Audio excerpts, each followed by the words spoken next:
Others paint with ink. He becomes addicted to poison. The girl is not only unafraid, but even full of anticipation, because he wants revenge. The target of his revenge is his father, Duke Edel, who says he loves him every day. Her name is Alia, the Duke's only heir. But what outsiders don't know is she has been in prison since she was 4 and can't even see her own mother. The reason is the secret training of Duke Edel's heir. Here, she became a tool for drug addiction, living on the edge of life and death every day. Suddenly one day, her mother found her crying, looking at her daughter covered in wounds, saying, "Mom is sorry, Mom won't let this happen again." This isn't learning, it's abuse. The girl was only 7 and didn't understand what her mother was saying. After that day, Mom never appeared again. She asked her father where Mom had gone. The man told her that Mom had started a long journey. "If you study hard, Mom will come back soon." She happily threw herself into her father's arms, believing that through her efforts, she would surely reunite with Mom. Not long after, looking at the scars on her arms, she felt tired. Perhaps God opened his eyes. In her mind, fragments of chaotic death memories appeared. Those were memories from a past life. As the memories deepened, she entered a mysterious library. Here she found the answers. It turns out, she had transmigrated into an apocalyptic novel she had read. This is a story about fighting to save the world. The protagonist, in order to save the world, failed to prevent the tragedy. In the end, the world perished. In this novel with an absurd ending, she was just a supporting character briefly described by the author. This book said her father had 2 children. The adopted daughter Pang, she had no spirit power of her own, but became a genius spirit master. And I, the biological daughter with spirit power, had my life frozen at 16. Although the cause of death wasn't specified, the result was clear. Looking at the countless wounds on her body,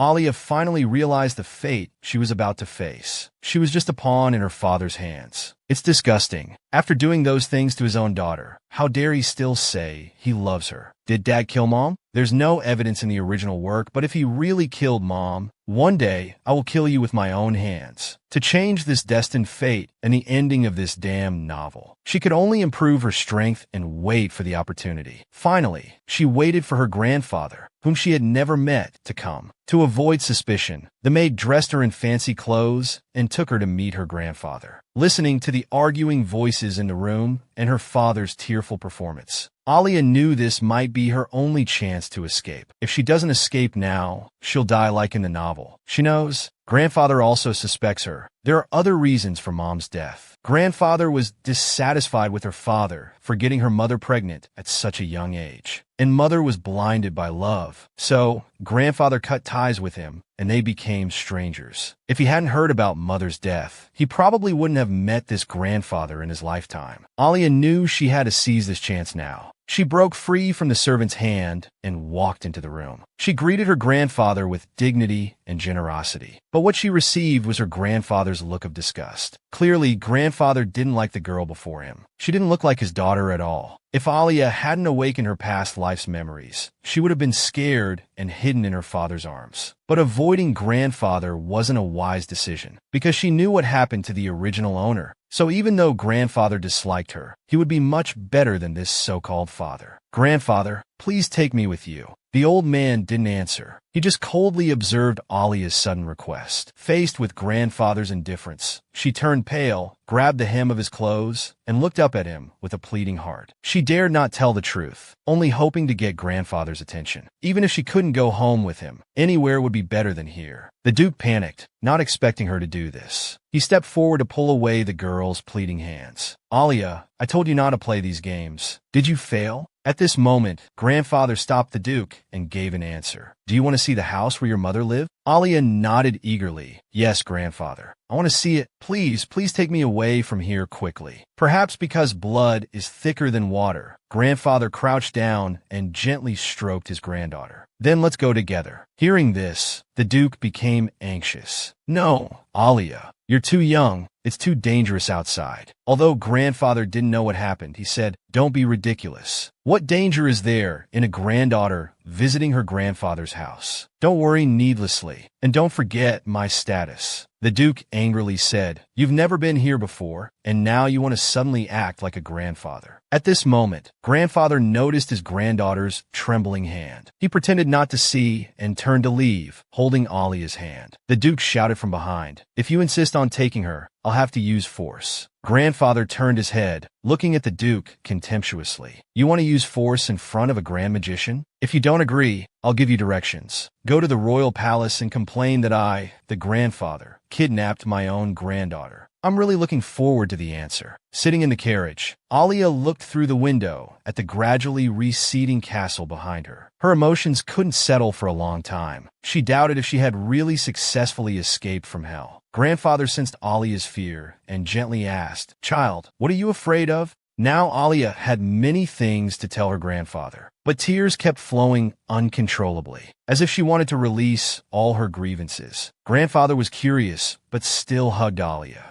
Gently patting her back, he said, "Cry if you want a child. You must have gone through a lot of pain. Tell grandfather after you finish crying. Is this what it feels like to be cared for? It's so warm." Thinking of the cold crowd in the Duke's mansion, she gradually fell asleep. Grandfather was frightened. He called the coachman to speed up and get home sooner. When the girl was only 7 years old, she was imprisoned by her father and had to endure cruel experiments every day. He lied to her, saying, "Don't worry. Dad won't do anything dangerous to you. Dad loves you very much." If the girl didn't have the power of spirits, she might have been imprisoned to death. Although grandfather didn't like this girl, he still took her away. He even gave her care she had never experienced before. This is grandfather's castle. She would surely receive familial care here. At this moment, the girl's uncle was organizing documents. The butler said the grand magician had returned. He was very calm. I've thoroughly investigated the cause of my sister's death. He just won't believe it and insists on going himself. Such a stubborn old man." The next second, he heard a loud voice. "Son, get out here quickly. Your niece is dying." The uncle looked confused. "Do I have a niece?" The butler immediately reminded him, "Master Allen, the Duke of Eldal's only daughter is your only niece." The careless uncle stroked his white beard. The letter said it couldn't be. Did Dad bring back Eldal's maid? He's the Duke's only heir, after all. Oh my goodness, Alia. She wasn't taken back, was she? Dad, have you really gone senile? I must go and see. I have to stop this careless old man. A few days later, Alia finally woke up. Looking at the ceiling above, she was very confused. This was neither her room nor the hellish confinement room. Where was this? Goodness, how long have I been asleep? Did I fall asleep while crying back then? At this moment, a maid opened the door and saw that Alia was awake. She happily greeted her.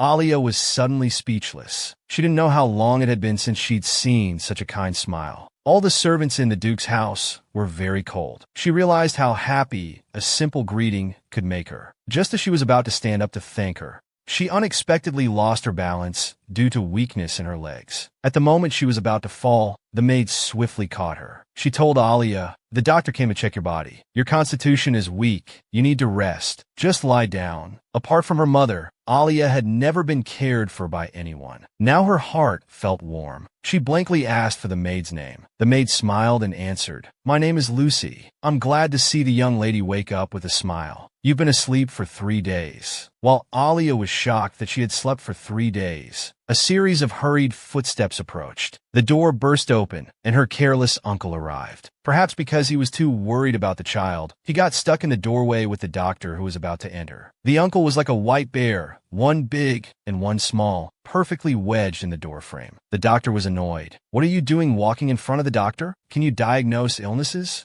The uncle realized his mistake and repeatedly backed away, inviting the doctor in. The sudden release of pressure almost made the doctor fall flat on his face. Seeing the doctor's green robe, Alia reflexively became nervous, because at her father's place, every time a person in a green robe appeared, it meant her body had recovered, and the cruel experiments were about to begin again. Alia instinctively grabbed Lucy's arm, trembling and backing away, trying to seek the maid's protection. The doctor noticed her unusual reaction and gently introduced himself. He emphasized that he was the family doctor of her uncle's house, named Jelen, and asked her not to be afraid. "It's safe here. I won't hurt you." Alia then realized that due to nervousness, She had forgotten this was her grandfather's home. She gradually relaxed and cooperated with the doctor's examination. To avoid causing trouble for the doctor, Alia familiarly extended her left arm. The attendant doctor noticed something odd. She wasn't left-handed, yet she naturally extended her left hand. Someone might have asked her to hide those wounds. Soon the doctor finished the examination and reported to the uncle at the door. She no longer believed in family affection. It was all lies. Every time her father said he loved her, it meant cruel training was about to begin. She felt inexplicably afraid at the first sight of her uncle. Seeing Alia's terrified expression, he lowered his voice and whispered, "Do you see?" The oblivious uncle didn't understand what he was supposed to see. The young lady hides when she sees me. The careless uncle finally realized, I see. It must be because of her weak health. My sister also hated doctors when she was young. The doctor frowned and interrupted him. This isn't shyness. She's traumatized by doctors. The young lady is clearly right-handed, yet she instinctively extended her left hand. It means someone taught her to hide the scars on her right hand. The uncle became angry. Who dares to treat my niece like this? The doctor was furious. This behavior is simply abuse, and the one who abused her. I suspect it's the father who presents a merciful image. The uncle felt dizzy. Each word hit him like thunder. He remembered the day his sister got married. Their father refused to attend and even wanted to sever ties with her. As her brother, he didn't dare defy his father to attend the wedding, only sending gifts quietly. As a brother, he always kept an eye on his sister's news. The Duke's family was prestigious, and having a daughter was the icing on the cake. I thought my sister was living happily. It turns out it was all fake. It's hard to imagine how my sister has spent these years. And my niece, if my father hadn't brought her here, we'd probably only hear news of this child dying from illness or an accident. After the doctor left, the uncle stood in the hallway for a while. He knocked and entered the room. Alia saw the unhappy expression on the man's face. Lucy had already told her this was her uncle, but he seemed very angry. She wasn't surprised, because she came uninvited. Her mother had cut ties with her family because of her pregnancy and died young. No wonder her mother's family didn't like her. Alia didn't dare call him uncle, only politely greeted him. Because she was sitting, her posture wasn't perfect, but it was still proper. The uncle's frown deepened. Does this uncle find me very displeasing? Hello, Count. I'm sorry to meet you like this. Please give me a chance to repay you for the treatment. I hope you won't send me back. Suddenly, Alia's expression froze. Looking at her uncle's gloomy expression, Alia felt terrible. Just escaped from the clutches. Am I going to be sent back? I must prove my worth before the Duke arrives. The niece's words made the uncle uncomfortable. This child should be at an age of innocence and carefree, yet she speaks so maturely. What kind of hardships has she endured? Thankfully, Dad brought her back. Otherwise, the child's life might have ended without anyone knowing. Unable to think further, the uncle's eyes reddened. Alia became more nervous, thinking her uncle disliked her. I'm sorry, I apologize. The uncle interrupted the girl. Why are you apologizing? I should apologize. I'm sorry, Alia. Until now, I didn't know what you've been through.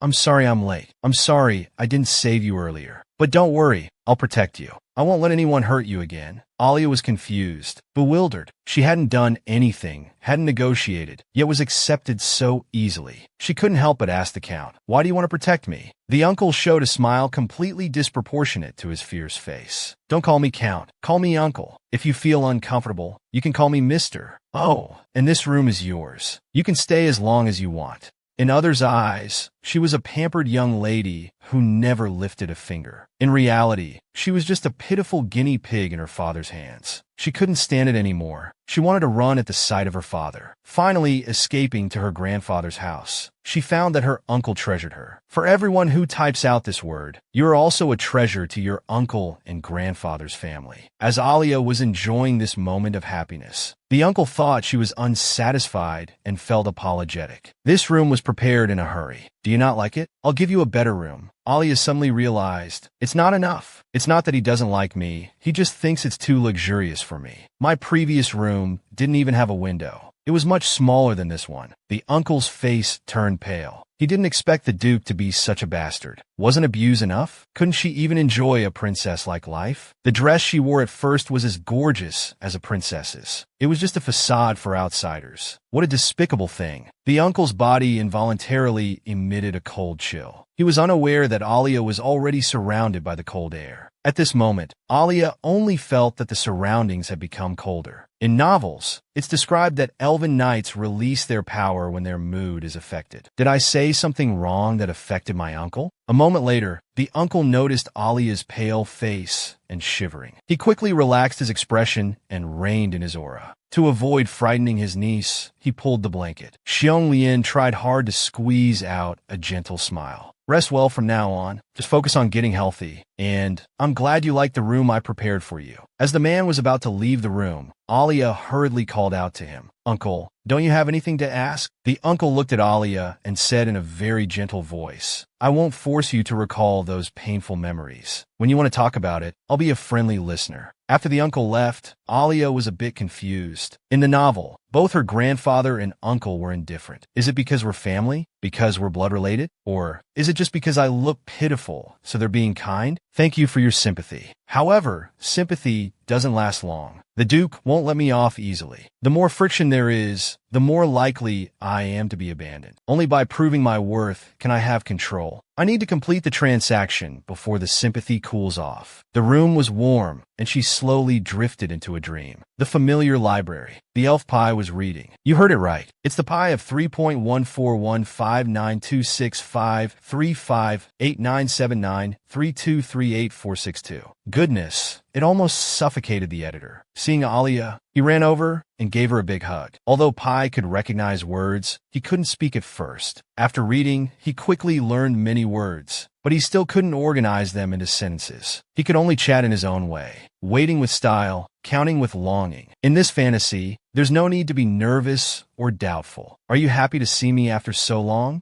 Alia hurt? Tired today? Experiment. Before, whenever she was in pain, she would escape here. This time, Pi thought it was the same. No, not today. Not because of pain. Pi sensed Alia's joy. Her face brightened. No pain. Lucky, happy. At ease. Good mood. Alia gently patted the little one's head. Are the things I stored here before well kept?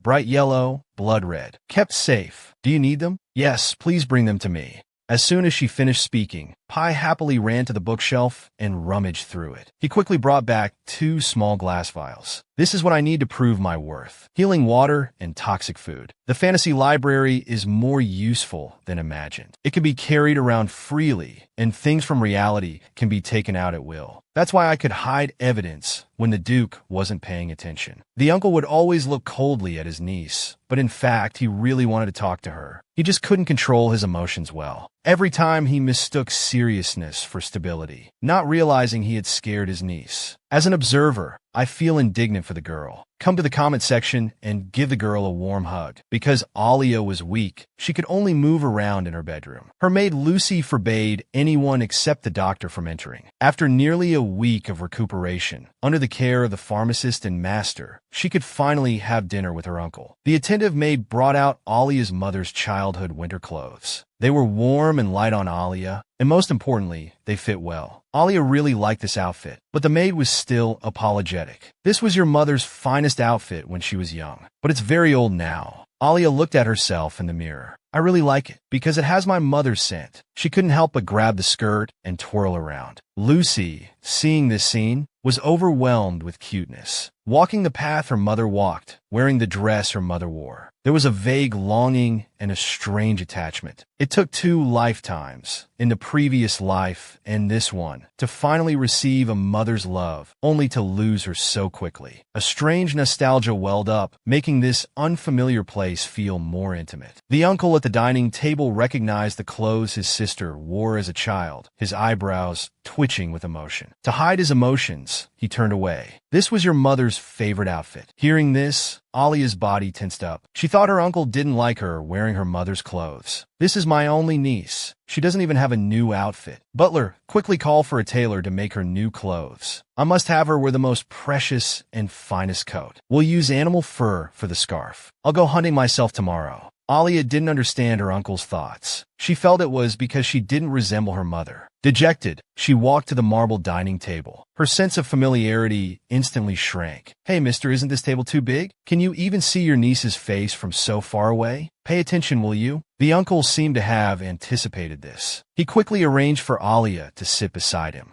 Alia became even more dejected. Although I came uninvited to this position, sitting here, Am I an unwelcome guest? The disheartened Alia reminded herself to chew slowly and carefully, not to choke and not to cause trouble for others. After the meal, immediately talked to Uncle about the spirit medicine. I'm really angry on behalf of the uncle. You little girl, what are you thinking? The straightforward uncle had no idea Alia had misunderstood him. Looking at Alia, his heart was bursting with affection. My dear niece, why is even her eating so adorable? The butler, seeing the uncle's state, quickly reminded him to mind his image. The uncle was startled by the butler and felt he was right. I can't scare the child who lacks a sense of security. I must appear cautious and reliable. I must make her feel at ease. His expression became serious. While savoring the food, Alia felt a gaze from beside her. The young male servant was serving dishes. They made eye contact. This person, like Lucy, smiled at her. She looked around at everyone else. They all smiled and nodded at her. No one avoided her gaze. Alia's cheeks flushed with excitement. This place is really different from the Duke's mansion. The servants there were always cold and never smiled. The Duke only smiled in the training room. That was all. I love it here. I can't be sent back. Thinking of this, her appetite suddenly vanished. Just as she put down her spoon and was about to speak, she saw her uncle's expression. She was startled. This man was staring at others expressionlessly, just like a fierce beast. Is he considering whether to kill and eat or eat alive? I'm telling you, Uncle, you should learn to express yourself like ordinary people. Aren't you afraid of deepening the misunderstanding and making Alia more and more uneasy?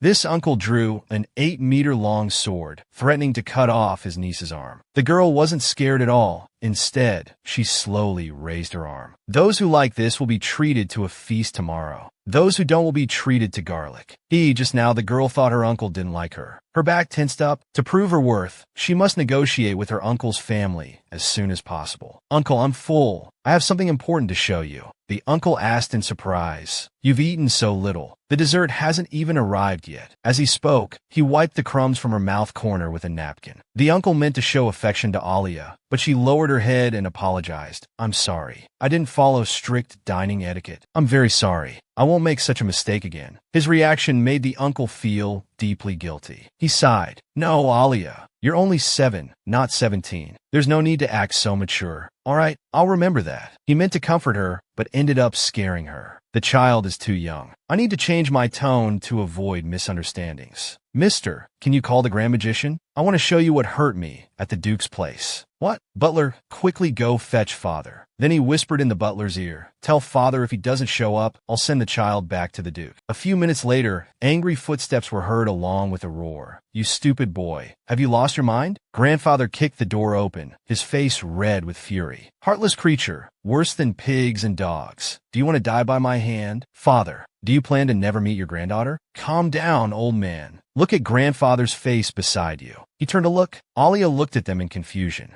He seemed to understand. It appears the Grand Magician was avoiding her, simply hiding and not showing his face. She sighed inwardly. Grand Magician, please bear with me. I have something to show you. Grandfather felt a bit awkward and was about to explain. Then he saw Alia take out the magic potion. Alia's face turned pale. She took a deep breath. Please observe carefully. I will demonstrate how to treat the tainted water. The Grand Magician recognized it at once. The glass bottle containing polluted water. But due to its danger, he didn't dare to snatch it away and hurt his granddaughter. Alia didn't give them a chance. She poured it directly onto the back of her hand. Instantly, her entire hand turned purple. The flesh began to rot. It was unclear whether it was blood or polluted water dripping onto the ground. The Grand Magician was shocked. The uncle's face changed dramatically. He gritted his teeth and drew his sword. To save her life, he had to cut off her arm before the contamination spread. Alia bit her lip, enduring the pain. Don't worry, sir. I won't die. This small amount of contamination is nothing compared to what was directly injected into my body. This is the evidence I wanted to show you. Then she held up another bottle. She poured the golden liquid onto her palm. The purple on her skin quickly disappeared. Soon her palm was restored, without a single wound. How's that? This is the healing potion. Duke Edel has been conducting this experiment on me. Grandfather and uncle were both stunned. The uncle recalled what the doctor had said. Full-body destructive toxins are rare. Tainted water is the only one that kills upon contact. At the time, it was just speculation, but this scene was even more cruel than imagined. Grandfather held Alia's hand, examining it repeatedly. He actually did this experiment on you? How old were you when it started? Alia couldn't remember exactly when. About 4 years old, I guess. As far back as I can remember.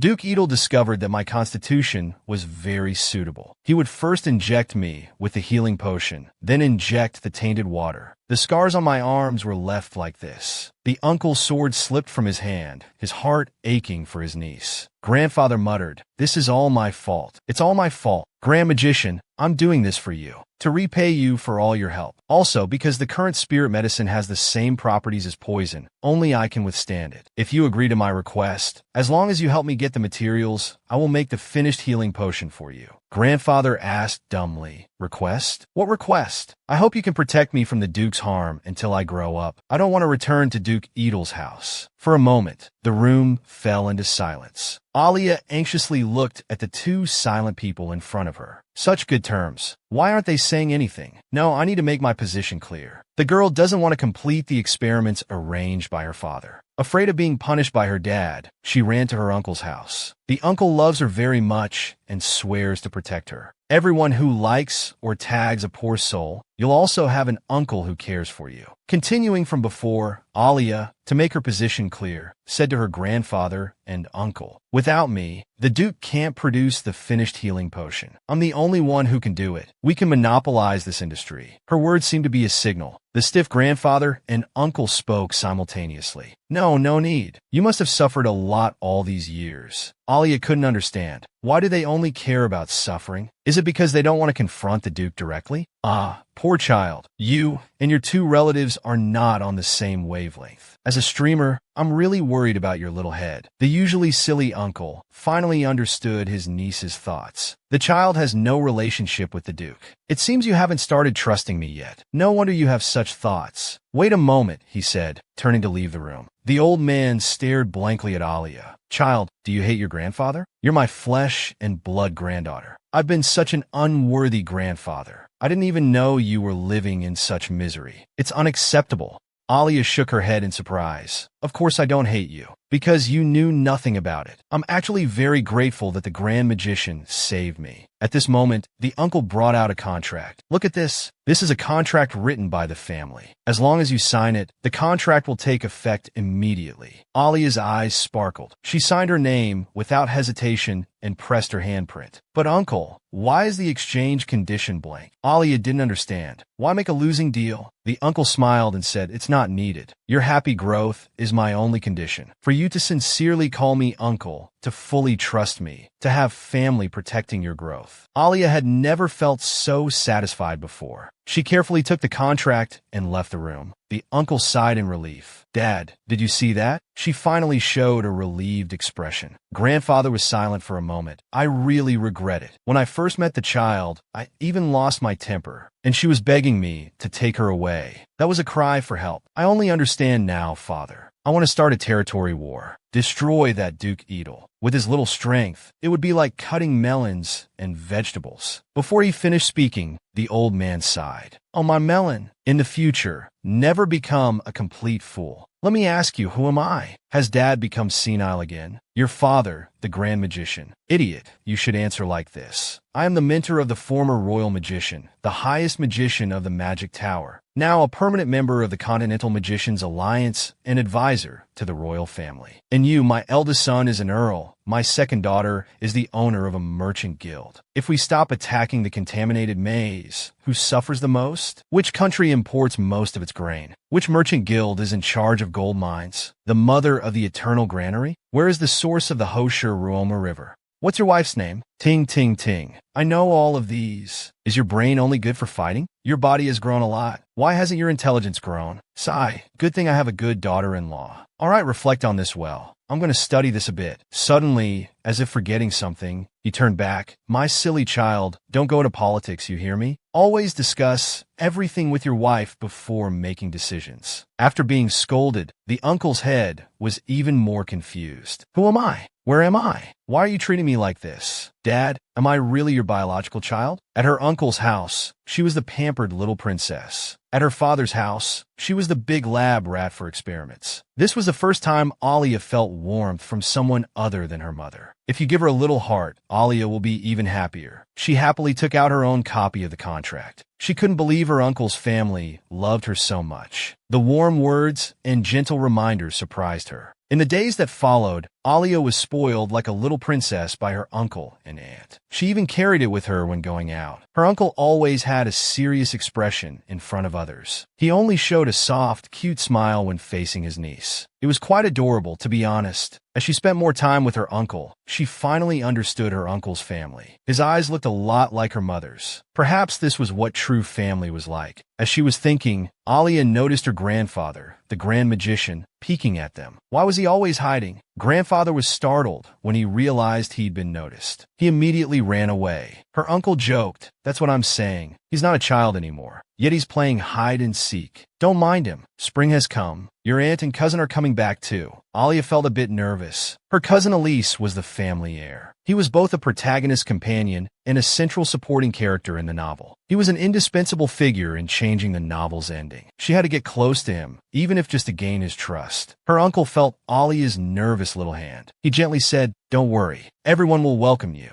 However, one moment she was in bliss. The next, the butler hurriedly reported, "Master, someone from Duke Edel's mansion is here." This frilly little rascal before them was the messenger sent by Duke Edel. "Hello, Earl Allen. I'm Belle from the Golden Foot Knights. Nice to meet you. Please take care of me. This is a letter Duke Edel asked me to deliver. Our master is just so caring. He's worried the princess might not be used to living here, so he sent me to take her home." The uncle didn't even glance at the letter, crumpling it into a ball directly. "Not necessary. You can go back now." Obviously, the frilly little rascal wouldn't give up easily. "How strange that you won't let me see the young lady. You haven't imprisoned your niece, have you?" To the frilly little rascal's incessant chatter, the uncle just gave a cold smile. "Go ask your master. Take him away." Meanwhile, Alia had just entered the fantasy library. She even brought her favorite cookies for Pi to eat. Pi's big mouthfuls of chewing were absolutely adorable. Alia stroked Pi's little head. "Don't worry, I'll bring you more often in the future. Eat slowly." Suddenly, Pi nervously grabbed Alia to leave. "Danger! It's urgent!" Before Alia could react, Pi had already sent her out of the fantasy library. 1 second Pi was happily wolfing down food. The next second she had sent Alia back to the real world. What made her so anxious? What the hell? Why force me to leave?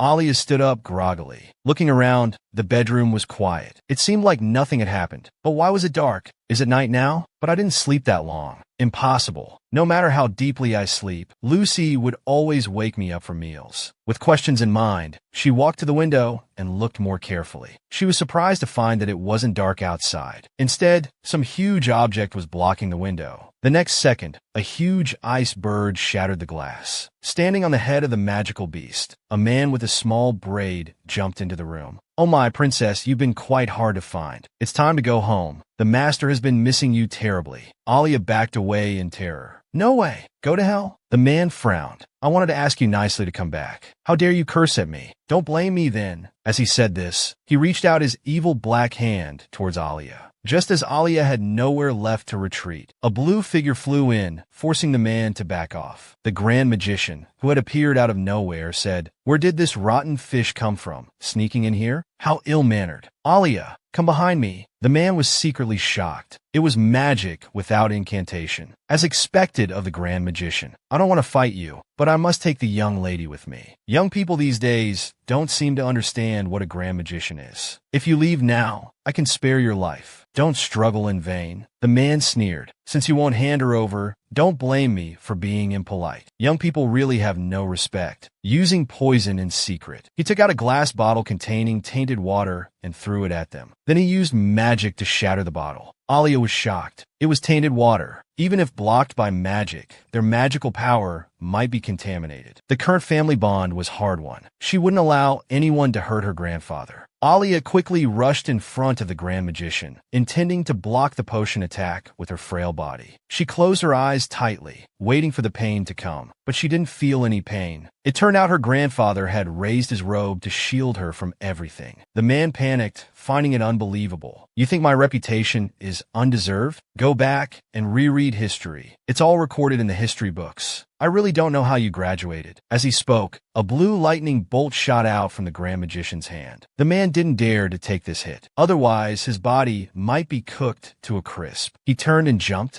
Grabbing the ice bird's neck, he fled far away.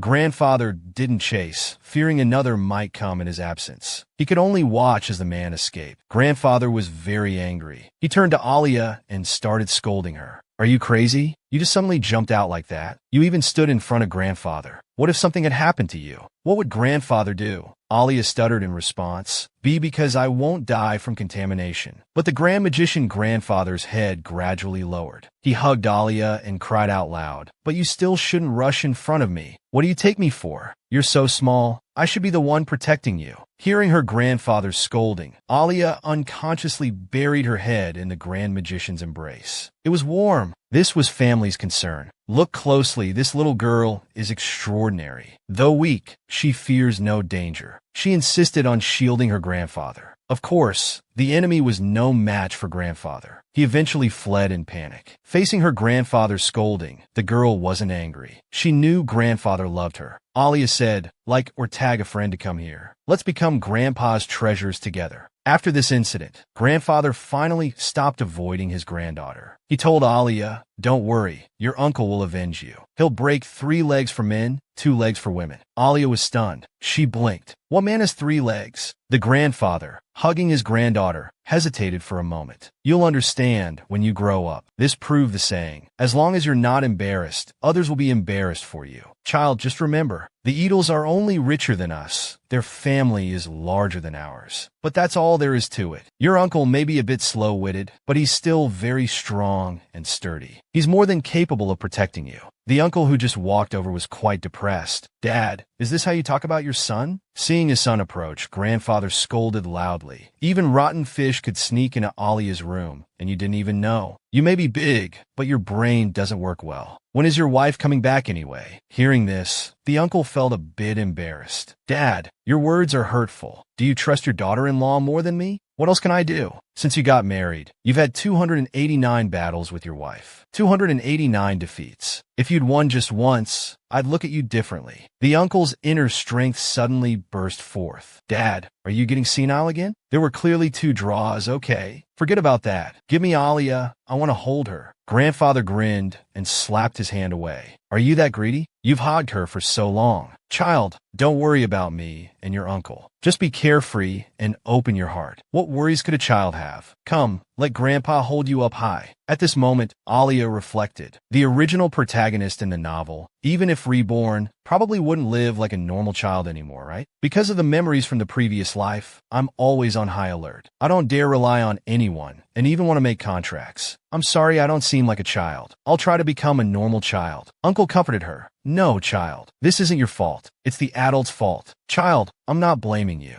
I hope you can rely on us. We feel for you. At such a young age, you're always trying to bear everything yourself. How worried your grandpa and I are. We're family now, so that's how it is." These words shocked Alia. She didn't have to bear everything alone. They're willing to care for and protect me as elders. Let me rely on them. I just need to be a child. Carefree, that's all. Alia was moved by this. Tears fell one by one. She hugged Grandfather tightly. "Can I call you Grandpa? Can I rely on you? Can I be around you? Can I depend on you? Can I live here forever?" Faced with Alia's soul-stirring questions, Grandfather was speechless for a moment. After a brief silence, he hugged Alia tightly. "Of course you can. This is what I've always dreamed of. Please call me Grandpa." Alia cried out emotionally. "Yes, Grandpa." The uncle on the side said, "Please call me Uncle. I want a hug too." Grandfather put away his sad voice and said, "Don't touch her. She's my granddaughter. You'll infect the child with your stupidity." Alia was amused by her grandfather. Looking at the count beside her, she sincerely called out Uncle. The 9-foot-tall man muttered something. A 1,000-year-old snow leopard descended from the sky, taking his niece to meet relatives. Alia said, "Anyone who likes or tags a friend can also ride the blizzard for a spin." Just now, Uncle was about to go pick up his long-unseen wife to express his lovesickness. Alia also wanted to join in. Uncle was worried about the girl's health and hoped she would wait at home. But the girl insisted on being a proper third wheel. Just as they were about to leave, the servants hurriedly chased after them, fussing over the young lady busy beyond measure. The hot water bottle made by the Grand Magician. Quickly give it to the young lady. Miss, you dropped your gloves. Oh my, your nose is already red. What should we do? Led by Lucy, the servants swarmed in, making a fuss. Now, they didn't care about Uncle's silly expression. Perhaps it wasn't enough. Lucy even nagged at Uncle. Soon Alia was armed to the teeth by the maids. She looked extremely cute. The maids tearfully saw the young lady off. Uncle couldn't help but complain, I'm just going to pick someone up. It's like we're going on a long journey. The next second, Uncle clenched his fists. He used his summoning technique. Snowflakes howled past, and a giant leopard descended from the sky. This was Uncle's mount, Blizzard. While Alia was still curious, Uncle picked her up and held her in his arms. Blizzard let out a deep roar. It started running, entering a sprint. Its moving speed had already exceeded 1,000. They quickly arrived at the castle gate. Blizzard leaped high, twisting and jumping. It landed gracefully on the highest point of the castle. At the end of the road, a silver light flashed. The long-awaited relatives had finally arrived. Looking out, various strange-looking spirit beasts slowly approached. These beasts were neither cow nor wolf. Alia, like a curious baby who had never seen the world, watched in dazzlement, jaw dropped, drooling. These were all walking ingredients. Should they be stewed or stir-fried? They must be delicious. As expected of someone who had crossed over, her mind was full of food thoughts. Just then, a big black horse galloped over. On the war horse was a young girl, still immature, her face covered in blood. She spoke softly. My lord, we're back. Seeing this, Uncle frowned. Lonica, you're still so arrogant. You didn't even wash the blood off your face. The girl casually replied, this is from fighting monsters halfway up the mountain. I'm too lazy to clean it. Her previously calm eyes suddenly widened. My lord, what's that thing you're holding? It looks quite cute. Is it alive? Uncle was almost angered to death. Watch your words, Lonica. She's my niece. I told you about her in the letter. Didn't you read it? However, Lonica ignored Uncle's words, her gaze fixed on the girl. She kept poking at Alia with her finger. Seeing the girl's frightened look, she became even more excited. It moved. It's really alive. So cute and small. Just as Uncle was about to scold her, a red-haired woman appeared, smiling at Alan. Husband, long time no see. Have you been well? Uncle no longer cared about scolding Lonica. Whoosh! He shot out like a rocket, hugging his wife. He shamelessly started showing public affection, ignoring everyone else. Indeed, this was true love. The child was just an accident. Love isn't that profound. Being able to grow old together is the greatest happiness. Middle-aged couples can still be so happy and sweet. They look like newlyweds no matter who sees them. It's really enviable. The screen was filled with praise for them. How much battery does your phone have left at this point? You can post it in the comments. Maybe make friends with someone who has the same battery percentage. At this time, their son, Alisai, grumbled. He irritably rubbed his head. I've had enough of you too. Even if your relationship is good, you should consider the occasion. It's a miracle I don't have any siblings. The headache-stricken Alisai had to shift his gaze. He glared fiercely at Alia. Where did this little pipsqueak come from? Why is she sitting on my father's spirit beast? The mentioned Alia was also staring intently at the boy before her. Indeed, just as the book said, confirming with a glance, he's a difficult person to get along with. Beside them, Lonica looked at Alia with eyes full of love. So cute and adorable. Alisai voiced his confusion. You think anything small is cute? You call this cute? Her bones are as thin as firewood, and her eyes are big and sunken. I think she's ugly, okay? Lonica glared at him, a bit angry. I'm not listening. I'm not listening. Ugly people talk nonsense. Alisai was very displeased upon hearing this. Are you blind? I'm loved by all. Flowers bloom when they see me. Cars stop for me. Ghosts give birth when they see me. How can you call a handsome man like me ugly? Before he finished speaking, Lonica retorted, I'm talking about your inner beauty. Alia nodded quietly on the side, agreeing. What? How dare you insult the future lord like this? You must apologize. If you become the lord, I'll quit the team, Lonica said in the slowest possible speed. Riding her warhorse, she didn't forget to add a petty remark before leaving. Let whoever wants to wear that glass heart wear it. She continued to tease as she rode away. Unable to refute, Alisai's fierce eyes made Alia's whole body cold. You skeleton, who do you think you are? Sexy looked down, as the heir of the Buddha family. Get off Blizzard right now. The unhealed wound on Alia's right arm gradually reopened. Her brother, unaware of her condition, carelessly grabbed her arm and waist. If Uncle hadn't noticed and stopped him immediately, Alia might have fallen and been further injured. He quickly checked Alia's wound. Blood was seeping from her arm, but the girl still reassured Uncle that it was fine. Brother had a headache. Uncle, looking at such a sensible Alia, felt guilty. How could it not hurt? The wound had reopened. He picked her up. Mrs. Alia, I'll take her to get bandaged first. Alia looked back at her brother being scolded, feeling worried. Indeed a rebellious teenage girl. She seems even more willful than in the original novel. Trying to get close to him will be a 5-star difficulty. After returning to the castle, Lucy rambled on about how the young master was really snobbish and that the Count would surely punish him. He'd definitely be confined. Alia secretly lamented. Oh no, she messed up on their first meeting. They were supposed to become partners who entrusted their juniors to each other in the future. This was really terrible. Pay attention, this girl in front of you is not simple. Faced with her brother's unreasonable behavior, she just quietly watched him perform. After all, she still needed to get along well with this brother. Faced with his sister's indifference, the brother became furious. If Uncle hadn't intervened in time, it might have ended badly. In the end, the brother was confined by Uncle. Alia said, I want 5 likes. These 5 likes must be given to Uncle. Lucy was rambling on the side, feeling indignant. Alia interrupted her. Lucy, do you know Lonica? Lucy replied, Miss, you mean Sir Lonica, right? She's the same age as the young master. 2 years ago, the lady rescued her from a contaminated area. At that time, she was already an elf knight. Although young, her strength is as powerful as a monster. This Lonica started accumulating combat experience at 14. Even if not as good as the protagonist, she's at least a genius-level elf knight. But there's no trace of her in the novel. Is it possible that every time brother gets drunk, he mumbles about his deceased first love? At their first meeting, their bickering really looked like a couple, arguing. It should be her. I need to go back to the library and review the content I overlooked. If she turns out to be a talented person,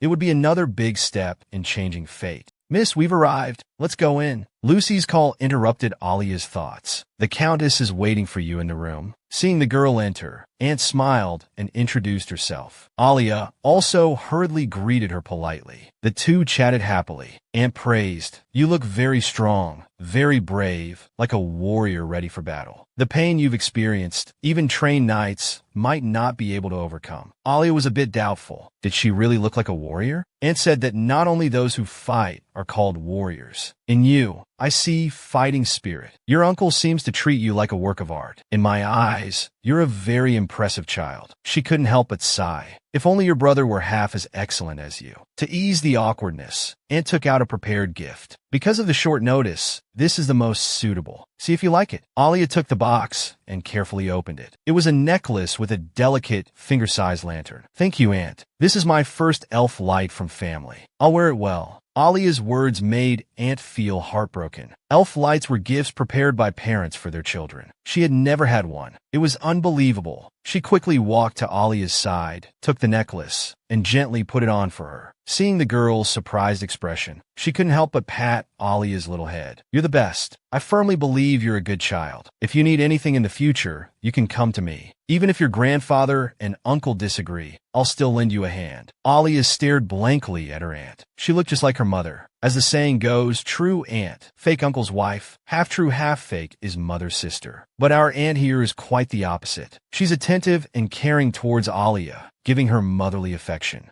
Let's give a like to this lovely aunt, wishing her eternal health, youth, beauty, happiness, and good fortune. Alia walked along the road, thinking idly. Although it was written beautifully in the novel, the fact that her face resembled the Duke's so much was absurd. Is the author a newbie? What are they thinking? Thankfully, her mother's family members are all good people. She must act quickly for Alia to feel at ease. She walked briskly towards the garden. She searched diligently. As her body was still in the recovery phase, she hadn't tested it yet. She could only pour the healing water on plants first to try its effect. She quickly found it. The contaminated daffodils were dry and withered, having long lost their former vitality. Well, the moment to witness a miracle was about to come. After the golden liquid from the bottle fell, the withered plants instantly bloomed brilliantly. Delicate flowers burst forth vigorously. Alia cheered happily. It worked. That's great. However, a discordant voice came from behind. What are you mumbling about here? Standing behind her was her brother Alisai. When you're unlucky, you can trip even wearing a robe. Wasn't he grounded? Why is he out? She was planning to find him anyway. Might as well deal with it now. She then lifted her skirt and curtsied to greet her cousin. Alisai stated, I'm not your cousin. Call me that again, and I'll hit you. Alia didn't understand why her brother disliked her. Hadn't Uncle mentioned her to him? Alisai couldn't be bothered to waste words with this sister. Even if he mentioned it, so what? Just because you're my cousin, I have to love you? Stop acting familiar. Besides, I don't plan to acknowledge you. The clearest water has no fish. The most despicable person has no enemy. Skullhead, this isn't a playground for kids. Get out of here quickly. Alia retorted, well, I'm sorry. This is the garden grandfather allowed me to be in. Alisai immediately became alert. You're not here to learn magic from grandfather, are you? I'm not. That's learning elven tricks from my parents. No, it's not this, it's not that. Are you a clown sent by monkeys? What are you doing here after all? The girl was helpless. He knows nothing yet lectures people. Although she wanted to get along with him, she couldn't let him look down on her. Let me tell you about hierarchy and order. Young Count Alisai,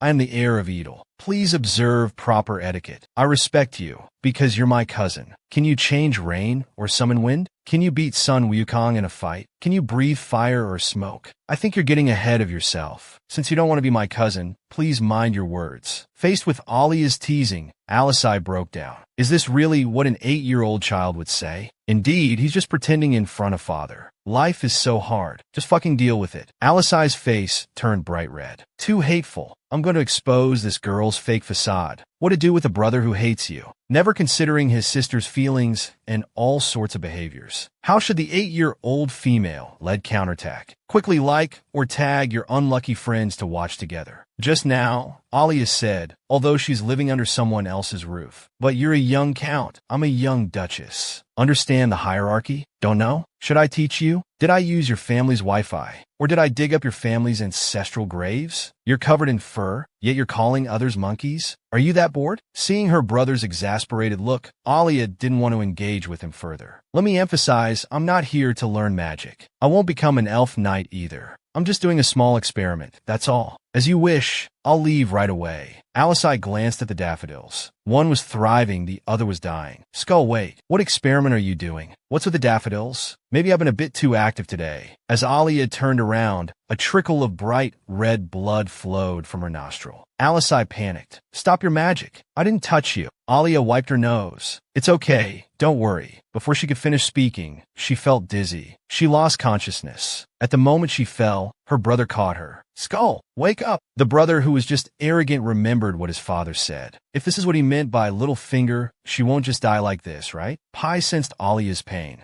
He forcibly pulled her into the fantasy library. Pai shook Alia. Rest. You need to rest. This is a safe haven. Alia won't suffer here. 2 days later, Alia slowly regained consciousness. Looking at her family, tears flowed from her uncle's eyes. He cried like a little kitten. To prevent her uncle from interfering with the doctor, her aunt forcibly dragged him away. The doctor held Alia's hand and examined her carefully. Recovery is good. You can try exercising and building strength later. Hearing this, her uncle hugged the divine coffin, thanking it repeatedly. Alia noticed the divine coffin's golden eyes. So in this world, using holy power turns eyes golden. This is a symbol of the divine coffin, rarely mentioned in novels. As Alia was imagining the original story, her stomach growled excitedly. She hadn't eaten for 2 whole days. Lucy happily trotted off to prepare hot food for Alia. The doctor carefully said, Alia, it seems your pain nerves have been damaged. Simply put, for the same injury, others would feel more pain than you. This isn't a good thing. Pain is the body's warning, a sensory response from organs. If you can't feel it, that's very dangerous. Young lady, please remember this and be careful to protect yourself. But thanks to the holy power, you can try exercising. Alia was overjoyed. Does that mean I can run freely? The doctor smiled and said, of course you can, but do it within your limits. Don't push yourself. Hearing the doctor's words, her aunt finally felt relieved. Soon, Lucy brought delicious food, one bite after another. She ate with such relish that even the editor couldn't help but drool. Her aunt told Alia, although Alisai said he'd reflect, he's really inconsiderate. He might come bother you again. For your safety, you need someone to protect you closely. A woman walked into the room. It was Lonica, the lady who poked me that day. They say a tiger won't eat its cubs, but this mother, to protect the girl, would do this to her son. We all had the same 9 years of compulsory education. Why is she so outstanding? Give a like, and let's continue reading. This is Lonica. Although she looks young, her strength is certain. She's my human camera. If my son bullies you again, she'll notify me immediately. Lonica lazily agreed, then nodded excitedly, and said, if you can't reach me, don't hold back. Just discipline him directly. Just don't break any bones. Alia was stunned. This was undoubtedly a true mother. Actually, my cousin was quite nice to me when I fainted. I fainted because I was tired from walking. It's not brother's fault, Aunt said. Since he's showing remorse, let him reflect on his own. Besides, he guessed you'd say that. He even wrote a letter of apology. After Alia recovered, she eagerly made many healing potions. She divided them into 6 portions, just right.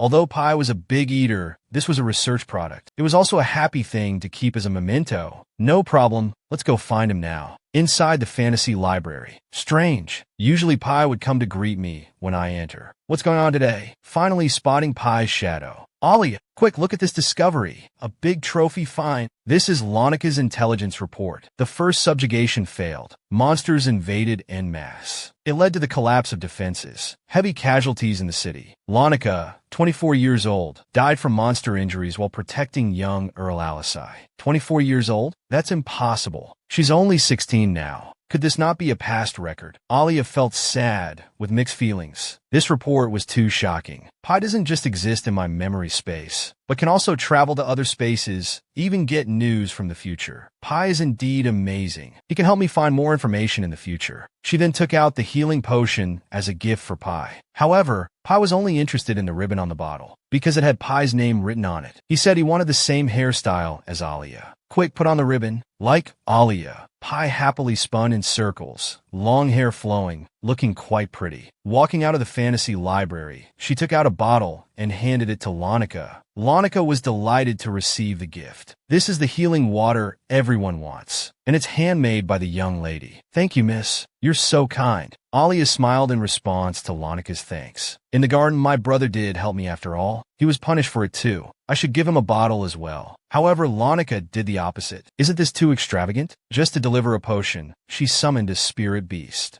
In Lonica's words, I'm mainly too lazy to walk, and I really wanted to hug the cute little one. You say hug, but why run to the roof? People have feet, horses have hooves. One hoof step and the tiles are broken. Lonica sighed, saying someone would nag again. He'll definitely say stairs are for walking. Get down here quick. Just as she finished speaking, Alisai's angry roar was heard. How many times do I have to say it? Stairs are for walking. Get down here quick. The horse slipped and broke the tiles, you know. What would happen if you yelled at him twice more? Never learn from this boy. Otherwise, it might be you who nearly gets trampled. Quickly tag your unlucky friends to watch together. Oh my, you tell me to come down, and you're the one who's scared. You're such a genius. Lonica's sarcasm made Alisai very angry. I curse you to buy instant noodles without seasoning packets for life. The woman ignored his words, slowly hugging the girl down from the horse. Alia watched this couple flirting again, afraid the focus would turn to her. But what you fear often comes true. Why did you bring the frail skeleton here? Lonica wouldn't let him off easily. Is skeleton referring to the young lady? If you're disrespectful to the young lady again, I'll make sure you don't see tomorrow's sun. I'm the heir of the Weaver family. Can't you give me some face? Seeing her brother about to be thrown downstairs, Alia pleaded, Lonica, please let go of the young Earl. Alisai really wanted to duel with this woman to let her know that men are inviolable. Otherwise, marrying her would turn the house upside down. But he was no match for her at all. He completely inherited his father's trait of not being able to beat his wife. Speaking of which, you're taking after Dad. If Dad knew, he'd definitely get beaten. At this moment, Alia handed him a bottle of healing potion, soothing Alisai's hurt feelings.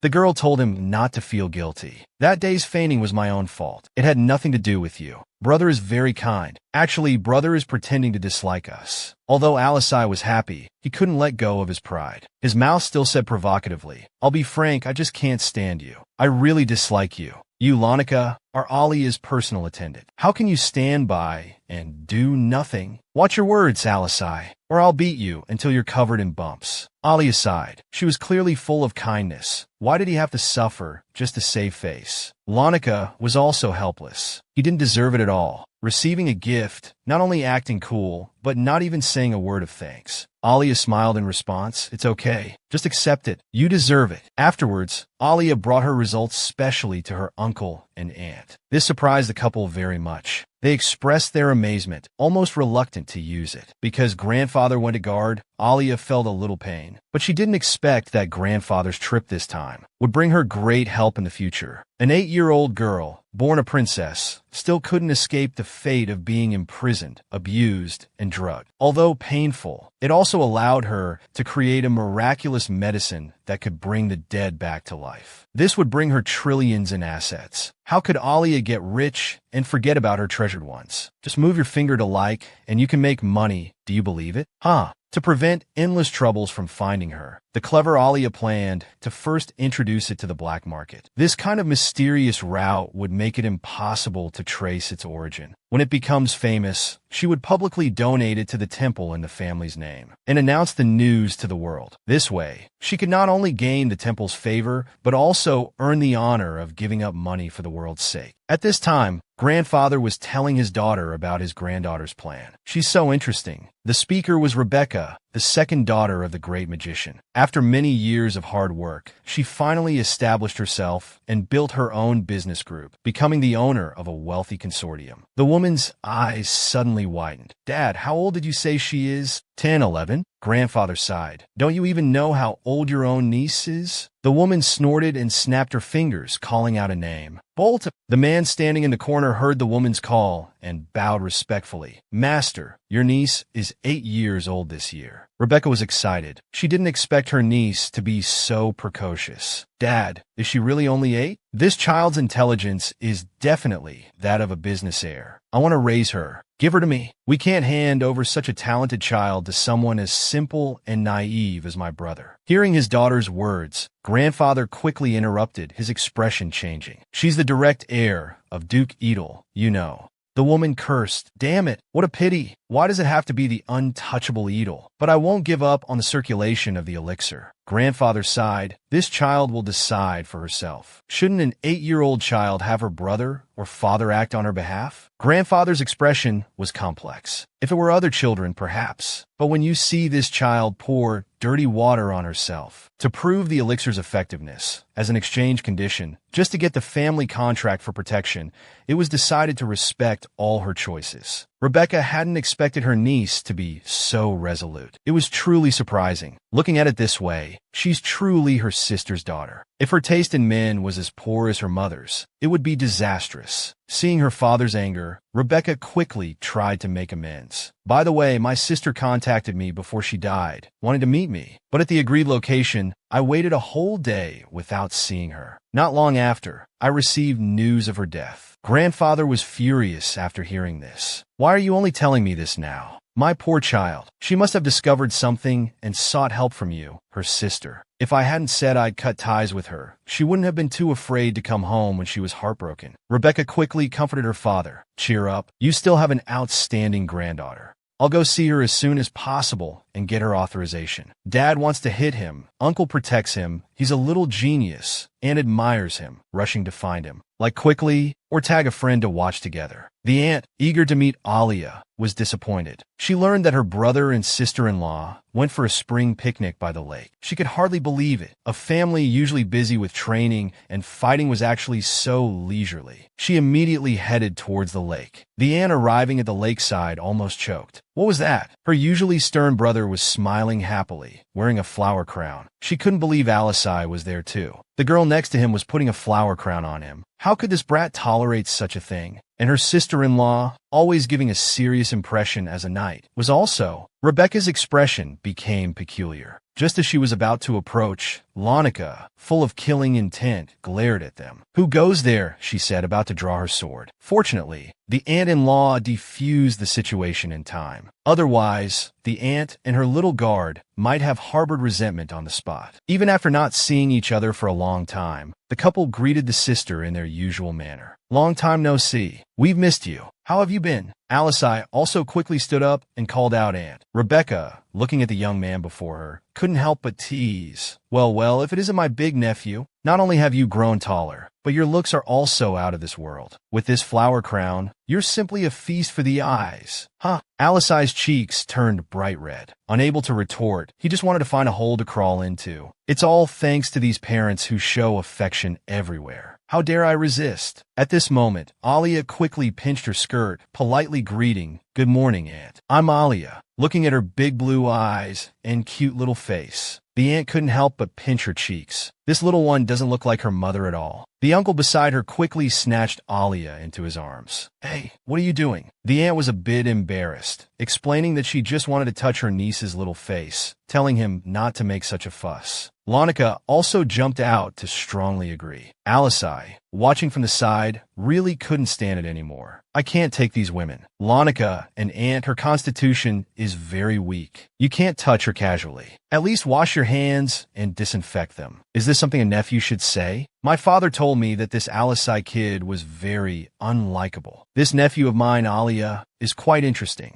I must cooperate with her as soon as possible. I wonder if the little cutie has time. In the reception room, the aunt got straight to the point. "You've already told me the story, so I came. Regarding your plan, do you want to talk to me as your aunt or as the owner of a business group?" Faced with her aunt's inquiry, Alia was a bit stumped. The novel only briefly summarized the business group's information, without mentioning the aunt's name. She shouldn't have any hostility towards an 8-year-old child like me. I'll just have to get to know her gradually. Is there any difference between the two? Seeing her aunt's grinning expression, Alia finally realized. It turns out she had overthought it. To her aunt, she was just an 8-year-old child. She's her mother's sister, and someone grandfather trusts, so she should trust her without worry. "I knew it. Aunt, are you teasing me?" The aunt wanted to quibble a bit more, but her expression betrayed her. "I was initially worried that this niece was just a little genius who only cared about benefits. But surprisingly, I really like you. I heard Aunt is a compulsive liar. Aunt, your behavior makes me doubt you. Look at Aunt's honest and beautiful big eyes. They're very sincere, you know." Alia turned her little face away. "Forget it. Mom said that asking to look into one's own eyes to gain trust is definitely a lie." As soon as she finished speaking, the aunt's smile gradually faded. It was deep sadness, but with a hint of warmth. Time seemed to stop, and no one spoke. A series of images flashed through the aunt's mind. The protagonist boy hadn't eaten for a year. As the saying goes, missing one meal makes you hungry. How could he endure it? We don't understand, and we don't dare to ask. Could it be because he has the Crimson Eyes halo intensifying his aura? If it were you, what's your hunger limit in days? Quickly like and write your number of days in the comments. At this moment, Alia, the female protagonist who's even more of a protagonist than the male lead, was negotiating a contract with her quirky aunt. This is the contract. Take your time reading it. I'll wait here. If you have any questions, feel free to ask me. Also, because you're still young, these resumes are all management talents that I think are suitable. You can choose one of them to help you. Alia was overjoyed. Her aunt, being a businesswoman, was so thoughtful. If she didn't ask her for some help, it would be a waste of her kindness. "Aunt, can you help me find someone?" "It's a child with crimson eyes. Her name is Exer." At this time, Exer was struggling with hunger, almost starving to death. Rumors said that children with crimson eyes would bring disaster. Despite their abilities, people didn't dare to approach them, staying far away. They wouldn't even give them odd jobs or errands. With no other choice, he only had one path: to become a mercenary. But no one believed that a child with just a broken sword had the capability. "With that piece of junk, you're just embarrassing yourself." They still had that superior, "you're not good enough" attitude. This made the protagonist very indignant. "No, this is a Wong Dama Z brand special plastic chopping knife. I can defeat you with just this." After a fight, the starving boy was about to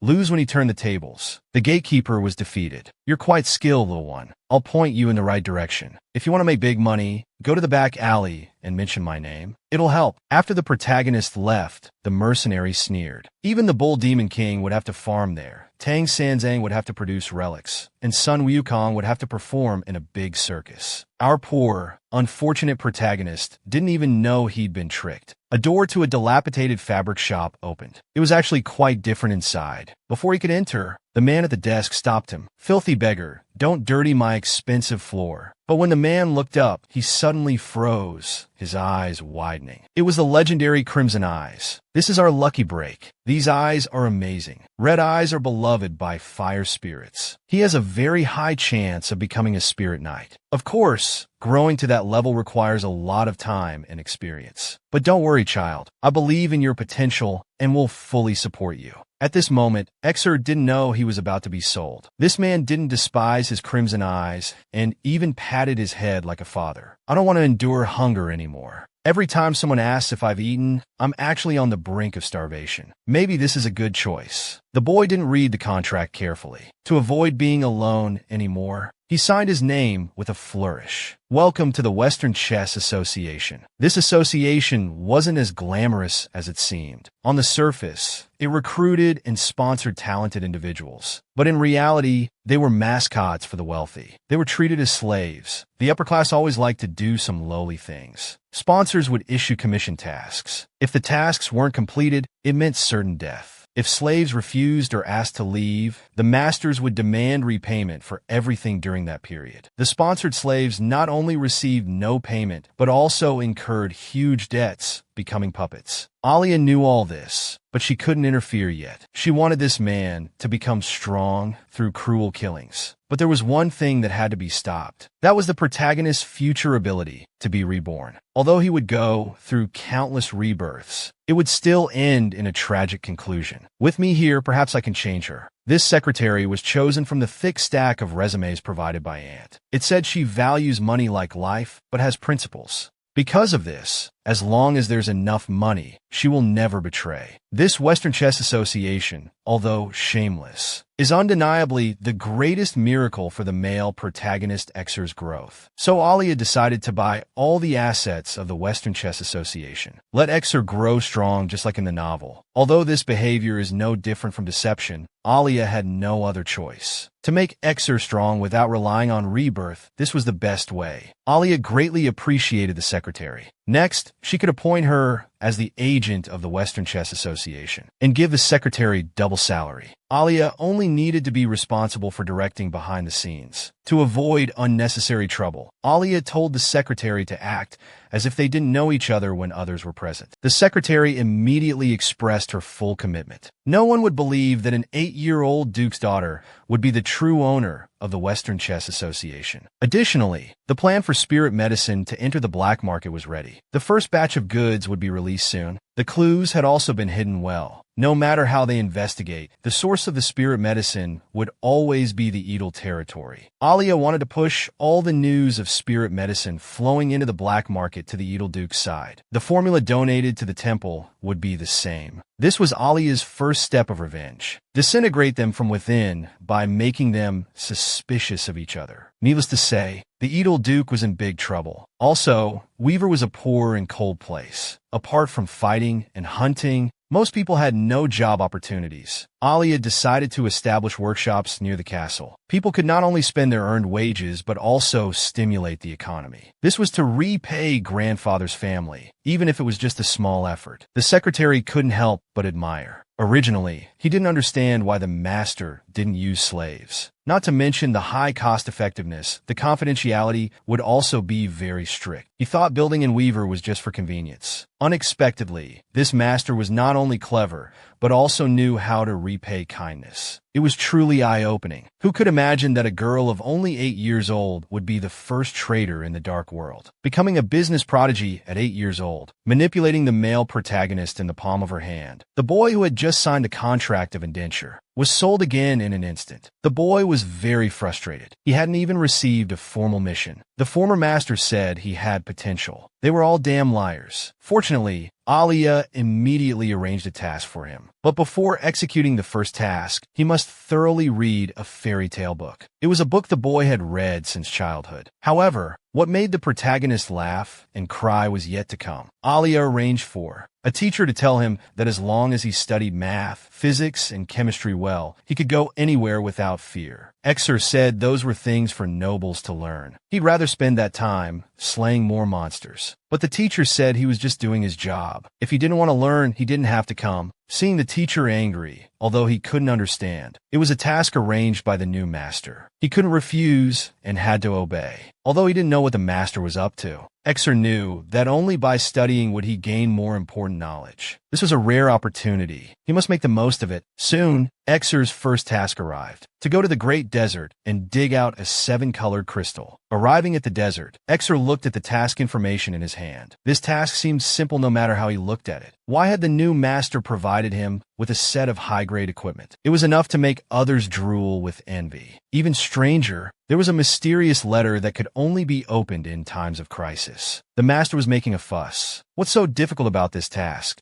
Before Exer could think more, he suddenly felt the air getting hotter and hotter. Looking around, a sea of golden fire rushed towards him. As the flames approached, a giant golden-horned wolf came into view. If he wasn't mistaken, this was a Chihuahua. It was a group of spirit beasts. The teacher said that among the 36 stratagems, running away is the best. Seeing he couldn't win, Exer wanted to run. But no matter how he ran, the distance not only didn't increase, but got closer and closer. Just as he was about to be engulfed, suddenly there was a cliff ahead. Without hesitation, he leaped up. The rest could only be left to fate. An 8-year-old girl actually kept a 12-year-old boy outside and eagerly came to find him, looking out the window almost every 5 minutes. That anxious look made her 80-year-old grandfather jealous. He thought someone came all this way to see her grandfather, but it was to see a pretty boy. Girls really do grow up fast. Seeing the situation, Alia quickly comforted him, saying the main purpose of this trip was to see her grandfather, and she was just checking on a sponsored boy. I arranged a task for him. I'm curious if he can complete it, and more curious about his red eyes. Grandfather scoffed at this answer. He's just digging for 7-colored crystals. What's there to worry about? This generation is all like this, relying on it to make a little money to survive. Alia found it difficult. I'm from a book. I'm here to save the world. But I can't say that. It's so frustrating. Seeing Alia's pitiful look, grandfather felt sorry and hugged her. She's still a child herself, yet worrying about others. Actually, Alia was worried about the Chihuahua. The first task she arranged for the protagonist was to subdue the Chihuahua. The protagonist might lose an eye because of this. She was more worried that by changing the original novel's content, the protagonist might die in the desert. Then who would save the world? Should she just leave it to fate? As Alia was struggling with what to do, Exer said, "Instead of daydreaming, why don't you help me think of a way out? How can I escape this sea of fire? I feel like I'm suffocating." Exer looked around frantically. The teacher once said, "Spirit beasts born in flames like bright red fire." Could it be because of my eyes? Since you like them,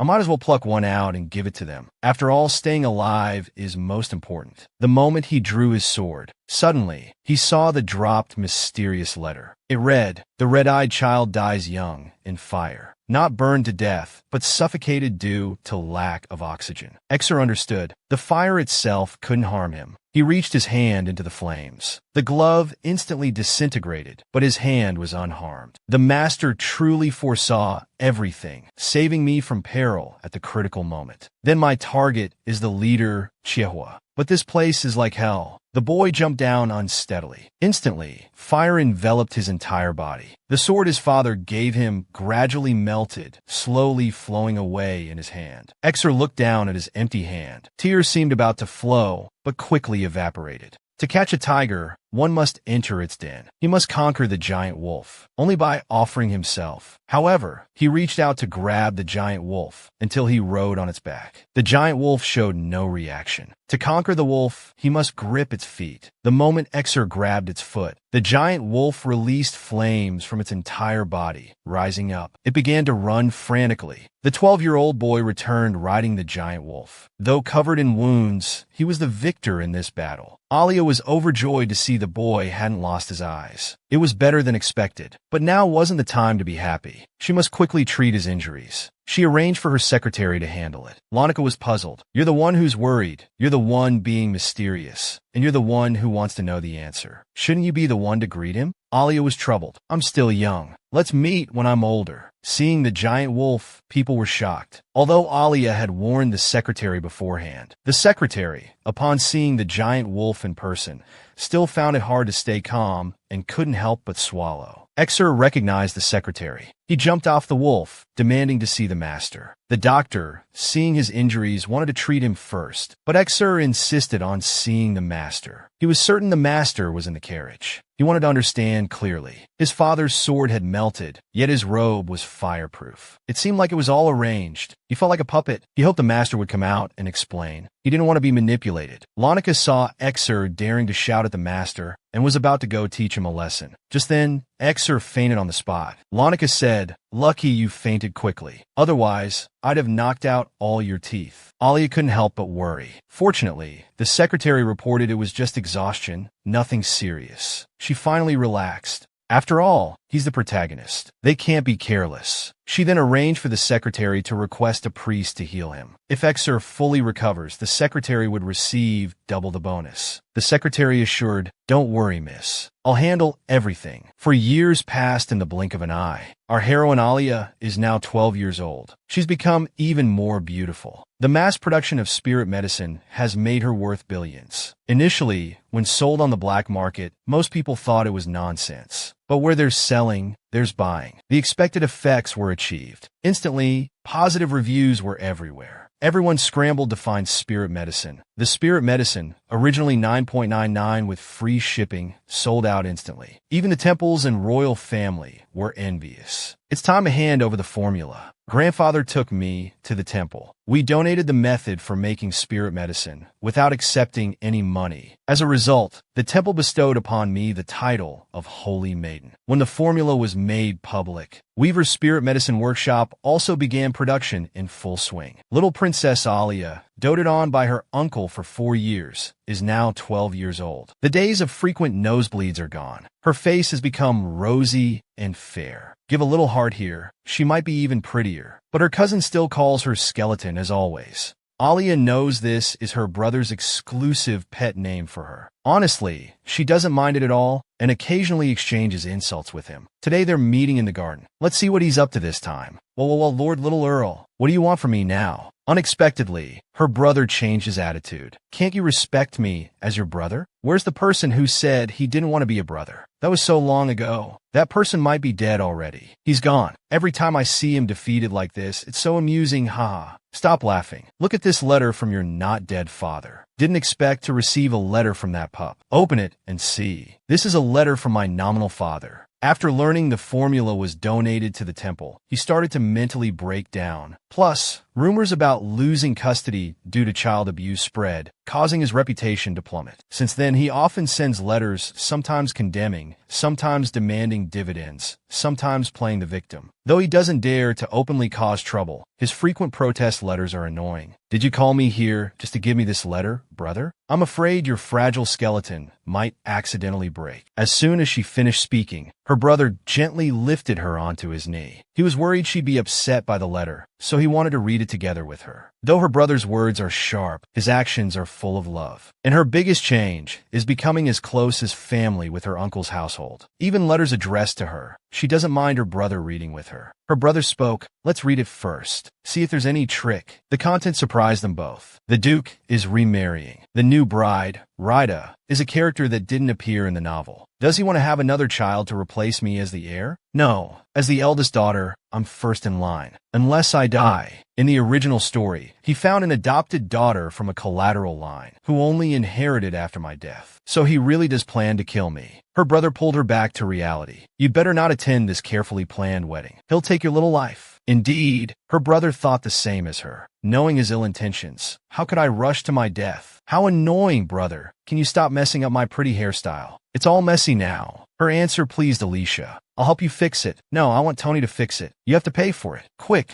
give me the money. This made her brother laugh helplessly. You're already a billionaire, yet you still want my pocket money? He says no, but his body is honest. All right, since you're cute, go find your Tony. He knows his sister doesn't want money, just a bit of affection. His health has improved a lot these years. She just wants warmth in this big family. He hopes she continues to be happy. Foodies eat food, foodies eat from bowls. But our little ghost pie eats a lot, yet doesn't grow taller. Eating without gaining weight, it's really enviable. Like you watching this, you must be jealous. Watching Pie devour cookies is so cute. Over these 4 years, I've grown day by day. If Pie insists there's been a change, at most it's that he speaks more smoothly now. In his physique, as long as he's happy, that's what matters. Maintaining childlike innocence is also a blessing. I came here this time hoping Pie could help me find information on Rida. But Pie searched all the books and only found out he'd be back soon. Because my rebirth changed so much, it seems the fantasy library isn't omniscient after all. If Pie says it's not there, then it's definitely not there. Seeing Pie's sad expression, I quickly consoled him. It's okay if we can't find it for now. Maybe the content itself doesn't exist. Just keep an eye out for me in the future. Hearing the instructions, Pie immediately sprang into action. Before leaving, he didn't forget to remind Alia to rest well. Take it slow, health is most important. A few days later, Duke Edel held a simple, low-key wedding. Despite inviting Alia many times, Alia remained unmoved and didn't attend. She was inevitably mocked at the wedding. The Duke only sent 2 protest letters and took no other action. Soon, several months passed. The Duke of Edel's new wife actually came to visit. Although Uncle had ordered to turn away anyone from the Duke's household, her right arm was wrapped in familiar bandages, in the same place Alia was injured. Uncle softened and arranged for the housekeeper to bring her to the reception room. Let's probe her background first. As soon as Uncle arrived, the woman began to cry and complain. Although he knew about the Duke abusing his daughter, when the Duke knelt before him crying that he was wronged, she was blinded by love and chose to forgive him. Later, the Duke asked her to help with a simple little experiment. When she sat in that chair with her hands tied, as she was afraid and wanted to refuse, his true nature finally showed. Only then did she realize she had been tricked. Every day, she was forced to undergo agonizing experiments. She couldn't take it anymore. She escaped while he was out.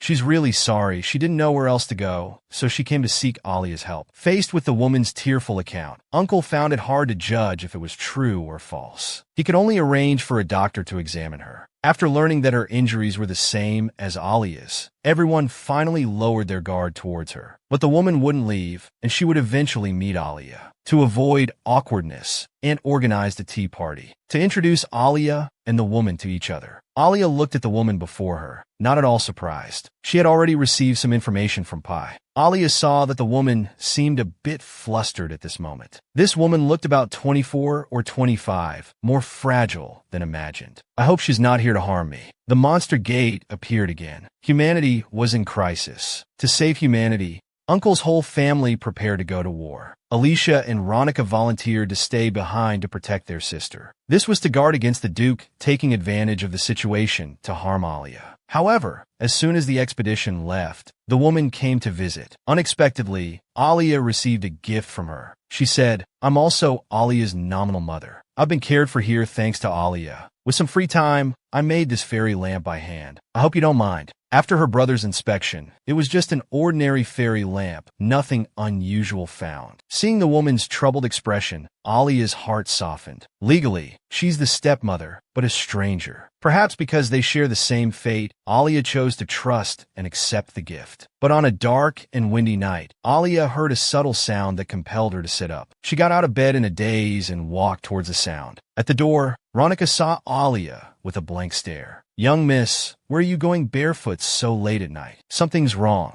It's bewitchment." Realizing the situation, Ronica quickly chased after her. Even with her sprint ability, moving at over 1,000 speed, she was still a step too late. The woman put away her flute. Seeing Ronica approach, she smiled contemptuously. "Hee hee, an uninvited guest has come along, but it's too late." She then picked up Alia and disappeared into thin air using magic. Despite Ronica's regret, Alia was forcibly taken away. In her unconscious state, Alia felt her body become very heavy. She wanted to wake up, but couldn't open her eyes. eyes. She could only call Pi to enter the fantasy library. Pi told her, "You've been poisoned, forced into sleep. Your fairy lamp had a powder you inhaled. Others control me, and I can't wake you up. Indeed, this woman isn't good. I must find a way to wake up from this dream first. I can't keep sleeping like this." Suddenly, Pi sensed that in reality, Alia was surrounded by props and prepared magic circles. In the original story, this environment was for forcibly extracting souls to create puppets. "I can't wait here for someone to rescue me. I must wake up quickly, even if it means my soul scatters. I can't let them succeed here." UERA has updated to Chapter 24 as required by the official manga. If there are impatient fans, they can continue reading at the official manga site. UERA thanks everyone for their continued support. Wishing you all the best. Wow, this human is quite fierce. With one stab, she forced herself back to the real world. As Alia slowly woke up, she felt a splitting headache. She must escape from here quickly. Walking out of the cave, she found herself in an ice-covered mountain range. Alia despaired. Was she going to die here? Although she had a knife brought from the fantasy library, Alia wasn't confident she could successfully fight back. As she stood there in a daze, Raida appeared behind her. The hypnotic potion should have kept her unconscious for 3 days. To wake up so quickly, TSK.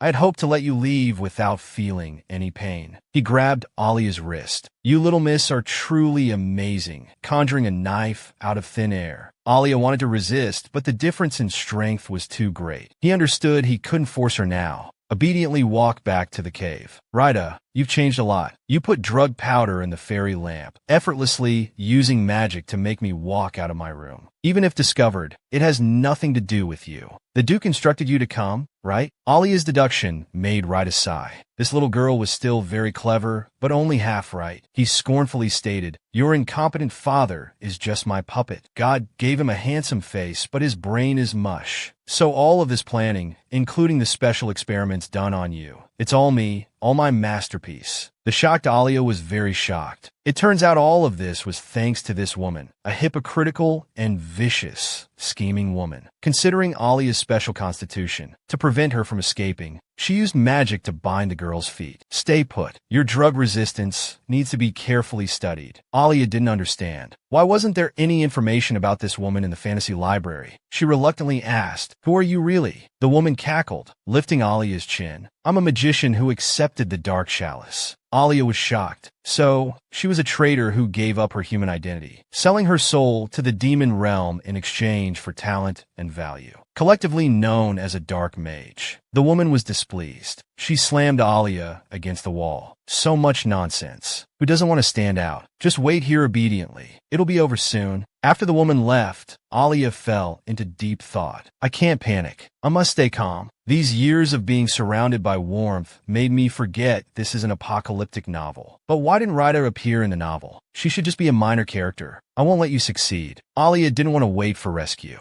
so there was only one option left. Immediately become a fairy messenger. But she was only 12, and 16 was the necessary condition to become a fairy magician. If she summoned a fairy recklessly, she might die for sure. Although this was crazy, she had no choice. Whatever the consequences, it was better than waiting for death. She closed her eyes, clasped her hands, silently praying as her soul slowly floated. She tried hard to find the great fairy appearing before her eyes. Alia was stunned on the spot. This was the Millennial Snow King Guan Weifua, the greatest fairy on the snowy mountain. Risk index, 5 stars. The book said if accidentally connected, it's advised to immediately disconnect and seal off. How cliché copyright is this? Wow, this human is quite bold. To survive, she's actually forcibly controlling a millennial great fairy. Call her brave? She's afraid of death. Call her cowardly? She dares to challenge this great fairy who disregards humans and rejects all connections with them. Forced connection means certain death or injury. This is the most dangerous terror ever. Alia kept praying for a miracle to appear, hoping to find a kind and gentle great fairy. She didn't want to lose her life because of this. The result was obvious. Within the millennial great fairy's domain, Alia couldn't find any fairies appearing. The book once recorded, when humans sincerely pray to great fairies in life-threatening situations, they might help out of annoyance. This was the origin of fairy magic. But Raida could return at any moment, and death would be inevitable. Might as well take a chance. My fate is in my own hands. Alia could only give it a shot. Please, lend me your strength. Annoyed by Alia's singing, the great fairy conceded. Fine, I'll help you.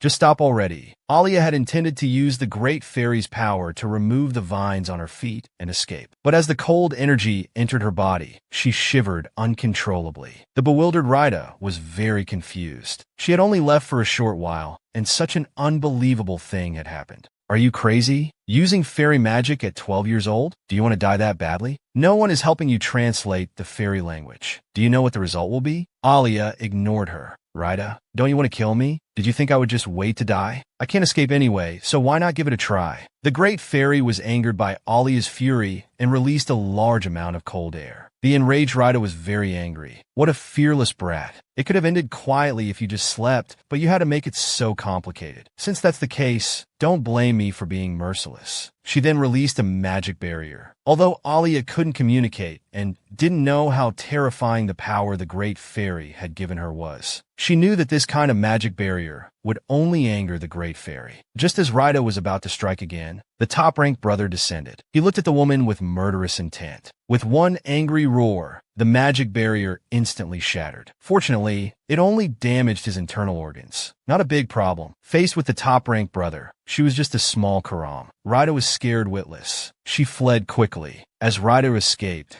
the great fairy's anger dissipated, but the connection remained. Speaking in a language Alia couldn't understand at all, it was like talking to a brick wall. The great fairy couldn't help but reach for her. Alia was desperate. She finally met the top-ranked brother, only to be killed by him. Suddenly, a familiar voice appeared. It was Pai. How did he grow up? Oh boy, this great fairy is very angry. The consequences are severe. Tightly gripping Alia's body, a mere human dares to offend him. She really doesn't know how to spell death. Suddenly, a familiar voice appeared. Alia, don't be afraid. He's a bit angry because you didn't answer the great fairy's question. Quickly tell him your age. Is this Pai? Although the voice has deepened a lot, it must be Pai. Help me, I'm 12 years old. I'm 12 years old. Learning Alia's age, the great fairy was dumbfounded. His anger slowly dissipated. He coldly looked at Alia. It was his first time seeing such a young fairy mage. With a wave of his hand, he released Alia's restraints. Alia fell miserably, with a bump on her head and another on the ground. The confused Alia was very confused. What was the top-ranked brother up to? Her little heart skipped a beat. He suddenly just let her go. Pai, can you analyze her current state? Given the task, Pai immediately began analyzing. He quickly finished. The great fairy's hunting index is extremely high, but he feels curiosity, pity, and admiration for you.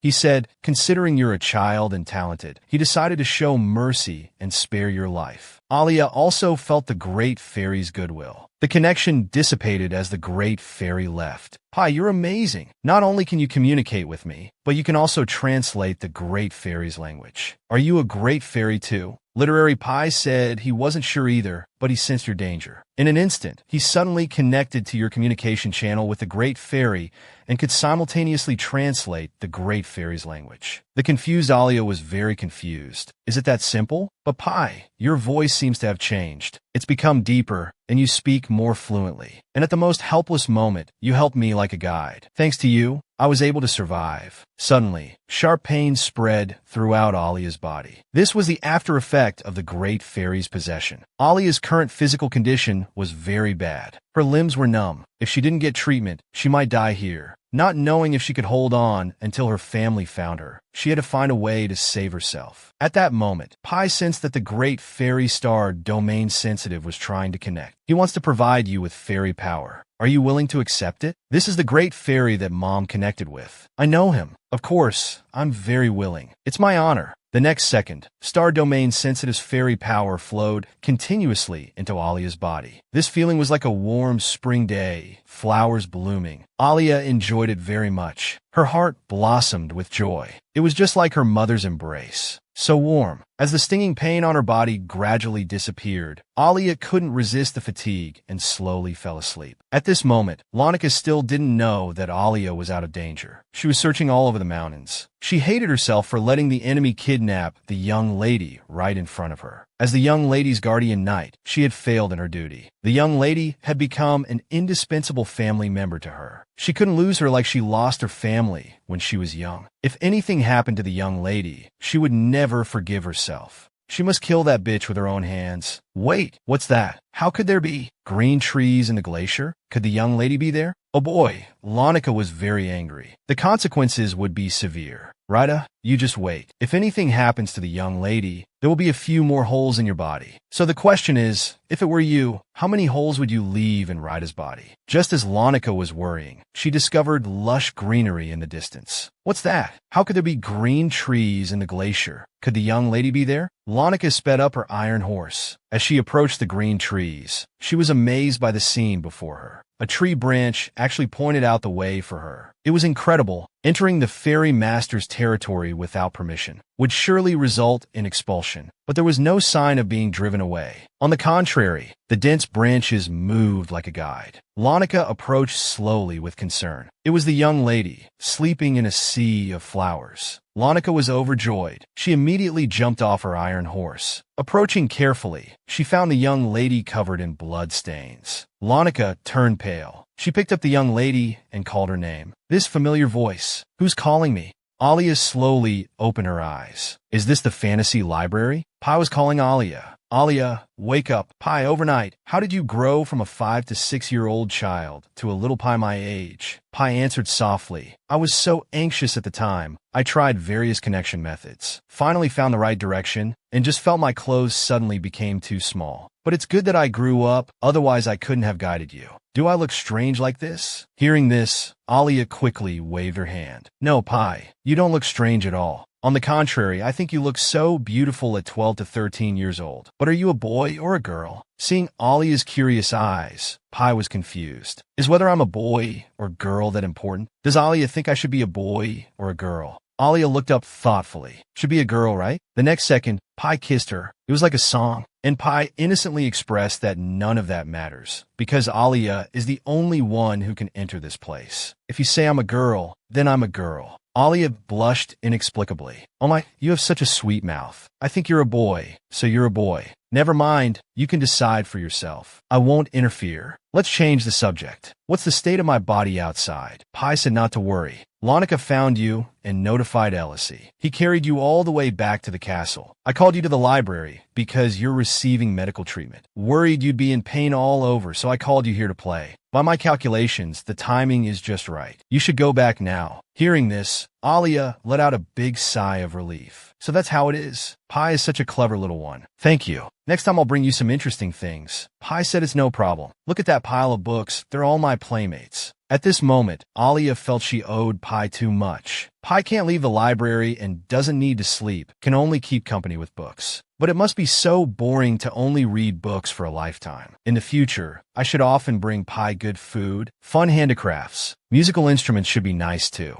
Pai looked at Alia's thoughtful expression, puzzled. Alia, what are you thinking about again? Alia said it's nothing. I'll come to keep you company more often in the future. Let's shake hands and say goodbye. Looking forward to seeing you next time. Take care. Goodbye. Back in reality, Alia was relieved. She was really afraid that if she closed her eyes and didn't open them, she'd be gone for this life. Alia, feeling weak all over, softly called for her brother. Elsie looked at Alia as if electrified. He twisted into a smile, but his words were teasing. Oh my, you finally put on some meat, and now you're a skeleton again. Alia was amused. I'm really beaten by you. Just woke up, and you're calling me a skeleton. Can you ever change this habit? Brother said, what else then? Did you think I would cry? But Elsie's trembling hands and the restraint in the corners of his eyes had already betrayed him. Pretending to be strong, he asked Alia to move her fingers and joints to see if it hurts. Alia looked at her hand, fingers numb. So brother was concerned about my frostbite. Brother is really cold on the outside, but warm on the inside. Can't he just speak nicely? Brother, I'm fine now. Don't make such a fuss. I don't hurt at all. Muttering, Elsie said in the future when I ask if it hurts, never say it's fine. You should say you don't know. And you must say you don't know. Most importantly, you have to say you don't know. Also, it's my fault. I didn't expect Rida to harm you right under my nose. Alia said, isn't that right? Even I, being so highly alert, didn't notice. This little girl always pretended to be an adult. I'm really speechless. Rest well. We'll talk about other things later. And I've already caught that bitch. Alia was shocked. Rida was actually caught by her brother. Brother is my guardian angel. He usually seems carefree, but in recent years, he always warms my heart. His ability to catch Rida was unexpected. But Rida is a black mage. Isn't this too dangerous? Elsie said, are you underestimating me? Little one, I know you're worried about me, but for me, he's just a small fry. I haven't even shown my full martial arts skills yet. Alia also fell into deep thought. Brother wasn't boasting. To be able to catch a black mage by his own ability at the age of 20 is indeed impressive. However, it doesn't matter how brother deals with Rida, but he can't touch Duke Dill. Elsie looked surprised. You're in this state, and you still want to protect that son of a bitch from the Duke's family? Don't worry about adult matters. When grandfather returns, he'll make the decision for you. Alia replied softly, no, Dill is just a puppet controlled by Rida. It's difficult to get formal punishment. He will certainly go with the flow, blaming the abuse I suffered on the black mage. In the end, I might bring hopeless disaster upon myself. I don't want to implicate our whole family because of him. But brother said it's hard to understand. You want me to watch him pretend to be innocent? Aren't you underestimating our Weaver family? Alia hurriedly explained, I'm not underestimating you.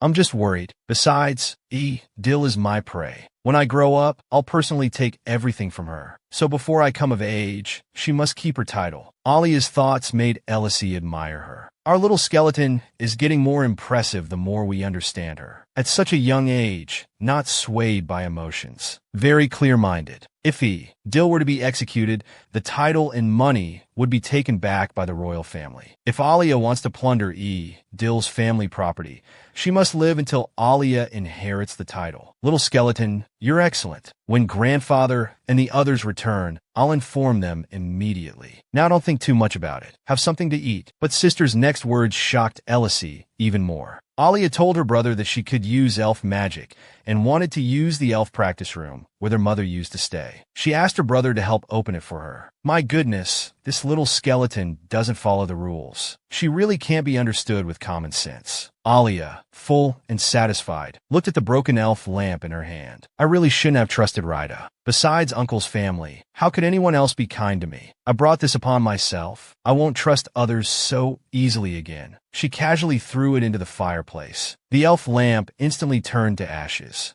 Just then, Lonika knocked and entered. Alia didn't turn to look at her. Nika, I heard you trained until you fainted. Lonika silently lowered her eyes. I was too incompetent. I didn't protect the young miss in time. I made you suffer. Alia immediately turned her gaze to Lonika. It's not your fault. That's because Rida is a black mage. But Lonika insisted. I was too lax usually. I almost cost the young miss her life. I can only work hard to make myself stronger. Alia stared blankly at Lonika and made a decision. Lonika, if there was a method that might even lead to death, but could make you many times stronger than now, would you accept the challenge? Lonika never imagined that Alia, whom she had watched grow up, was the mastermind behind the recently thriving mercenary group. This was an existence that even the royal family dared not provoke. Alia could obtain a large number of items and information through this team. Looking at the letter Alia handed over, the puzzled Lonika asked, Young miss, what trick are you playing now? Alia calmly said, This is a map of the contaminated area in the southern part of the Great Forest. At these words, the confused Lonika expressed her bewilderment. Noticing Lonika's unusual reaction, Alia said, You don't need to be nervous. The pawn marked on the map is your target. But along the way, unimaginable monsters will appear. You must be extremely careful. After finding the pawn, you can open the first letter. As for the second letter, it's up to you to decide when to open it. And the last letter can only be opened when you're in crisis. That's when it will have the greatest effect. Just trust me, go there, and your fate will change. Alia said, worried that Lonika wouldn't understand her meaning, because she didn't know how dangerous it was there. So, Alia was afraid Lonika would take her words lightly. Would she still accept her arrangement this way? The editor agrees. Because I know you have a cheat code. You're from another world, and I believe Lonika is a person who takes charge of her own destiny. Friends, do you agree with the editor's words? Whether you agree or not, the naive Lonika agrees anyway. Miss, I'm not afraid of danger. I'll go as long as I can find the pawn.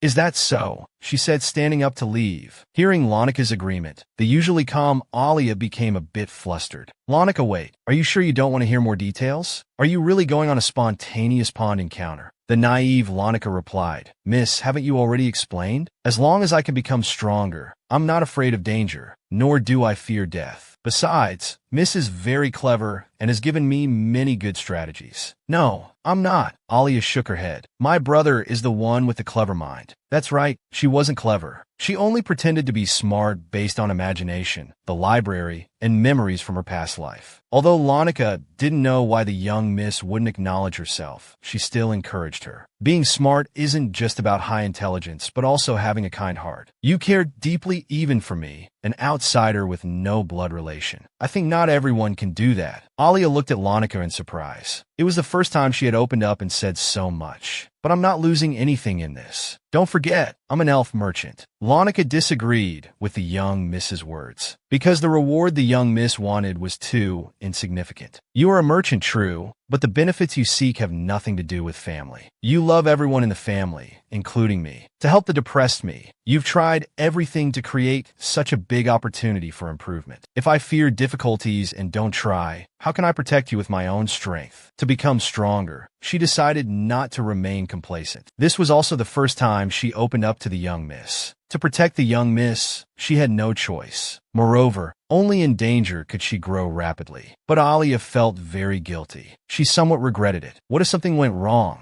Wouldn't she lose Lanika? Nika, maybe you shouldn't go. What if the map is wrong? Wouldn't your efforts be in vain? Lanika replied, Miss, how can you go back on your word? If the map is wrong, I can come back and report to you, right? Alia was speechless at Lanika's determination. She trusted her too much, even risking her life to test it. But I also believe she will seize this opportunity. In the future, Lanika will definitely be my comrade in arms. Looking at where the elf lamp had burned, Alia seemed to understand everything. Rida once said that if you don't trust anyone, you won't be betrayed or hurt. But if you want to gain someone's trust, you must first trust that person. Although Rida was a black mage, he was right. Nika and I are partners who trust each other. Alia, having understood this, finally smiled. Nika, thank you for your trust. When you return, I'll welcome you back. I look forward to seeing a stronger you next time. Shortly after Lanika left, Grandfather's family finally returned safely. Before Brother could report, they learned about my kidnapping as soon as they entered the city. But Grandfather and Brother's interrogation, Rida didn't cooperate. The stubborn Rida was eventually executed. I told you the little scumbag wouldn't last 3 episodes. Some people didn't believe it. I don't know if it's you reading the comic. Hee. Meanwhile, winter arrived, and the Weaver family's business was booming. As for me, I started helping Exer plan a series of tasks. Only by constantly strengthening Exer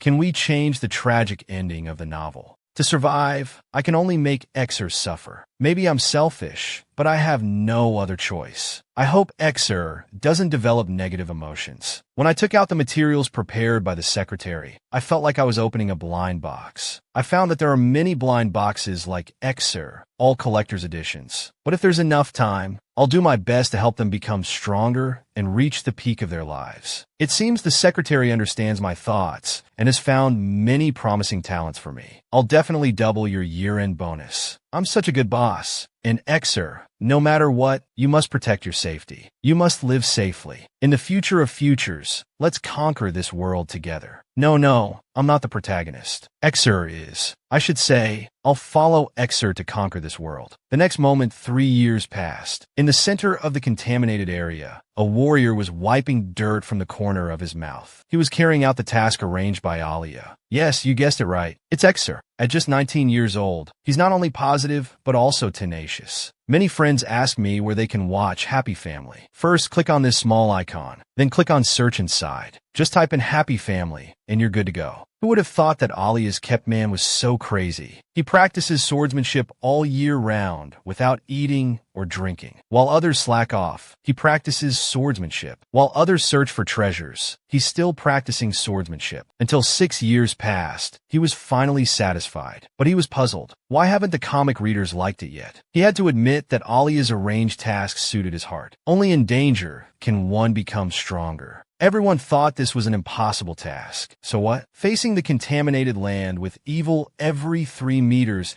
and surprises every 5 meters. Even without retreat, Exer was not afraid. It's just tough for these lovely teammates. A day without eating, drinking, or urinating, just advancing. Watching them sacrifice one after another, Exer dared not relax his vigilance. Because he only had one teammate left. Looking at the evil teammate approaching quietly, although scared, he still bravely moved forward. "Captain, I'll cover you. If I die, remember to avenge me." Exer ignored his teammate's joke and rushed forward himself. He told his teammate, "If you don't want to be burned alive, stay away from my fire slash." Exer just lightly slashed, and the fire flew from the blade. The evil being instantly turned to ashes. The fire slash is truly one of a kind. The saved teammate finally couldn't hold back. He expressed his incomprehension. He dared not look into Exer's eyes and lowered his head to question. "Captain is so powerful. Why didn't you use this move last night? This way, fewer of our companions would have died." Exer explained, "Yesterday, in the situation of being ambushed, without the fire aura deepening, everyone might not even have had a chance to struggle. All would have died from the fire." The teammate really couldn't understand why such a task was arranged. He expressed doubt about the master's purpose. A task that seemed easy was full of dangers. Arranging such an impossible task, the only answer he could think of was that we were meant to go and not return. Seeing his teammates slander the master, Exer gritted his teeth. For 6 years, he had perfectly completed every task arranged by the master. Although dangerous, he believed the master wouldn't arrange a dead end. But now his teammate had lost his reason. "Exer, I tell you, your master is a madman. This place doesn't need your loyalty. You should know your master just has some dirty money. Isn't her favorite thing to do just throwing money away?" Speaking of this, the teammate's teeth gritted with hatred. "So you're just a discarded pawn." At this point, Exer fell into deep memories. He once had doubts about the master, even loathed her. Every time, after completing the master's arranged task, the difficulty of the next task would inevitably increase sharply. Not knowing if it was to challenge our limits or deliberately so, many warriors died taking on impossible tasks. But since then, I accidentally learned about the master's unwritten rules. First, as the master's warriors, we only need to wait patiently, study diligently, and when our knowledge is sufficient to stand on our own, the master will arrange appropriate matters for us. Second, the master assigns impossible tasks, letting warriors become indebted, then quietly buys off the debt, rescuing the warriors, helping them regain their freedom. Although I don't understand why the master wants to be this big spender, I admire him. He grants freedom to his subordinates. The master, in a clever and natural way, rescues one slave after another from suffering. Counting on my fingers, I've been at the club for 6 years, and there are few warriors left.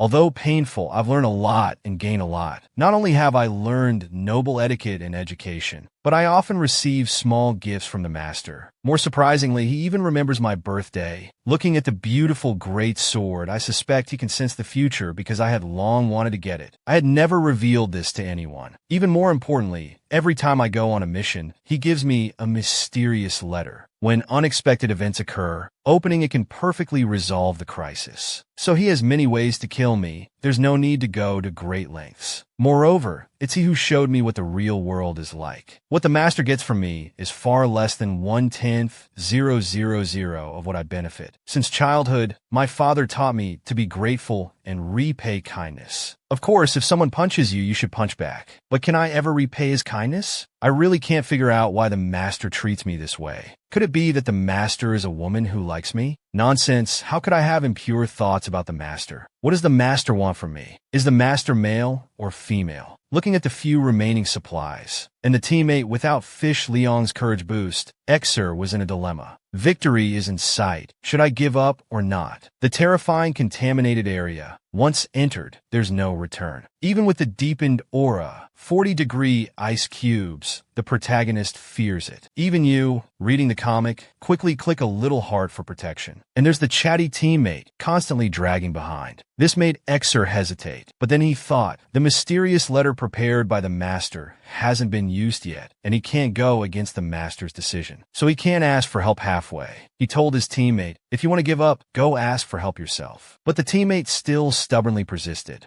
Sir, can't you be more clear-headed? You're not a wizard with magical powers. Why are you so stubborn? I'm 35 this year, and although I'm not rich and famous, I've been through a lot in this chaotic world for over a decade. I can tell you with certainty, no one in high society has clean money. They only use others. Don't keep making mistakes. In their hearts, we're just society's leftovers. We're just their pawns, ready to be discarded and replaced at any time. These are my heartfelt words. If I'm lying, may I face price hikes when buying groceries and have no fork when eating instant noodles. However, unsurprisingly, Xer certainly wouldn't agree. Looking at the cowardly guy in front of him, he turned away, not listening to his teammates preaching. You think you're so smart. If you're afraid of dying, find a safe place to hide before evil strikes. With that, he turned and left. Xer's departure troubled his teammate. Cursing, hide my ass. Tough talk, but his body was honest, silently following along. As time passed, the teammate's body grew weaker. The elven power in his body was being eroded by the contaminated area, with the possibility of going berserk at any moment. Xer was constantly aware of all this. Just as he was about to speak, he saw a blue light rushing towards him, nearly catching him off guard. This guy indeed couldn't last 2 levels. He had turned into a Karami.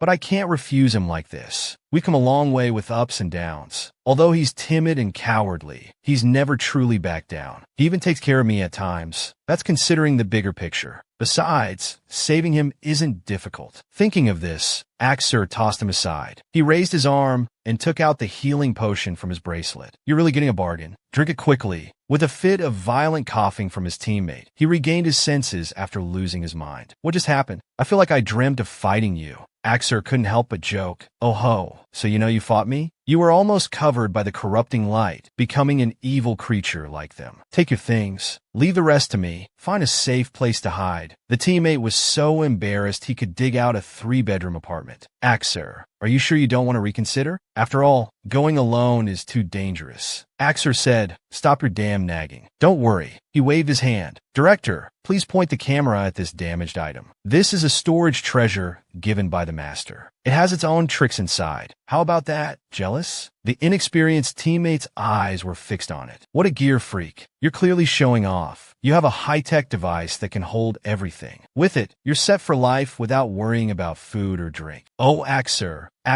if you're gonna die, at least give me one of your treasures. Don't let good stuff go to the grave with you. Axer wasn't a child. He said goodbye without looking back. Actually, this storage bracelet was a trophy obtained from completing a mission. It was supposed to be handed over, but the master gave it to me unconditionally. This made me a bit uneasy. Who knows if it was just the master's whim? But anyway, I accept this gesture of goodwill. Thinking of this, Axer walked to the entrance of the maze. According to the map provided by the master, this is where the core is located. But entering this core is so quiet. Axer was also cautious, slowly entering. Soon he found an evil creature lying ahead, motionless. Who knows if it's completely dead or not? As Axer was observing his surroundings, an evil aura slowly approached. Suddenly, a huge bloody mouth appeared. What the hell is this? The evil one sneered. Want to know what I am? The original comic will tell you. When a lucky little bug meets our Axer, then there's bound to be a crazy little bloodbath. You've caught up, my little friends. Let's give a like and follow and continue watching together. You might not believe it, but the monster corpse ahead was actually a trap set by this little bug. Axer, who had come all this way, never thought he'd be tricked by this bug that only thinks with its lower half. Moreover, the sticky liquid on its body is corrosive. Even flies would have to hold their breath. Most importantly, even concubine fire can't burn through it. Simply put, it's the nemesis of concubine fire. Knowing he was outmatched, Axer took out Alia's mysterious letter. But when he opened the letter, Axer was instantly petrified. What the hell is this? The letter only had 2 words, don't come back alive. Oh boy, now he's really in trouble. Axer gritted his teeth. Is the master really abandoning me? I've worked so hard to get these 28 abs, and now I'm being sent to die? Axer was so angry he laughed stupidly. If I had known this, I should have died the first time I appeared. Why show me hope and then give me despair? Axer was really unwilling. Is Alia really going to abandon Axer? No. That's impossible. Alia is just trying to train Axer's adaptability. When he's caught between a rock and a hard place, with no one to help him, he'll break through.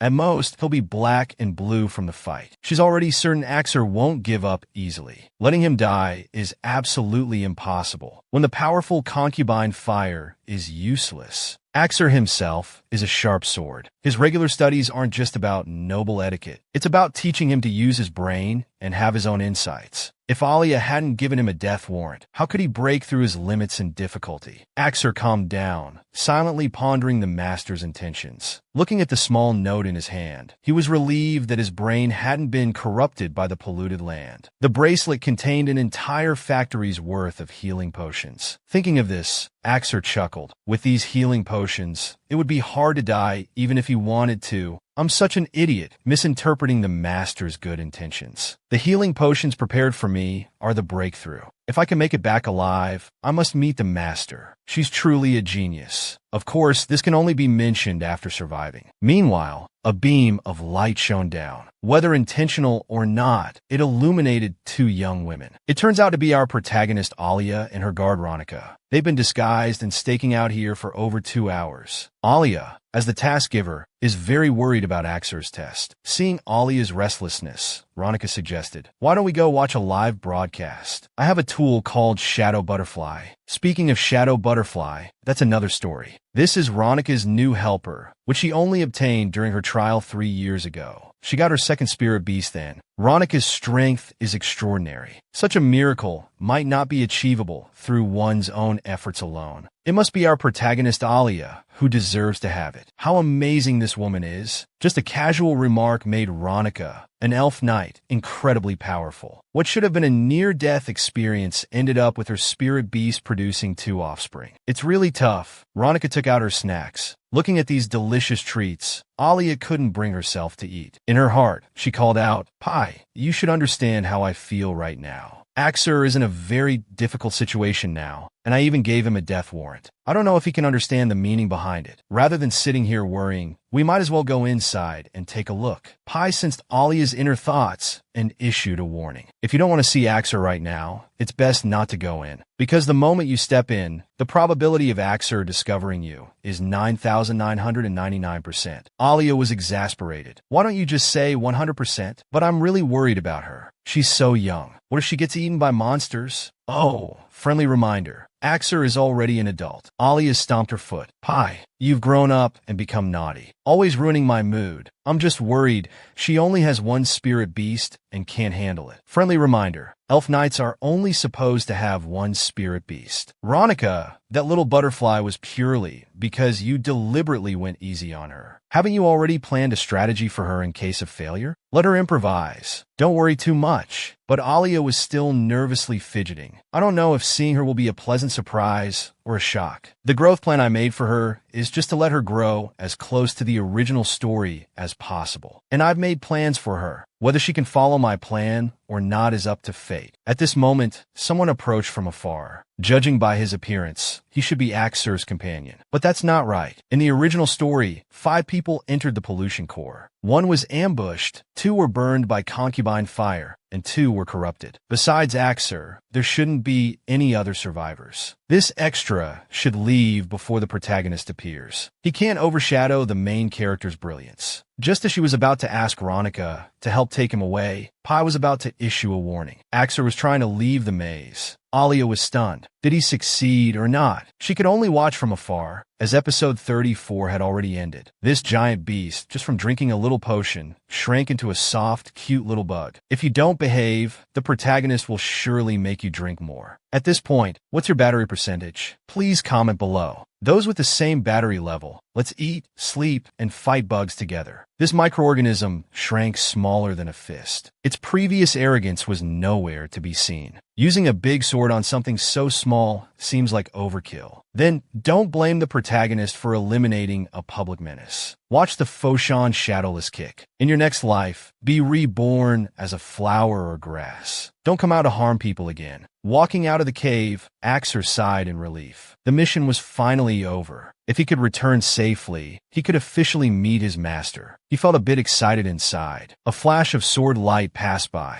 Oh, what kind of sword trick is this? Who do you think you are? My superior spared your life, and you're trying to ambush me? Left you so many things. Are you just bored and playing with me? Or are you creating difficulties because the task seemed too simple? The extra was also panicking inside. Damn it, let go of me. If you're brave enough, throw away your big sword. Let's fight barehanded. How about that? Axer ignored him completely. Let you go? If I'm not mistaken, you're planning to summon your spirit beast, right? If you don't want to die, state your purpose. The captured extra was really unwilling. If I hadn't been eyeing your storage bracelet, I wouldn't even bother with you. Axer, I know I was wrong. My mind was a bit muddled in this polluted land. We're companions who've been through this together. We've been through life and death. I swear to heaven, if I have any ill intentions again, send me to the crematorium. Burn me to ashes. Axer smirked. All right, I'll grant your wish. In this life, you're only fit to eat 2 dishes. In your next life, remember not to be human. Even at death, the extra couldn't understand why Axer was so ruthless. In fact, as long as people have greed, society will surely teach you how to be a person. If you don't want to be human, we'll send you to be a little ghost. Axer dragged his heavy steps out of the polluted area. He encountered the person he most wanted to meet, but didn't realize it. Whose fluffy doll is this? Daring to venture alone into this polluted forest, but seeing the lush greenery at the newcomer's feet, he was certain this was the master he had been thinking of. Because his legs involuntarily knelt down, Ollie was a bit scared now. Witnessing a living extra being burned to ashes, she felt somewhat panicked inside. Soon, with the support of the heart regulator and the great spirits, Alia's emotions gradually stabilized. Moreover, Ronica gave her a potion that could change her childhood. Let's give him a shock first. Axer, are you Autumn High? You made me feel refreshed. I told you not to come back alive. Is this how you execute orders? Since you've reached the final stage, I must represent the boss and eliminate poor Axer. Although I have to follow the original script and let you experience the feeling of betrayal. Axer understood. At this moment, the master's goal wasn't to kill him. Now he didn't care what the master said. He had seen through everything. Master, your grassland, your horse, you can mess around as you like. I'll behave obediently. Go ahead and do what you must. Poor Axer had just met his master, and the master was about to give him a shock. Axer, why did you come back alive? I didn't want to kill you with my own hands, so you should have understood and died on your own. After all, human hearts are treacherous. Only those who have experienced betrayal can understand that kind of heart-wrenching, living worse than death pain. Alia released the pale blue power of the Great Spirit. Axer made no reaction at all, allowing the feeling of suffocation to rush into his mind. The blood in his entire body was rapidly cooling. Alia hoped that Axer would use her firepower to fight against her, then immediately suppress her, forcing her into a desperate situation. This was the betrayal script Alia had prepared. Moreover, Alia could masterfully control the complex spirit power, so she could protect herself while easily launching attacks on the opponent. Surely Axer would be caught off guard. But come to think of it, why isn't he fighting back? Why isn't he making any movement at all? Hey, quickly analyze his situation for me. What's going on with him? Wen Pai quickly responded. Reason unknown. I guess Axer is trying to find a way to escape the danger. That's not right. I clearly arranged for him to practice escaping danger in water. Could he be trying to test my reaction? Otherwise, why is he not moving at all? Is he pretending to be a turtle? 1 minute, 2 minutes, 3 minutes, 10 minutes. Meanwhile, Axer, who was in crisis, had already seen through everything. The master would never abandon him. Axer's silence shocked Alia. Pai also sent a warning. Axer was about to reach the limit of human breath holding. He was on the brink of death and unconsciously took a breath. No, impossible. Axer, come up quickly. Come and attack me.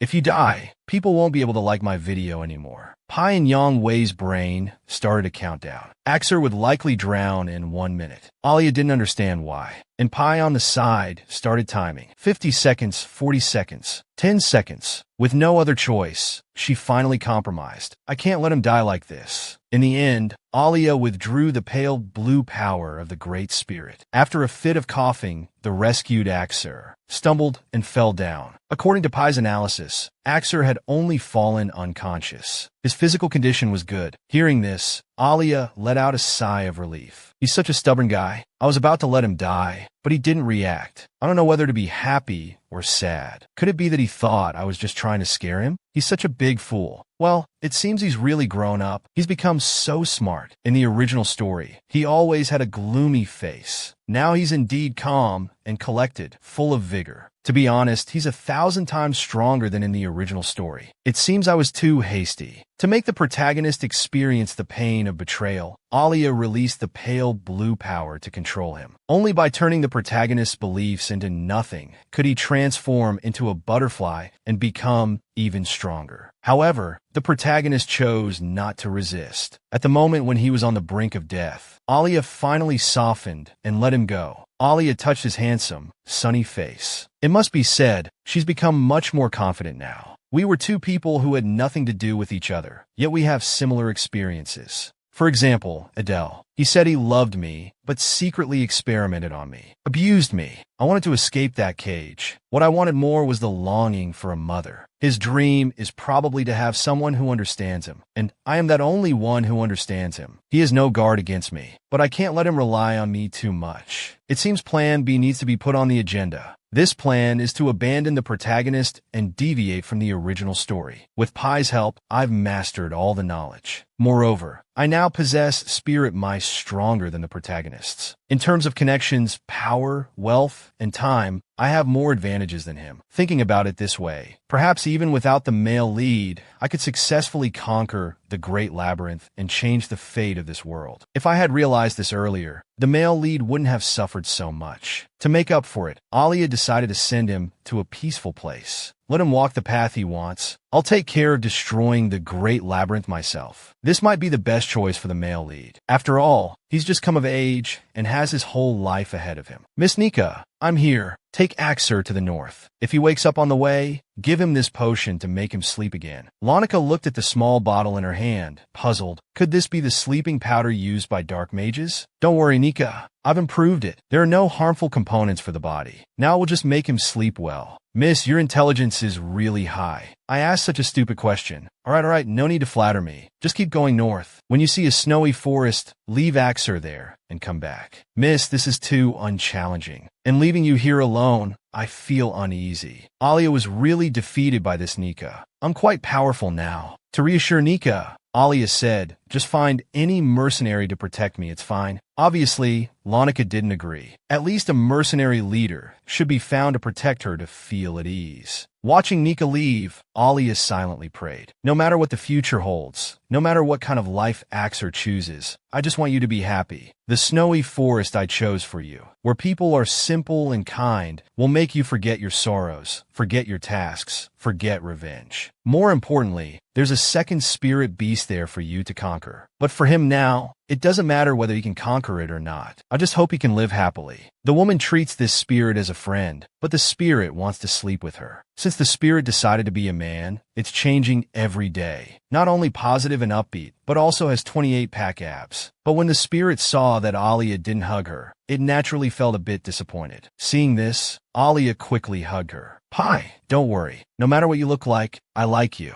But Pai can't always come to kiss me, because we're good friends. Okay, Alia, I understand. I'll just live in your heart. Pai slowly approached Alia. She quickly covered her mouth. This tall, mighty, and handsome appearance really makes me a bit shy. No, Alia Blast. A kiss can solve the wet poison. Alia was so scared she wet herself. Pai, can we be a bit more reserved? When Yen Pai stopped her actions. If that's the case, I'd better be a girl then. As soon as the words fell, a stream of golden light enveloped Pai's entire body. Alia watched the transformation, almost blinded. Pai, now a girl, quickly hugged Alia tightly. Do you like me better this way? Meeting you is the luckiest thing in my life. I want to kiss, hug, and lift you up. Hey, you're really amazing. Changing gender at will, which master taught you this? Actually, I don't dislike the male version of Pai. I just feel there's a difference between men and women, and I unconsciously become shy. Okay, Alia. No matter what, when I'm a girl, please don't push me away. Yes, Pai.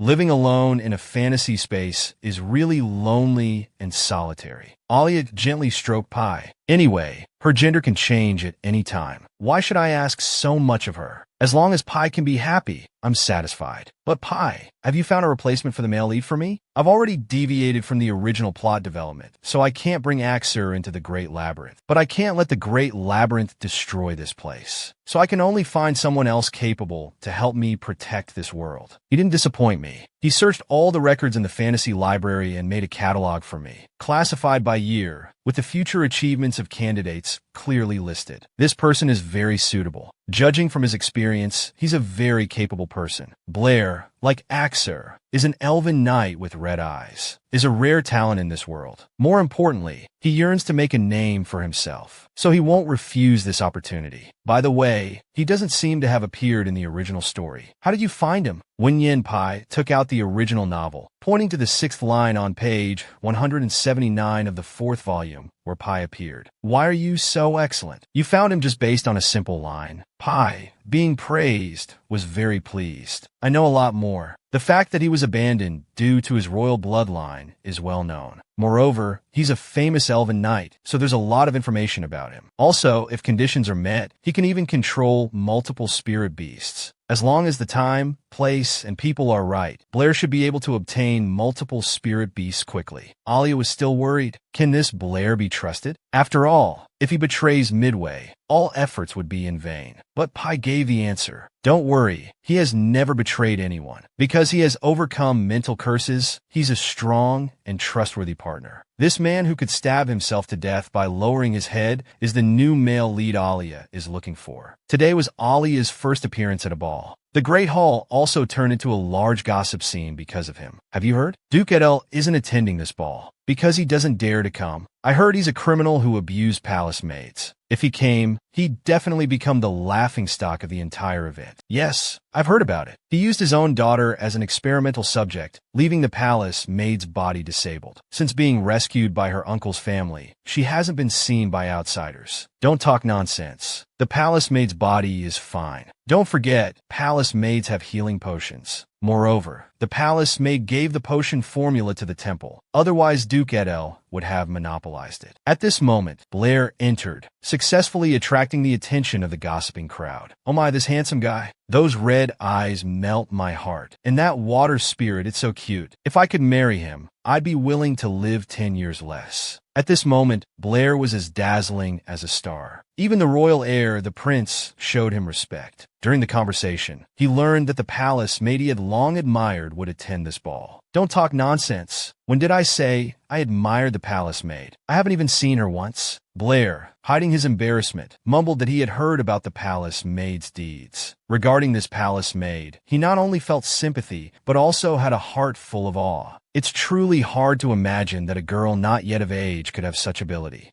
To be able to give the spirit medicine formula to the temple, ordinary people wouldn't have such courage. I really suspect that given a fulcrum, she could move the entire earth. But aren't there too many gossipers in this hall? You should accumulate some virtue. Doing nothing every day, but meddling in others' affairs. What an unsophisticated bunch. The prince was also helpless. These green tea bitches always stir up trouble for no reason. It's hard enough to mind your own business. Why bother gossiping about others? Soon, our female lead Alia made a dazzling entrance. The ball's gossip instantly died down. Here she comes, here she comes. She's coming with a smile. The rumors in the world were instantly distinguished between true and false by the discerning. She was so dazzling, even though just a 15-year-old naive girl. She couldn't hide her exquisitely beautiful face. How could there be such a beautiful person in this world? The girl, attending her first debutante ball, became the most stunning beauty of the event. Her smile captivated everyone. All the beauties in the palace paled in comparison, making all the men instantly fall into the poison of love. Alia looked around searching for a candidate. Blair was scared witless. Is she looking at me? Did I grow a pimple on my face? Alia, without hesitation, directly gave him a killer smile, successfully pushing him into the spotlight. Don't mess with me. We don't know each other. The confused crowd was also bewildered. Was the palace maid just smiling at him? Why is he so excellent that he made the palace maid smile involuntarily? In Blair's eyes, that brief seconds-long smile left him astonished. That tingling sensation made his heart race, even wanting to stay in that moment forever. It must be said, our Alia's charm is truly powerful. Alia, accompanying her aunt, easily found the handsome trio. Just as she was about to take a seat, her grandfather tearfully asked Alia who she'd danced the first dance with. Alia was defeated by this adorable grandfather. I haven't even spoken yet. How did you turn into such a winner? Pretending not to care is the greatest possessiveness, you know? Alia didn't care. He secretly mouthed to his sister not to dance with that old man. Choose me,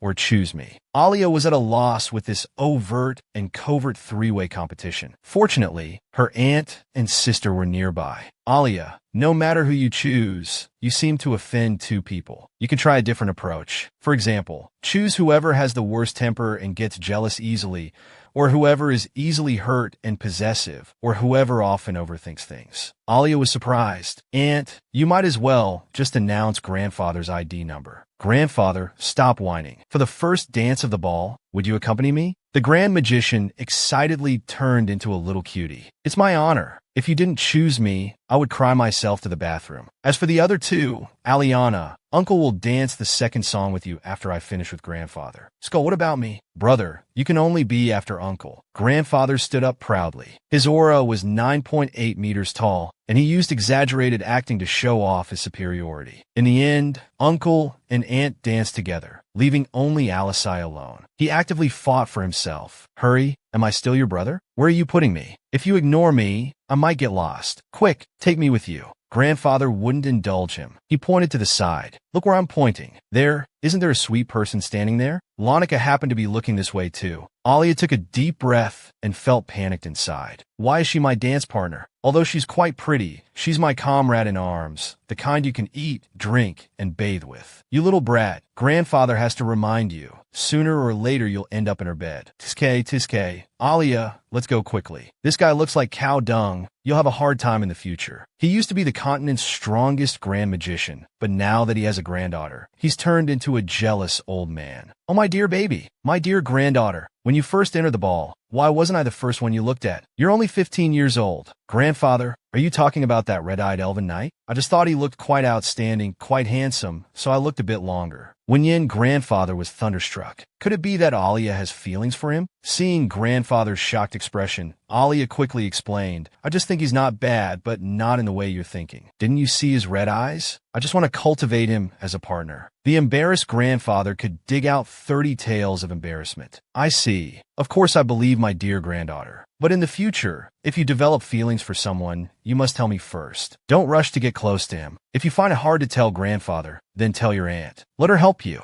Alia understood. Grandfather was so worried because of what happened to Mother. This was also an unresolved knot in his heart. I can't let him get hurt again. Thinking of this, Alia smiled at Grandfather. All right, Grandfather. If one day I fall in love with someone, I'll definitely tell everyone openly. Grandfather told Alia, if any rotten fish or shrimp come courting, you must tell me. They absolutely won't escape being castrated. Your uncle and I aren't famous for nothing. Alia felt Grandfather's anger increasing and personally comforted him. Don't worry too much. Right now, my focus is on making money and my studies. Alia just looked at Blair a couple more times in the crowd. This easily ignited Grandfather's little universe. It seems Alia can only meet like an underground worker. As one song ended, Grandfather left. A bunch of people crowded around, chattering. Although Alia anticipated her appearance would cause a bit of commotion, she didn't expect everyone to be so enthusiastic. Not only were they inviting her to dance, but some even invited her to visit their homes. She was afraid that everyone was trying to get close to her because of the healing potion. This made the socially anxious Alia extremely uncomfortable. Fortunately, there was mental support from behind helping Alia calm down. Her family all hoped that through this ball, Alia could make sincere friends. But Alia's heart wasn't in it at all. She still had a pile of things waiting to be dealt with. She looked around, searching for her brother and Lonika. Alisai also felt her gaze. He strode towards Alia. Our little skeleton is really popular. I say, brother, stop making sarcastic remarks. Quickly help me escape from here. Alisai grinned. All the benefits? Alia was annoyed. Is this how a brother should act? Wenyan Alisai said, call me the invincible handsome big brother, and I'll help you. Alia cursed. Then you could just get lost. Stinky sister, brother specializes in treating all kinds of defiance. He suddenly picked up Alia. Excuse me, everyone. My sister has a weak constitution and needs to breathe fresh air alone. I'm sorry to disturb everyone's mood. I have to take her away now? Haha. Being princess carried by a boy should be a blissful feeling. It would be even more blissful if it were a boy she liked. But being princess carried by her brother with an 8.8-meter aura, Alia was so scared she wet her diaper. I asked you to help me become invisible, but you made me the most conspicuous person in the room. Although you're the most handsome guy of the century, only 23 years old, and already titled the world's greatest genius magician, and even published a world-shocking thesis in the magic world. You stinky brother, put me down quickly. I don't want to become the focus of the ball. This move dazzled all the women present. Even the men vowed to strive to become like him. Alia felt so embarrassed. Today was her first appearance in social circles. Those women were mesmerized by your tear mole. The drool they're dripping is about to drown me. I really thank you. Oh, our little skeleton, who hasn't gone through youthful days. Don't be shy. Before he could finish speaking, he felt a sudden pain. I'm asking you, can you put me down quickly? If not, I'll pinch you till the end of time. Skeleton, be gentle. You're my sister now. I'll put you down right away. Finally free from her brother's clutches, Alia decided to have an accidental encounter with Blair. She came to the balcony of the hall, calling out in her heart, Pi, come out quickly. I really need your help right now. Help me open the channel to the great elf of new green sensitivity. It's my honor. Alia has already connected you to the channel of the great elf of new green sensitivity. The channels of receding water and pale blue have been opened. Heart rate sensitivity has sensed that you're attending a ball. He's very pleased with your growth and congratulates you on your debut. He's also sent you a gift. The care from heart rate sensitivity was like a ray of sunshine, warming Alia's heart. This wasn't the first time. Since receiving the elf from heart rate sensitivity, it had been like a mother constantly watching over Alia's growth. Thank you. I will store all the received elf stones in a safe place for future needs. By the way, can you help me with something? I want to find someone. It's for him that I decided to make my debut and attend this ball. He's an indispensable partner in my mission to protect this world. Upon receiving the request, New Rhythm Sensitivity Pie's little flower quickly found him and gently pointed its antenna towards the other side of the balcony. So he was outside. Blair, I finally caught you. Apart from you, I don't want to see anyone else. Blair noticed that the little flower was being controlled by magic, swaying gently. Even from far away, Alia could see his expression. He was so shocked his hair turned yellow. I can't pretend I didn't see that pee running down. Come over quickly, you handsome guy with 18-pack abs. This blonde man with red eyes is Alia's designated battle partner. Right now, he's scared stiff by the swaying little flower. Don't be afraid. This is your future captain, causing trouble. In this vast sea of people you meet here, Alia, seizing the opportunity, definitely wants to create a little surprise for you. Alia hooked his little finger. He should understand that I'm asking him to come over, right? Giving him a chance to come closer. If he ignores me, then don't blame me for forcibly pulling you over. How could Blair keep a beautiful lady waiting? He spread his water elf wings, slowly flying towards Alia. Indeed, the guy Pi recommended is a capable person. This scene of elf fusion is truly stunning. Coupled with these perfect features, it's really cool. Blair landed effortlessly. He greeted very politely. Holy Maiden, from the moment you walked into the ball, I could feel your goodwill towards me. You're too polite. Just call me Palace Maid. I'm well aware of my abilities and don't deserve the title of Holy Maiden. You're Blair, right? Blair's heart pounded like an elephant. He didn't expect the Palace Maid to know him. May I ask if you've seen me before? When you looked at me as you entered, I was almost dazzled by your beauty. Alia admired up close. This guy with 18-pack abs not only has a pretty face, but also a gentlemanly style. charming yet restrained. He's very much like Duke Adel when he was young. At this moment, Alia finally understood why her grandfather's heart was so sensitive. Pi, who was connected, was Alia's view. That's not right. Blair doesn't look anything like Adele. He wouldn't do such beastly things. Yes, you're right. I almost forgot my little cutie was still connected with me. But their auras are indeed a bit similar. Well, Blair, today is our first meeting, but I've heard many legends about you,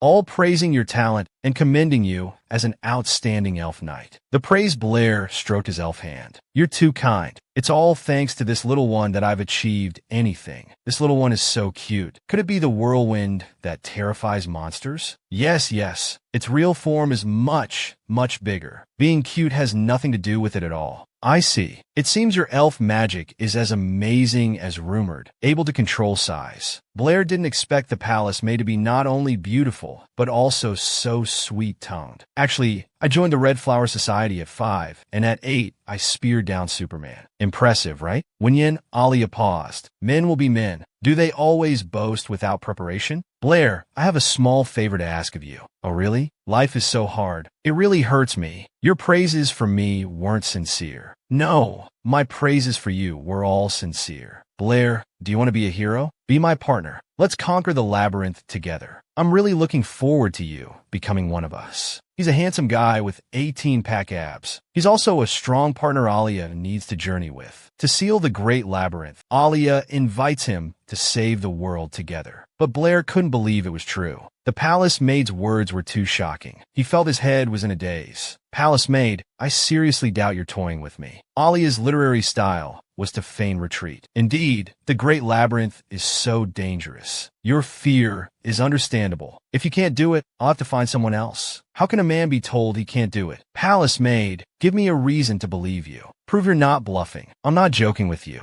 Don't think I'm just a little girl who's just entered society. My abilities are beyond your imagination. This palace maid not only looks innocent, but her ideas are also naive. Blair was sweating nervously. To be honest, it's not that I can't do it, but the palace maid's ideas are too immature. Do you even know what monsters look like? Alia just smiled lightly. She just slightly raised her arm. Looking closely, holy shit, a huge creature suddenly appeared behind. Blair was so scared he wet himself. This was actually a high-level monster, a one-eyed giant. Palace maid, you can depict it so vividly. If she hadn't seen a real monster with her own eyes, it would be impossible to create it so perfectly. Is this really a little girl who just entered society? Her casual display is on par with an elf master. How about it? Now you know I'm not joking with you, right? Blair admitted, I underestimated you. You're indeed not an ignorant little girl. Make it disappear quickly, lest it cause unnecessary commotion. Wenyin Alia formally extended an invitation. This is the invitation I'm giving you on behalf of Weaver. Please accept it. Blair looked at the offered invitation. Are you eating while talking and introducing your companions to me? No, this is an invitation to the Latsuya Labyrinth. Blair was shocked to hear this. Am I ignorant? Or are you making this up? I've never heard of such a thing. Alia remained calm. A genius's life is always full of obstacles. How would you know? The painstakingly explained manga isn't accepted by fans. The depressed editor isn't depressed. Alia has the ability to foresee the future. Calculating with her fingers, she knows it will come soon. In the original story, Launica sacrificed herself there to protect Alisai.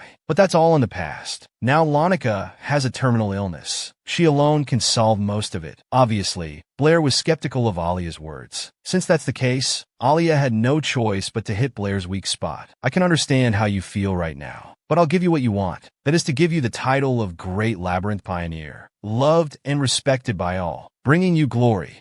That sounds good. A year later, the Latsuya Labyrinth appeared. This hot topic instantly spread through the streets. But that's not the point. The point is that an elite team appeared in less than a day. They successfully dismantled this labyrinth. The leader of the elite team was even more impressive. It was the fabulously wealthy Holy Maiden, Lady Alia. It's said that the Holy Maiden is an elf master, and she's only 16 years old. It's simply unbelievable. The passersby's chatter didn't notice the young man in the corner. dressed all in black with a hat. He was the poor Axe. The Axe that Alia hoped would live happily and joyfully. The man just went out for a meal and heard mind-blowing news. He was originally the strongest male lead in the original story, but was left by Alia in a snowy forest. The people here are simple and like to spread gossip. Today's gossip was about Alia. Have you heard? There's an elite team. In less than a day, they successfully dismantled the Latsuya Great Labyrinth. The leader is that holy maiden, and she's an unprecedented super elf master. Where there's praise, there's doubt. Come on, stop your nonsense. Even lies should have limits. You seem ignorant. Have you heard of the Dawn Mercenary Group? That was also created by the Holy Maiden. In both legal and illegal circles, it's like a godlike existence. Axe, listening to this gossip, was naturally unhappy. There really are all kinds of rumors. The gossiper continued, I can't hold my temper. This is from a reliable friend of mine. Although the leading Holy Maiden is only 16, her great deeds have spread across the continent. To help slaves escape from suffering, she not only spent a lot of money to redeem them, but also helped arrange jobs. Though I don't know why she did this, her good deeds are admirable. Hearing this, Axe became uneasy. His master also treated warriors this way, and she was also a young elf master. Although she wore a mask that day and didn't admit to being my master, she could call out my name, which is enough to prove my guess wasn't wrong. Because, apart from the previous master and the acting secretary Simon, only she knew my real name. Although she dressed maturely, judging from her figure and height, she was a little girl my age. It's hard to believe. Could the holy maiden they're talking about be my master? But it's impossible. As the owner of the club, she couldn't possibly go to dismantle the labyrinth herself. It's frustrating. The slightest movement makes me think of this annoying woman. She buys and releases others as she pleases. And in the end, she even abandoned me, her carefully trained two-faced person. It's really puzzling. She said she wanted me to die, but at the crucial moment, she spared my life. Then she quietly dropped me in this strange place. I thought I had become an abandoned chess piece, but as I wandered around here, I discovered a legend. The legend says that elf knights can make contracts with several elf beasts. This snowy forest also has powerful elf beasts. In other words, the master didn't abandon me. Instead, she let me be free to persuade them. Finally, after recuperating for half a year, on a stormy day, I successfully tamed one. So now, I should return to my master's side. However, when I finally made it back home, what awaited me was a commercial group power certificate. I eagerly opened the letter. The contents shocked me. It said the club had been dissolved and all remaining assets had been acquired. And the beneficiary's name was actually mine. This sunny path he paved for me. Where is the empty place? Who can stand up and tell me what exactly happened? I don't want to guess anymore. My head hurts. What exactly am I to him? The word abandon is like a sharp blade covered in blood. Everyone who has been or is currently being abandoned is torn inside. Axe is no exception. If described in 4 words, it would be wishing for death. Everything happening before him completely overturned his worldview.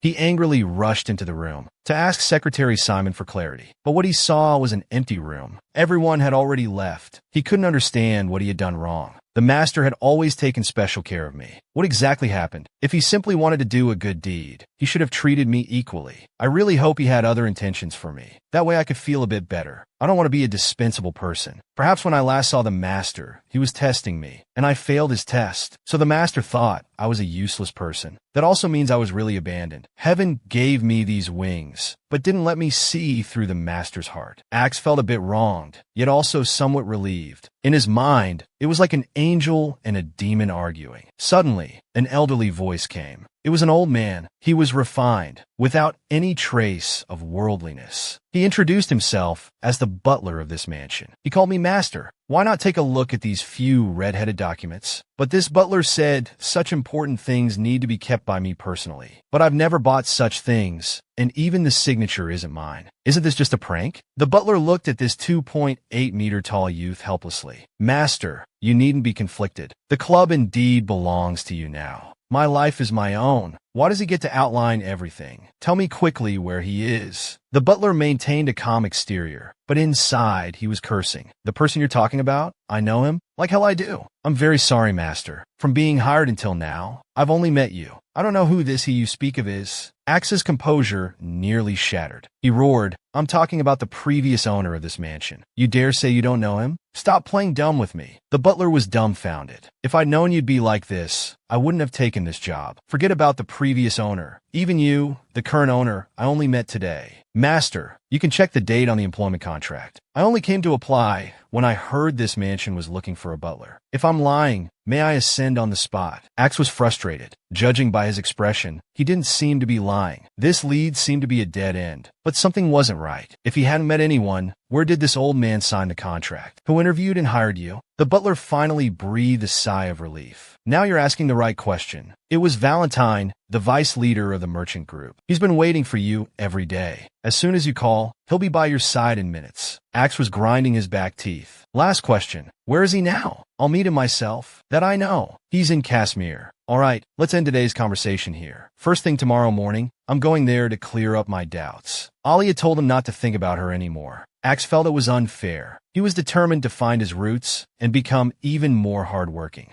To resolve his confusion as soon as possible, Axe, without eating, drinking, or sleeping, rode his golden dragon to find the vice leader. This was Axe's second elf beast, obtained in the snowy forest. His name was Thunder. Thanks to him, Axe only took 2 days to reach his destination. The young ladies by the roadside were stunned by this dashing appearance. "Whose young master is this? I really want to marry him." Axe walked into the Merchant Association building with an anxious heart. The first to greet him was the vice leader of the association. He chattered on about how the club became the Merchant Association. "At first, we were worried about understanding it, but the business turned out to be unexpectedly booming. This is the financial statement for the past half year. Please take a look." Axe wasn't interested in these. He had met this vice leader of the Merchant Association before, and the night beside him, the last time he saw him was the last time. Now he's also become a guard for the Merchant Association. "I say, you two brothers, how are you still here? Where are all our former teammates now?" "That's a long story, but now you're my big brother. From now on, you can call me Lloyd. Now I'm the chief guard of the merchant group. Our former teammates are doing odd jobs in the group, some are guards. It was that foolish master who hired us all." Axe agreed with Lloyd's statement. This master was indeed a big fool. Even after disbanding the club, he still wanted to do charity and help these people. "Lloyd, have you ever seen the master's face?" Lloyd said he hadn't. He just suddenly received a notice of regaining freedom. "Vice leader, you must have seen him, right?" The vice leader was unnerved by Axe's stare. "I'm just a bystander. Where would I see that mysterious master?" It was all led by Simon. Messages passed by the secretary. Axe was getting agitated. "Where is Simon now?" "I'm not sure about that either. But he asked me to pass this letter to you.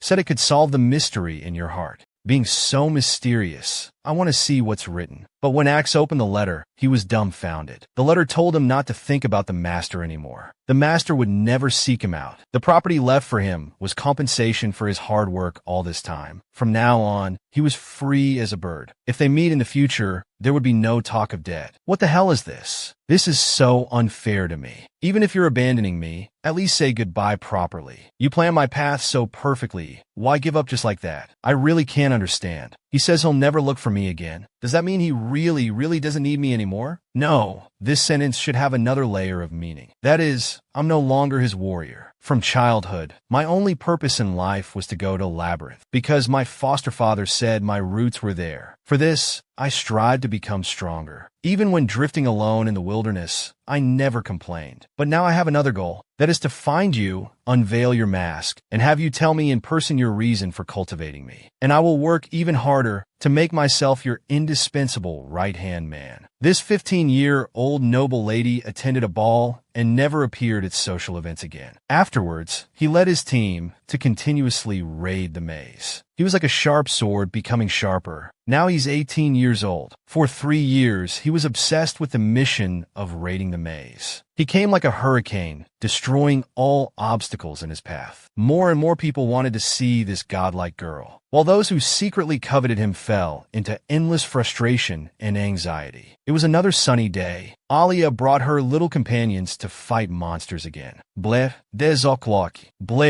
receiving the signal, didn't hesitate. Before he arrived, his sword was unsheathed. A strong blade of energy slashed towards the monster's head. Monster down. Nearby, Lonica also easily dealt with a few small monsters. Blair, you're pretty good. Looks like Alia's decision to invite you was correct. Thanks for the praise. I won't get cocky. At this time, Alia called her teammates to gather near the flag. Lanika said, "You guys go ahead. There's a slowpoke behind that I need to personally bring over." Everyone else is quick, but she's just dawdling along. The mentioned Alisai wasn't happy. They say eyes are the window to the soul. Your window needs cleaning. I'm second in running at school. No one dares to run first, okay? But what's really unfair is, you're all elf knights. Why do you expect me, a mage, to meet knight standards? Alia's companions in her territory had returned. Alia smiled contentedly. Not bad. This batch of companions is really easy to lead. Before the final battle with the boss, she wanted to check everyone's condition, especially the cleric Levin, whose face had turned purple. How are you feeling? Can you continue? The cleric had just been blown by an eerie, evil wind, feeling uncomfortable all over. But he still stubbornly said he was fine. Seeing cleric Leon's expression, Alisai frowned. Hey, if you're tired, just say so. It's not just about being responsible for yourself, but for everyone. This is a basic principle of raiding. I'm sorry, I understand, but I feel I can hold on a bit longer. Alisai stated, if you pretend to be fine and faint during battle, do you know what the consequences will be? The cleric looked as pitiful as a child, his eyes tearing up from the scolding. But he had no strength to argue back. Alisai got even angrier and wanted to say something, but was stopped by Lanika, who couldn't bear to watch. Can you be quiet for a bit? This isn't our first raid. If you want to play hero, don't waste everyone's time. Okay? The young lady will get very tired. Damn it. Alisai wanted to curse out loud, but seeing that the skeleton was indeed very tired, Alisai stopped making a fuss. The boss created by the skeleton's power, with complex terrain, not only gave herself and her companions various advantages, but also allowed for ambushing monsters. However, this had a downside. The impact on the territory caused by the boss would reflect on her body. This made Alia's body endure pain that someone her age shouldn't have to bear. At first, Alia was overwhelmed by this, fainting a few times. It broke my heart as her brother. Lanika and I were very worried and hoped Alia would stop this reckless behavior. But she was unwilling to give up. She didn't want to see her teammates sacrifice themselves. Finally, we came up with a plan. When Alia creates the isolated boss, a cleric with abundant divine power would stand by to transfer divine power to her, thus reducing her pressure. Although this effect was indeed good, the cleric invited this time was too weak. No matter what, he was indeed holding us back. This cleric is really too incompetent. It's clearly his own lack of ability, yet he wants Alia to praise him. The siblings were really defeated by this cleric. Before Alia could speak, Pai's voice appeared in her mind. The 10,000-year-old kind elf made her entrance. She said that if you get rid of this whining cleric Leon, she'll reward you with 500 elf points. Alia was really getting a headache. What are you talking about? I refuse. I just won't bring him next time. Since Alia connected with the 10,000-year-old elf last time, she occasionally enters her channel. As the top big sister, she often helps Alia solve some small problems. But sometimes she offers violent suggestions. Pai also expressed agreement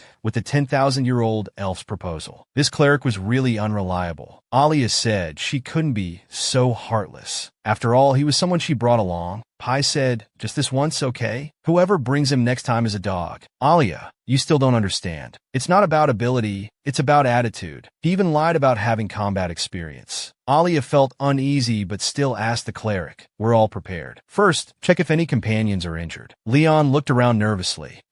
It seems no one is injured. We can continue. Pai couldn't stay calm. Alia, he's lying. Blair's right arm is injured. Alia's expression immediately fell. Blair, take off your right arm armor. Blair explained, it's fine. This small injury is nothing. I can handle it. Did you forget what Alisai said? Take it off when I tell you to. Blair awkwardly exposed his arm. Sorry for delaying everyone's progress. I made a mistake earlier. Alia was furious. Cleric, when I asked you to check for injuries, how could you just glance around and draw a conclusion? Alia's words made Cleric Leon's face turn very unpleasant. How can you blame me? Blair was intentionally hiding it. Even if I wanted to check, I couldn't detect it. The cleric's words left Alia completely bewildered. Pai, is the big elf's proposal from earlier still possible? This kind of person is respectful to elders, but can't accept being corrected by young people. If I ever find him again, I'll split a durian with my bare hands. Fans, bear witness for me. Alia raised her voice. Hurry up and heal Blair. The cleric reluctantly said, all right. What's the big deal? At this moment, Alia really missed Axe. If he were here, such problems wouldn't occur. Because he's a powerful elf knight, able to face boss-level monsters alone. Is the master thinking of me? Yes, I'm thinking of you. But you're not by my side. Now I have no one to rely on. I can only put pressure on my own body, concentrate all my power to take down this boss. Alia materialized a monster model and arranged the battle plan. This is a giant monster. It has 8 legs and 1 crab tail. Due to its enormous size, we appear tiny before it. First, Blair will attract its attention up close while avoiding its poisonous stingers. My brother and Lonica will sneak attack from behind. Alia's team eliminated all the wooden clerics in the maze. This bystander watched the battle in amazement. Elf Master, you're truly incredible. I've never seen anything like this before. Alia really didn't want to respond to him. He was just a liar. Alia just gave a symbolic smile to this cleric with no real combat experience. The Happy Family has been updated to Chapter 43. Due to copyright issues, UER can only update to this point. If we can obtain the rights to the later parts, UER will continue to update for everyone. Dear readers, may your flowers bloom like dreams and the wind pass without a trace. Though the blessing is light, it will remain forever in our hearts. They're all family, but her uncle's family treats her like a precious treasure, while her birth father puts her through the fire. So don't blame this little cutie for giving you more trouble. After conquering the Ratshia Labyrinth, Alia finally celebrated her 18th birthday. The Weaver family planned to make this coming-of-age ceremony very grand. However, Alia requested to hold it at the Duke of Edel's mansion. Upon learning this, the Duke was furious, but he couldn't refuse his daughter's request due to face. To avoid being criticized, he had to grudgingly agree. However, he still created obstacles. Using the excuse of training his daughter to be independent, he only provided an empty venue without any other assistance. Alia didn't care about these difficulties at all. After all, she had a raiding guild behind her. Such small matters were trivial. So Alia's coming-of-age ceremony began smoothly. The invited guests arrived one after another. The bystanders at the scene were all whispering about Alia. The last time we saw her was the last time. She hasn't attended any events during this period. Gentlemen, it's clear you haven't done your homework. The year the palace maid attended the ball, she became an elf master. She's been busy with labyrinth crises. Where would she find time to attend balls and show off her dancing skills? Where there's praise, there's disbelief. To be honest, whether you believe it or not, I don't. I heard they went to the land of defilement and didn't suffer any casualties. Isn't that too exaggerated?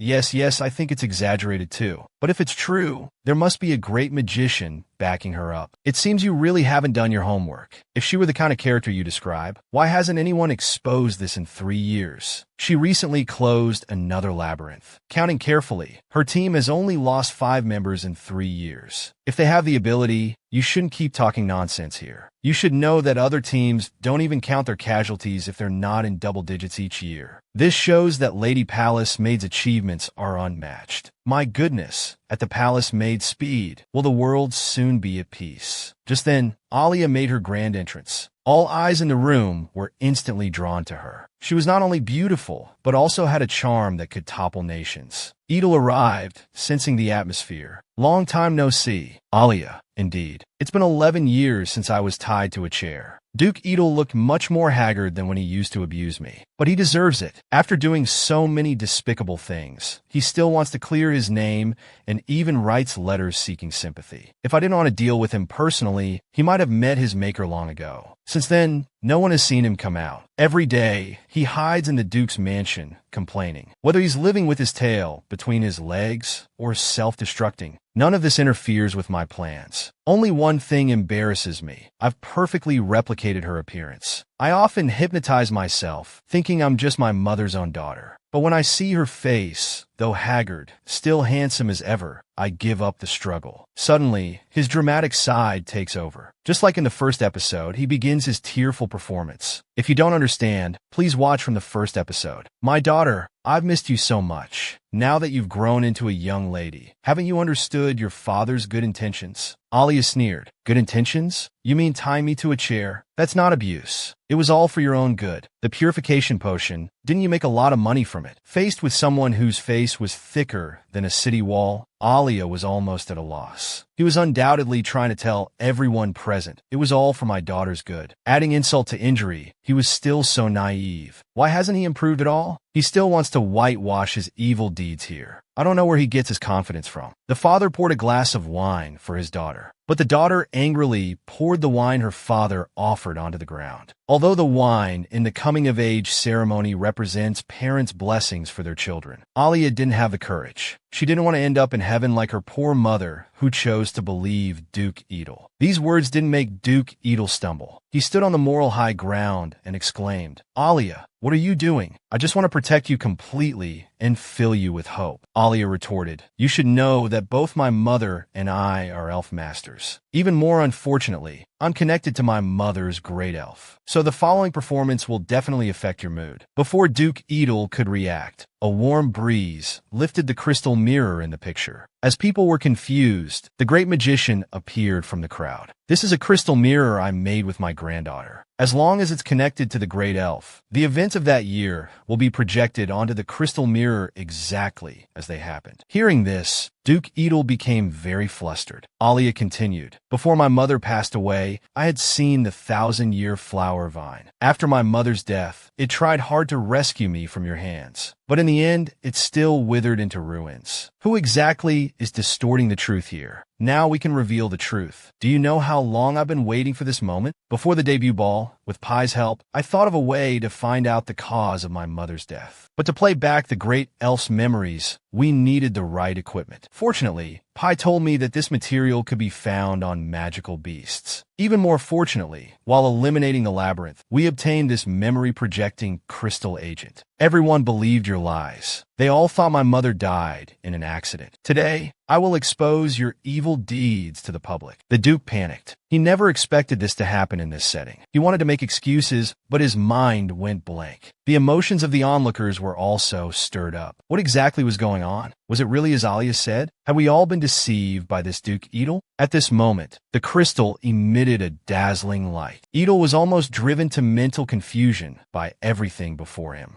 As the morning glory vine slowly climbed up the crystal mirror, Alia's mood became increasingly heavy. She had already seen the contents inside to prepare for this, but she still couldn't hold back her tears at this moment. While she was tortured by her father as a child, her mother was also tortured beyond recognition. If it wasn't for her mother opposing Duke Edel's abuse towards me, perhaps she would still be alive now. "Doesn't it feel wonderful to be contaminated, my lady? Our daughter is enjoying the same wonderful feeling as you. Do you regret it now? Why did you try to stop me from making the pure potion? This is the price of your stupidity. Our daughter bears a sacred mission. Without her, there would be no miracle drug. If successful, she will not only have an everlasting reputation, but also endless wealth. And this process is just making her suffer a little bit. More importantly, if the pure potion is successfully made, it can save you from your misery." The poor mother was tortured to the point where she couldn't speak, only gritting her teeth to express her protest. "You'd better behave yourself, or I'll make you and Alia disappear from this world." Duke Edel had been lying from beginning to end, while the mother was perhaps wishful thinking from the start. She reached out her arm, wanting to grab this vicious person, but her contaminated body was already exhausted. Slowly, she drew a clear line with this world forever. But she hadn't properly expressed her love to her daughter yet, hadn't apologized to her respected father, hadn't said goodbye to her dear brother. "You can bully me, but bullying my mother? You will die thoroughly. Even if you are my biological father, I will cast you into the deepest abyss." Alia had finally waited for this moment. She must seek justice for her mother's vengeance with her own hands. The great magician standing among the crowd slowly spoke. "This is the memory of the great elf Lumine. She can connect to my daughter who can never rest in peace, and also to my granddaughter." Everyone was shocked by all this. The man who claimed to love his daughter was actually so vicious. Unsurprisingly, Duke Edel still stubbornly denied it. "This is all fake. None of it is true. These are all slander and defamation against me." But what he didn't know was that Alia, with tears streaming down her face, had made full preparations for today's actions. She had sent out invitations to everyone with all her might. To show sincerity, each participant would receive a whole box of precious purification potion. This included the most honorable king.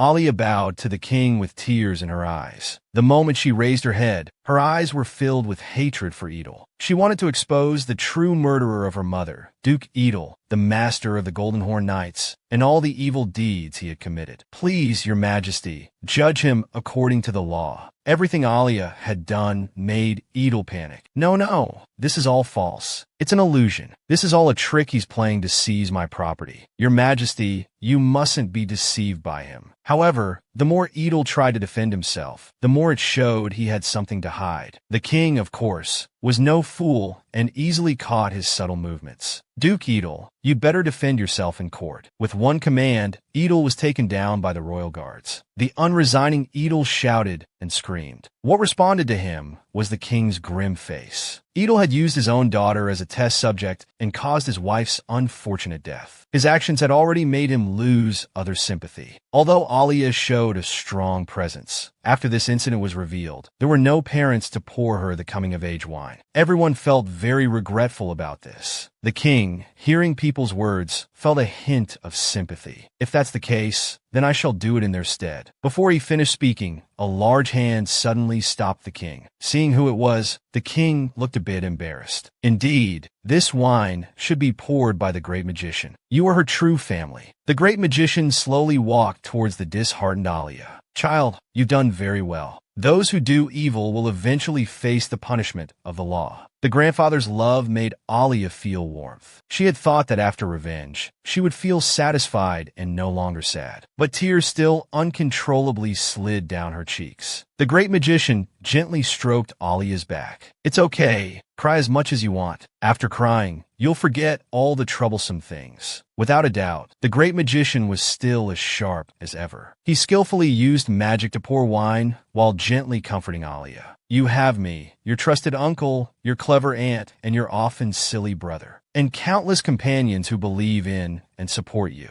Alia, congratulations on coming of age. Alia finally found solace in her grandfather's words. That's right, she wasn't alone. She thanked her grandfather for his love and was grateful for everyone who trusted and cared for her. Thus, Alia's coming-of-age ceremony concluded successfully, leaving a significant mark in the kingdom's history. After the universally despised troublemaker was taken away, the atmosphere of the banquet became relaxed and joyful. Presumably, everyone had many new topics to discuss freely. Alia's mood was also surprisingly calm, perhaps because she had long been mentally prepared, so her heart wasn't as emotional as she had imagined. While lost in thought, Alia suddenly encountered an unexpected situation. She seemed to have bumped into someone who resembled a pillar. What was going on? This man, seeing the lady's outstanding beauty, unabashedly used his chest to block her path. Finding herself unable to move, Alia looked up. Who are you? When she saw his sharp gaze, imposing aura, and 2.9-meter tall figure, Alia couldn't help but feel flustered. This kind of presence was inimitable. It was Exer. Even if he turned to dust, Alia could still recognize his remains. Why had he appeared on this stage? No, I must stay calm. After all, he's never met me before. He shouldn't be able to recognize who I am. Sir, could you please let go of me? Alia tried to pull her hand back, but Exer didn't seem to have any intention of letting go. Alia couldn't help but suspect. Could this guy have noticed something was off? Unable to understand what he wanted to do, Alia could only ask, "Do you have something to say?"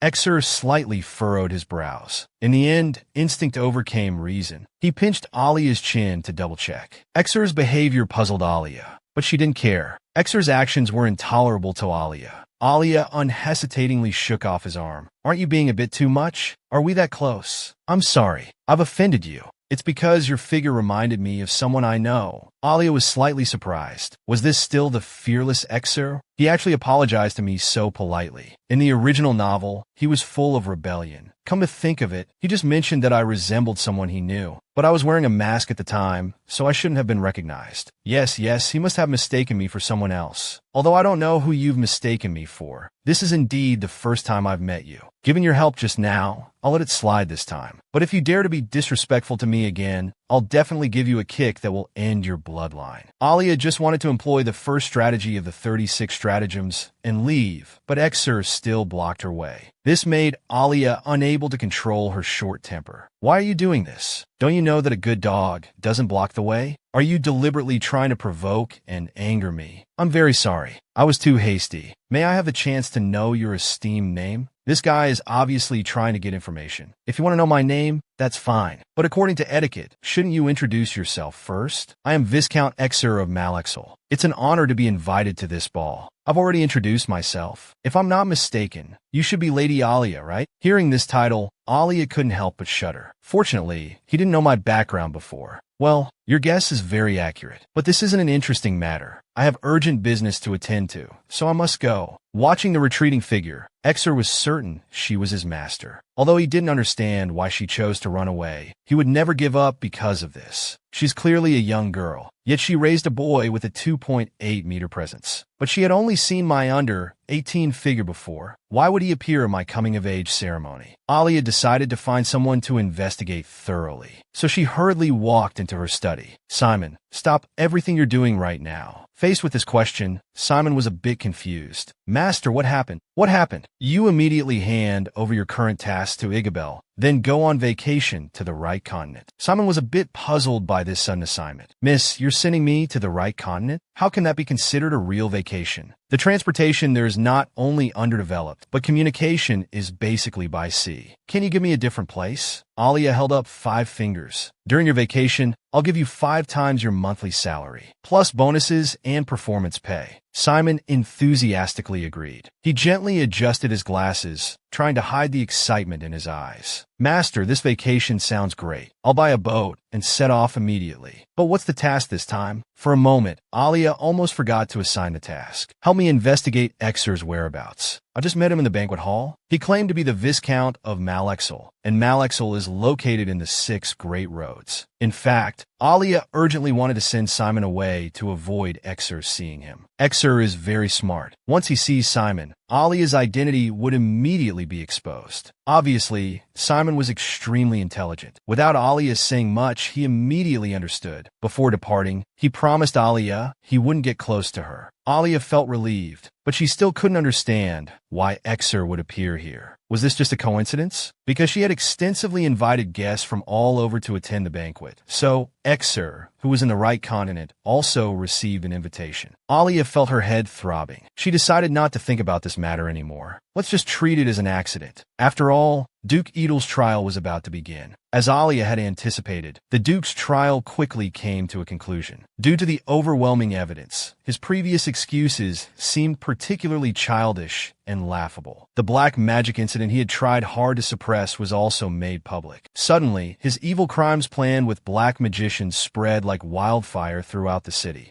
In the end, Edel was forced to accept the punishment of drinking the water of defilement. Before his departure, he still insisted that he had been treated unfairly. Alia gritted her teeth in anger. She felt that even if this person died 100 times, it wouldn't quell the anger in her heart. The person who had casually injected his own daughter with vile substances, yet let out a piercing scream the moment the defiled water touched his lips. How ridiculous! Alia stood on the high platform, staring at him intently, until the very last moment of his life. And so, Alia finally achieved justice for herself and her mother. She was originally the daughter of the vicious Duke Edel. But after Duke Edel's demise, she became the Duke of Edel. It sounds confusing when said aloud, but in reality, Alia succeeded to become the Duke. But from then on, she bid farewell to a carefree and pleasant life. This was because the previous Duke had been indifferent to official duties, so the management of the entire mansion had fallen into chaos. Alia couldn't help but feel exhausted. The piles of documents seemed endless. Fortunately, she had Pi, this little secretary, by her side, making Alia's work more optimistic. We must admit, Pi is indeed a very likable and warm-hearted young man. If I hadn't already arranged informants in the Duke's mansion, I really couldn't imagine how long it would take to manage such a vast estate so orderly. He was the first spy I planted in the Duke's mansion. I believe everyone still remembers him. When I was only 8 years old, it was he who led the Golden Horn Knights to my uncle's house to fetch me. After my uncle's refusal, he realized things weren't as simple as they seemed on the surface. So he returned to the Duke's mansion and immediately began a secret investigation. After much effort, he finally learned about the experiments. In the debate with the Duke, he was beaten out by the Knights. When he found me again, he swore lifelong loyalty to me. To ensure his loyalty, I had him return to the Duke's mansion. You only need to apologize to the Duke and rejoin the Golden Horn Knights. After successfully winning their trust, immediately begin planning the bribery mission. Don't miss anyone, whether they're servants, maids, attendants, or stable guards, and contact me once for each successful bribery. If he is a loyal person, he will provide much help for my plan. In the end, Bell proved to be a trustworthy person. After multiple contacts, I arranged for Simon to secretly plant informants there. As time passed, years went by, and every corner of the Duke's mansion was under my people's control. With the help of the informants, the first action I took after taking office was to dismiss those who remained loyal to Edel. During this process, I deeply appreciated Bell's sincerity. Unfortunately, the number of people driven away was large, and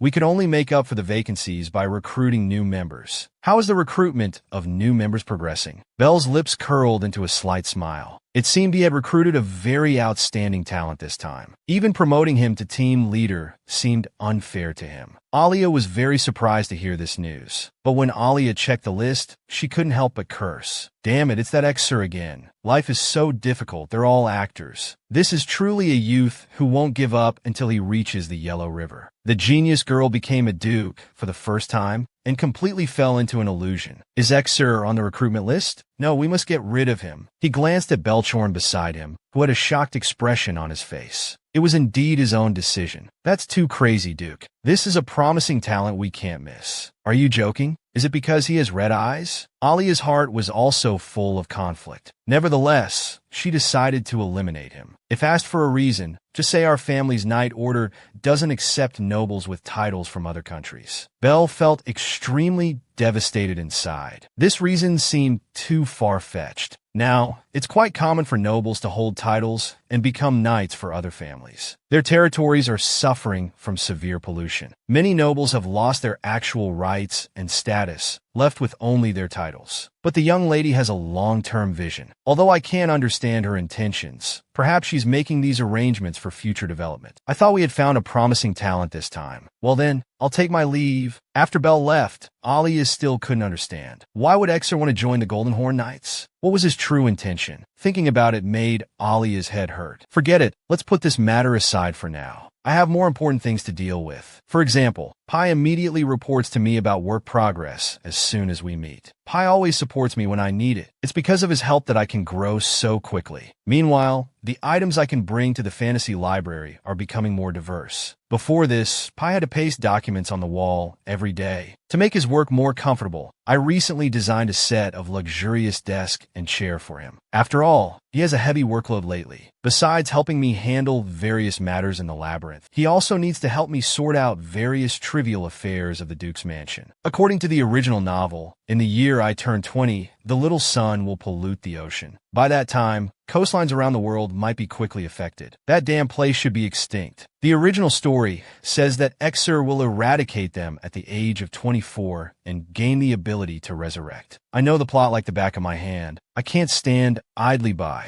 I must set out in advance to eliminate this damn source of pollution. But without a qualified priest to help me, the eradication journey will be even more difficult. Alia fell into deep contemplation. In the original story, the priest who worked with Exer showed extraordinary abilities. However, this priest was tailor-made for the protagonist, so Alia didn't have high expectations. Pi sensed Alia's inner struggle. Are you hesitating whether to choose Priest Lul? Yes, this Lul. His divine power ranking on the priest list isn't the highest, but his comprehensive divine skills and magic control are quite distinctive. However, he seems more suitable for Exer. Pi didn't fully agree with this view. That's just what's written in the original story. With his abilities, I think he can work perfectly with you. He's not only suitable for Exer, but also for you. Last time, that priest who only had divine power but no experience was the best negative example. Pi, you're right. I'll write to the Great Temple immediately and ask them to send Lul over. If there's nothing else, I'll be going now. Thanks for helping me highlight the key points. Before Alia left, Pi immediately transformed into a girl. She hugged Alia tightly. Whenever you need me, you can always come to me. And after Alia left, she stood there alone quietly. Gradually, she returned to her male form. She didn't understand what Alia saw her as. It's over. It's over. This big boy is going to turn dark. He's growing up day by day, no longer that innocent little child. Alia was also very worried. He would become terrifying when he grows up. After all, in the fantasy library, he could only talk to himself. To reduce Pai's sense of loneliness, Alia decided to give him a special gift with commemorative significance. For example, a pair of glasses. Although he doesn't need to wear them, his appearance seems very suitable. Find an opportunity to have a pair of non-prescription glasses custom-made for him. I believe Pai will look very cool wearing them. Soon after, the new priest Lul was selected, and the small labyrinth matters were also put on the agenda. However, fate is always full of variables. Just as everything was ready, another amazing thing happened. The leader of the Dawn Mercenary Group reported that today, they recruited a very outstanding new member.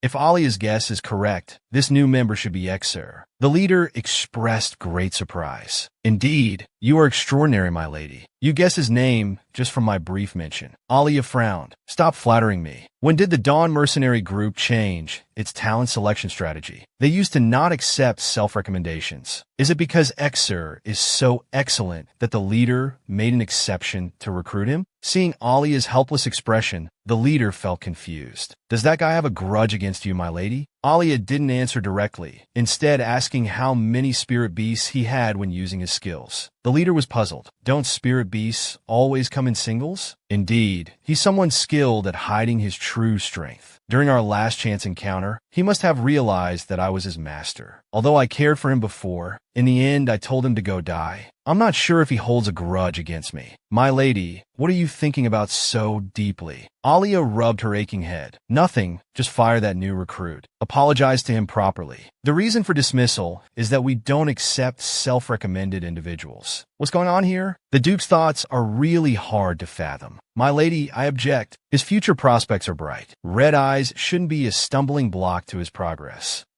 This issue seems familiar. Hey, calm down, it's not about the red eyes. Anyway, if he can work hard on his own, he'll shine wherever he goes, right? The leader nodded helplessly. After all, in the past 8 years, my lady has never said a wrong word. Her achievements have amazed the entire continent. We all affectionately call her the prophet. My lady, I'll take my leave now. Early tomorrow morning, I'll terminate his employment. Alia was very satisfied with this result. This way, she wouldn't have to face him, wouldn't feel awkward, and wouldn't get so nervous that her head explodes. But why do I always feel a chill down my spine? I wonder if it's just my imagination. A few days later, Alia could finally take a short break. At this time, the butler came to report that there was a visitor. Did the guest say who they were? Of course, she said she was Viscount Exer. Alia sighed inwardly. I knew it was this guy. Will this ever end? The girl raised the boy to be the strongest knight. But the girl only wanted the boy to live sweetly. However, unexpectedly, the boy seemed to care about her a lot. One day, Exer came knocking on the door. This made Alia feel inexplicably gloomy. She pondered silently in her heart. Should I meet this person or not? If I turn him away, wouldn't it make me look more suspicious? In the original script, her thoughts were clear. But now, 3 years have passed. She had deviated from the navigation. I really can't grasp it. In the end, Alia decided to meet him. The moment she pushed open the door, Alia was stunned by the man before her eyes. She felt very unfamiliar with him. He was completely different from the 22-year-old protagonist she had imagined in her mind. Totally different from the 19-year-old Exer she had last seen. Sensing someone behind him, Exer slowly turned around. Exer apologized for his sudden visit. I'm very grateful that the Duke could spare time to see me. The confused Alia was very confused. She didn't understand if this was really the Exer she knew.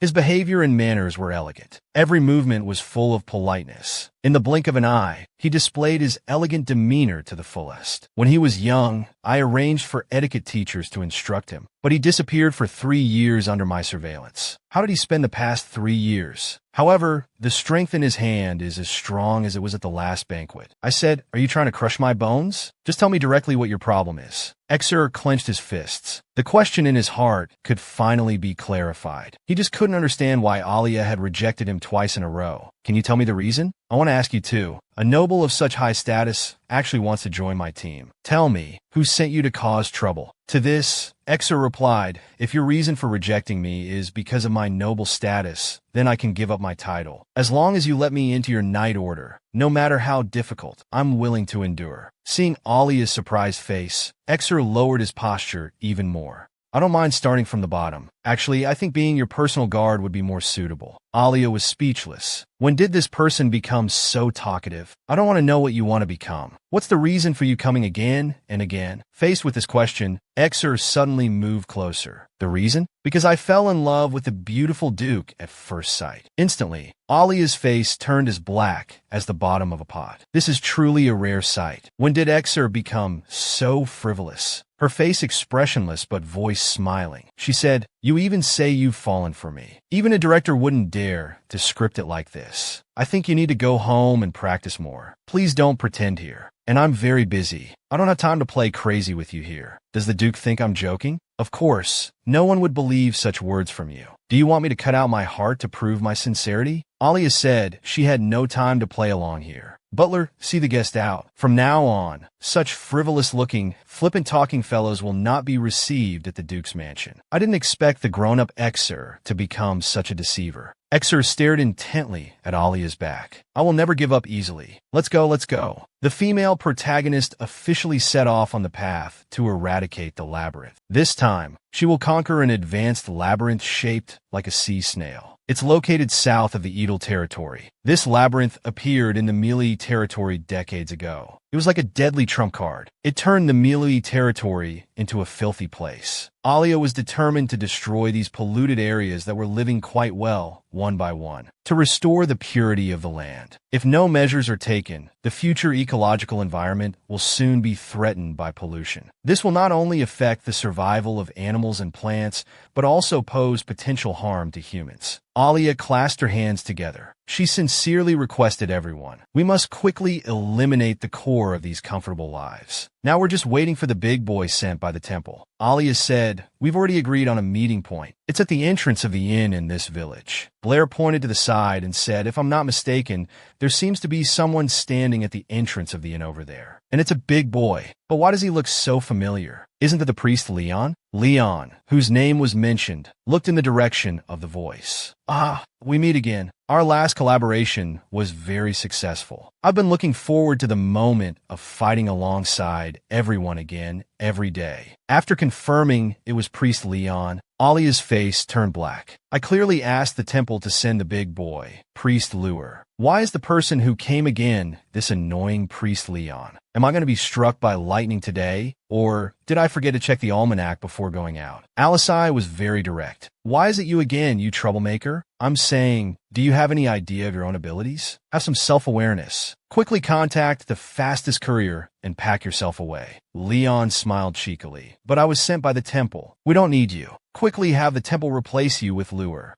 But Leon seemed a bit arrogant. "Lure? Compared to me, he's not even close. Besides, we've worked together before. Under my protection, none of you died, got injured, or lost anything important. Even Blair, the close combat knight, didn't get a single scar." Alia was speechless. It seems this guy's condition is not very stable. Because of the success of the last eradication, he's full of confidence. His shameless spirit is indeed impressive. Priest Leon continued babbling. "You must believe in me. I possess extraordinary talent. When I was born, there was thunder and lightning in the sky, showing auspicious signs. This proves I'm the chosen one." However, Alisai directly countered, "Oh my, the heavens must have been blind. But if you were normal, I guess life would be too peaceful." Lonica quickly patted Alisai's shoulder. "All right, your saliva is splashing on my face. Don't try to reason with this kind of person. Save your energy? Okay." Alisai was curious why Lonica was so concerned about her today. Lonica calmly replied, "I'm not concerned about you. I'm just worried you'll cause trouble for the young lady." "What did you say?" "Lonica, you're a bit lacking. We've been together for so long,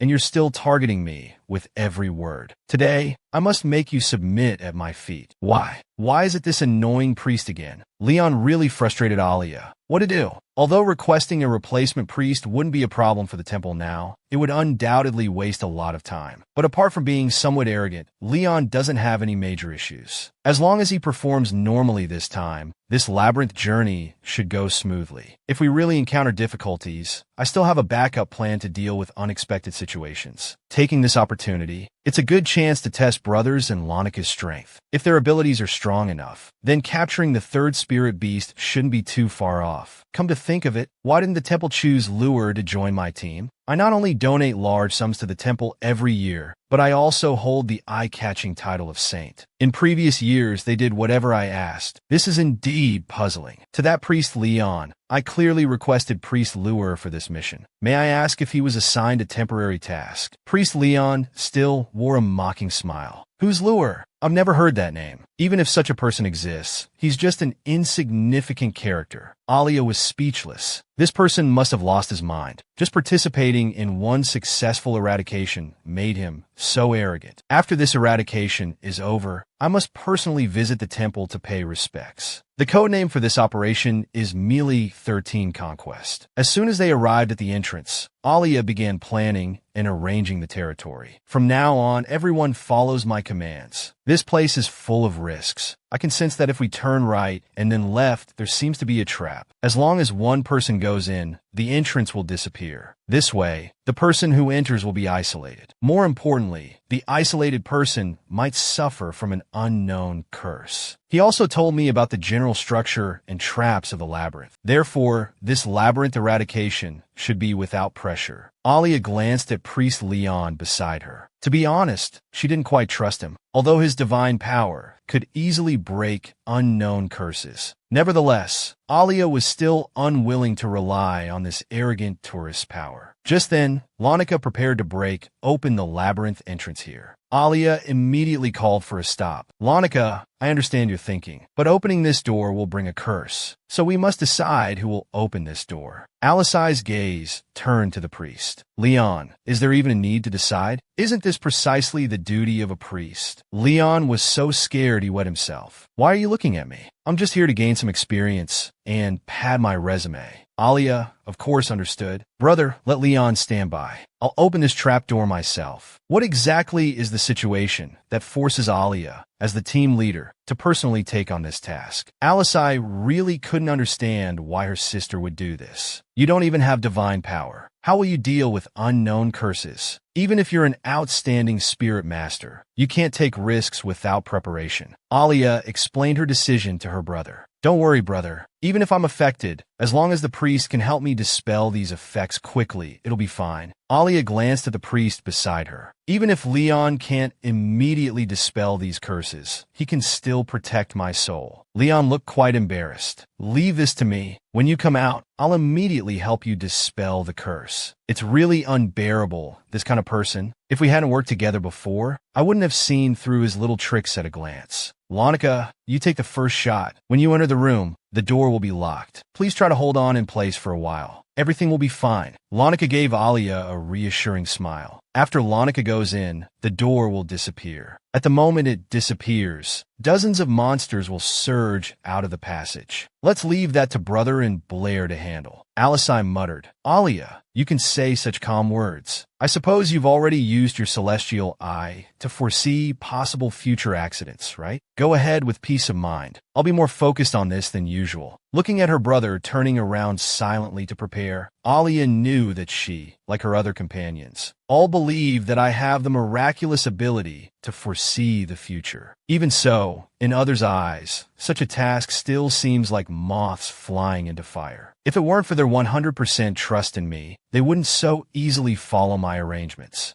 So I'm really grateful to my companions. Without further ado, Alisai has finished setting up the magic array. Blair waved his arm to summon a whirlwind. The little cutie on his shoulder gradually expanded. The next moment, it transformed into a super cool big guy. Everyone's cooperation is really perfect. When we get home, I'll definitely celebrate with chicken legs for everyone. Now it's my turn to make an appearance. Alia slowly walked towards the entrance, as if falling into an inescapable trap. But she could only trust everyone and pray that Priest Leon would show his abilities. Now I'm going to open this door. Everyone must be careful. The moment Alia grabbed the trap, a dazzling white light made it impossible for her to open her eyes. I have to say, this kind of mental spell is terrifying. Alia was drawn by an invisible force. When she opened her eyes again, she found herself in an unknown place. Even the mental connection with Pi couldn't be discerned. It seems this mental curse is very powerful. Alia, without hesitation, personally stepped into the contaminated area. She just didn't expect that this place could cut off mental connections. I have to admit, this kind of mental spell really made Alia lose control of her bladder in 8 dimensions. In this situation, people might have nightmares or encounter spine-chilling scenarios. However, what confused Alia was that her hallucination was so calm. She was both worried and concerned, and could only sit there honestly, waiting for the priest to release divine power to break the curse of this place. Just then, a blurry figure slowly appeared from the distant fog. Looking closely, this person turned out to be Axer, but Alia knew these were all just illusions. She quickly covered her mouth, afraid of irreversible events occurring in the illusion. I can't react. Why is he appearing in my illusion? To be precise, he's not the Axer I raised, but the protagonist Axer from the original novel. He seemed to sense my presence. A hand gently caressed my cheek. His lips curled up, his smile looking so cunning. His mouth opened and closed, his voice indistinct. It seemed like a curse, yet also like bursts of piercing noise passing by. Even covering my ears, that inexplicable fear still left me paralyzed. What on earth was he saying? In the original story, the protagonist was devastated after failing to save the world. And what I saw was that at this moment, his own body was snatched away. The reason why the male lead fails every time he goes back is because his ability to reverse time comes from the Demon King's power. Therefore, whenever he uses this ability, he becomes the Demon King's possession. As the number of uses increases, his danger also keeps growing. Gradually, he becomes the most suitable vessel for the Demon King. The moment the male lead finally found the Demon King's decaying body in the huge maze, strictly speaking, he had already failed. And as the male lead realized all this, the ending of the novel was also inevitably approaching. And in this situation, he actually kissed me. Can you not mess with me? I am doomed. Awan, this is a nightmare without any fighting. Alia felt a stampede in her stomach. Can someone come and save me who's being barbecued? Alia, what's wrong with you? Miss, please wake up. Blair gently floated up. Alia, who had just woken up from the nightmare. Lady Maid, you're fine now. Have I already escaped from that nightmare zone? But my stomach feels so uncomfortable. Don't worry, Mississippi, quickly drink this healing potion. Right, there's still healing potion. I believe it can effectively relieve my discomfort. Alia breathed rapidly, finally feeling a bit better in her stomach. She looked at the blackness on her palm and was suddenly shocked. Was I just contaminated? Can you believe it? Alia, who was supposed to clean up the contaminated area, actually got contaminated herself. She looked closely at her delicate hands, furrowing her brows. Who's so incompetent? To let my hands turn into pitch-black handprints? Pi from the fantasy library told Alia that this contamination source entered through the lips. When you fell into the illusion, I was particularly worried. Did you encounter some special things in there? Alia explained. I saw the tragic ending from the original story in there. And what happened at the end, it's quite embarrassing to say. My first kiss was inexplicably lost. Alia didn't want to worry too much, but that feeling was both terrifying and seemingly full of sweetness. His touch on me was so gentle that I involuntarily had a shy illusion. Could it be because I subconsciously had a crush on the protagonist when I read the novel before? No.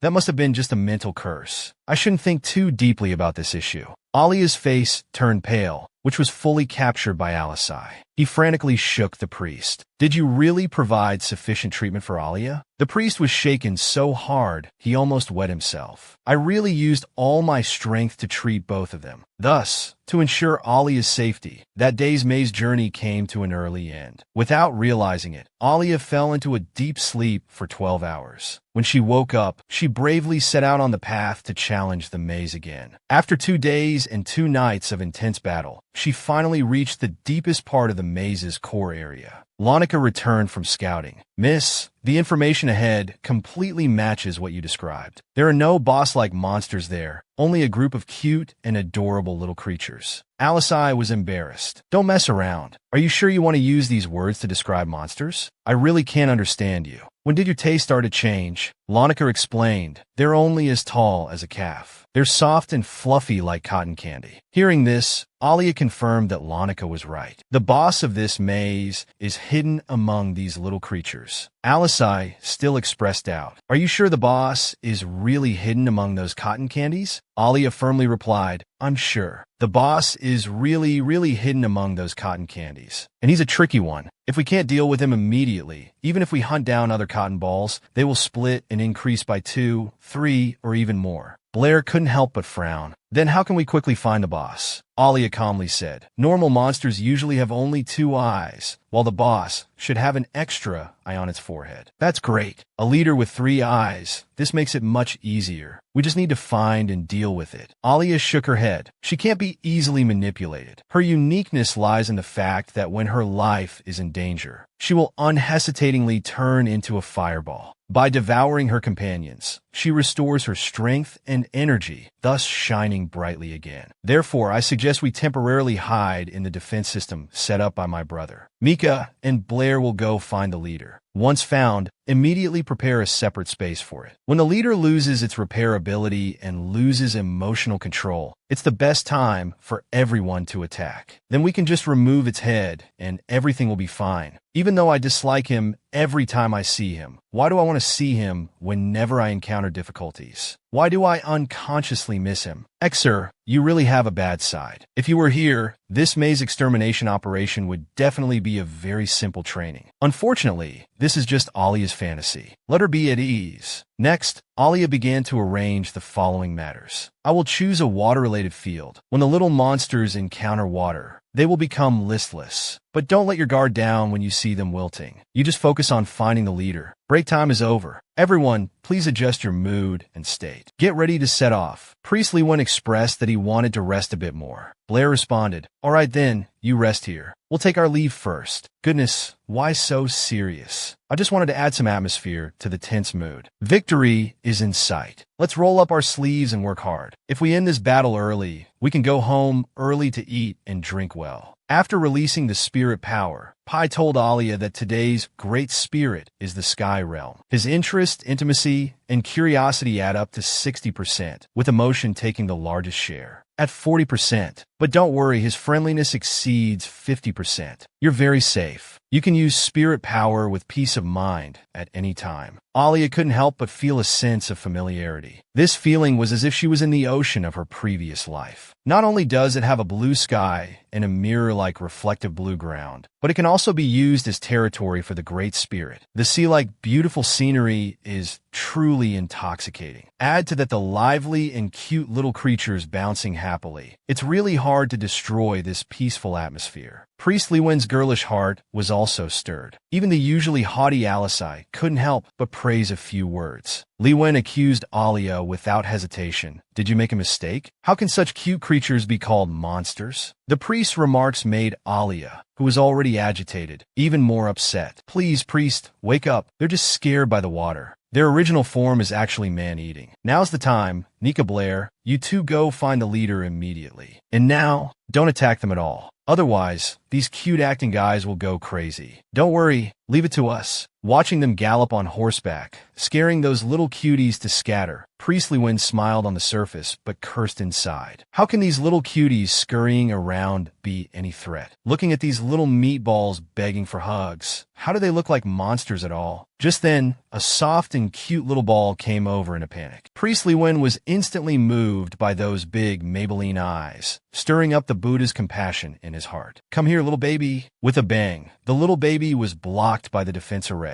The cry it made was really heartbreaking. Priest Li Wen walked out of the array and reached out to pick it up. When Alia noticed, it was already too late. Damn it, what a frog in a well. What a frog in a well. The priest's heart was melted by the little monster in front of him. Spirit Master, come and see. It's so cute, there's no danger at all.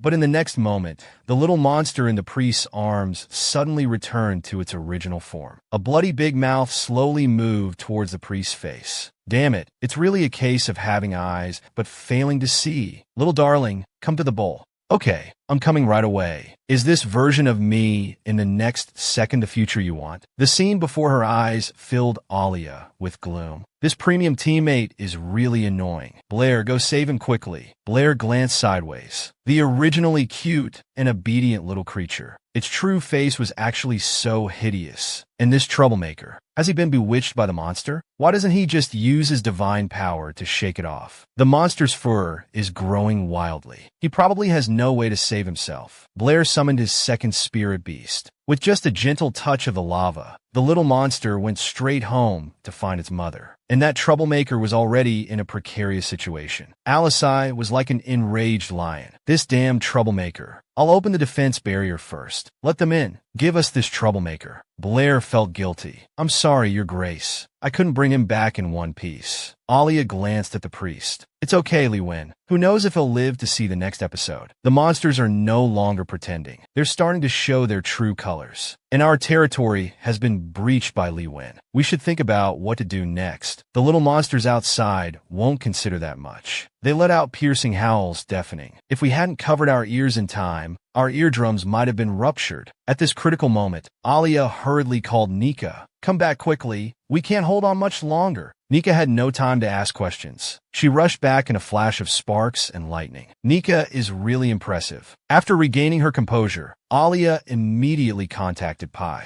Is it possible to change the territory to a snowy mountain? Pai said the Eternal Snow King has no interest in this place. It's because the Eternal Snow King is extremely angry at Li Wen's foolish behavior. What should we do? If we forcibly connect to the Eternal Snow King, if that idiot priest does something wrong again and angers it, we'll be the ones to suffer. Pai, help me find out if there are any other powerful spirits. Pai quickly responded. Currently, the most suitable great spirit is the pale blue. Its intimacy is as high as 40%, satisfaction 30%, interest 20%, and other emotions account for 10% in total. You can now use the spirit power of pale blue. The moment Alia released the spirit power, the monsters showing their true faces whimpered and fell into the water. The world became so quiet and peaceful. That was so dangerous. That damn Li Wen almost got us all killed. But come to think of it, they look really cute and silly in the water. Is it because they can't swim? And brother, how long are you going to carry this troublemaker? Alisai, who just came to his senses, was full of anger. This damn guy. Why did you have to provoke them? You almost got us all killed. All right, brother. Let's leave this place now. We'll rest for a day, regain our strength, and come back tomorrow to face the challenge. Why? I try to help out of kindness, but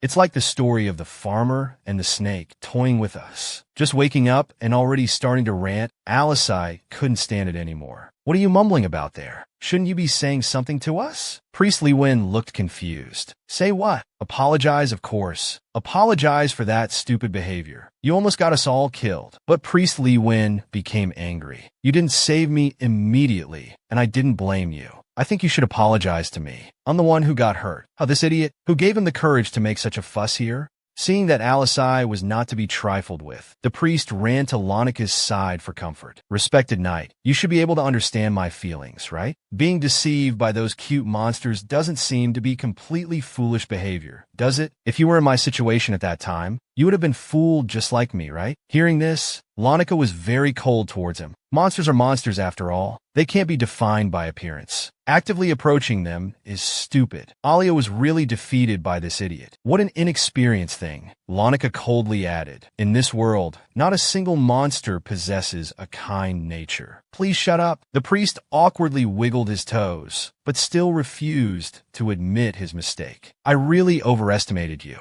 Your thinking is so outdated and narrow-minded. You should come to the temple sometime to learn about the mercy of the gods. Chapter 5, Section 9 of the Holy Book of Compassion states, even towards enemies, one must harbor mercy. Only by warming their hearts with kindness can we lead them from evil to good. Priest Li Wen's endless rambling displeased everyone, especially Alisai. I can't believe this. This guy runs away in battle, but when it comes to idle chatter, he's always front and center. Alia was also fed up with her. Everyone had issues with her from the start, and now those issues have clearly grown. Being arrogant is one thing, but acting alone and sabotaging teammates is another. I can't risk everyone's lives on this guy. Perhaps leaving this place is the best strategy. Reverend Priest, how are your injuries healing? Can you still fulfill your role? If not, please let me know so I can make adjustments in advance. When slowly displayed his skin, smooth as snow. Look, my skin is so tender you could squeeze water out of it. My condition has recovered perfectly. Alia was embarrassed. This guy's divine power talent was indeed impressive. But why couldn't he apply it to things that actually mattered? Listening to the priest's endless chatter, Alia made a decision. That is, to reduce contact with this abnormal species. Perhaps our maze conquest would become much simpler. Hey priest, wait a moment. When we're conquering the maze, you just stay put and wait. If danger appears, I'll call you immediately. Obviously, this guy wasn't easy to fool. What, my dear ladies, are you trying to abandon me? Don't be ridiculous. Without my participation, you're nothing. Lonica felt disgusted. Calling him a frog in a well would be an insult to both frogs and wells. She really wanted to slap him unconscious. Alia, for the sake of the bigger picture, tugged at Lonica's trouser leg. Let's go. Let him fend for himself here. The priest watched Alia leave with disdain. It's not so easy to abandon me. To avoid trouble, Priestly Wynn was left behind by Alia. Blair was very worried that Alia might be contaminated and unable to receive immediate treatment. Alia responded with a faint smile, saying not to worry. The mountain dwellers have their own clever methods. Without this troublemaker hindering and disturbing us, we might be able to easily eliminate the monsters. Alisai directly threw a magic barrier at the priest.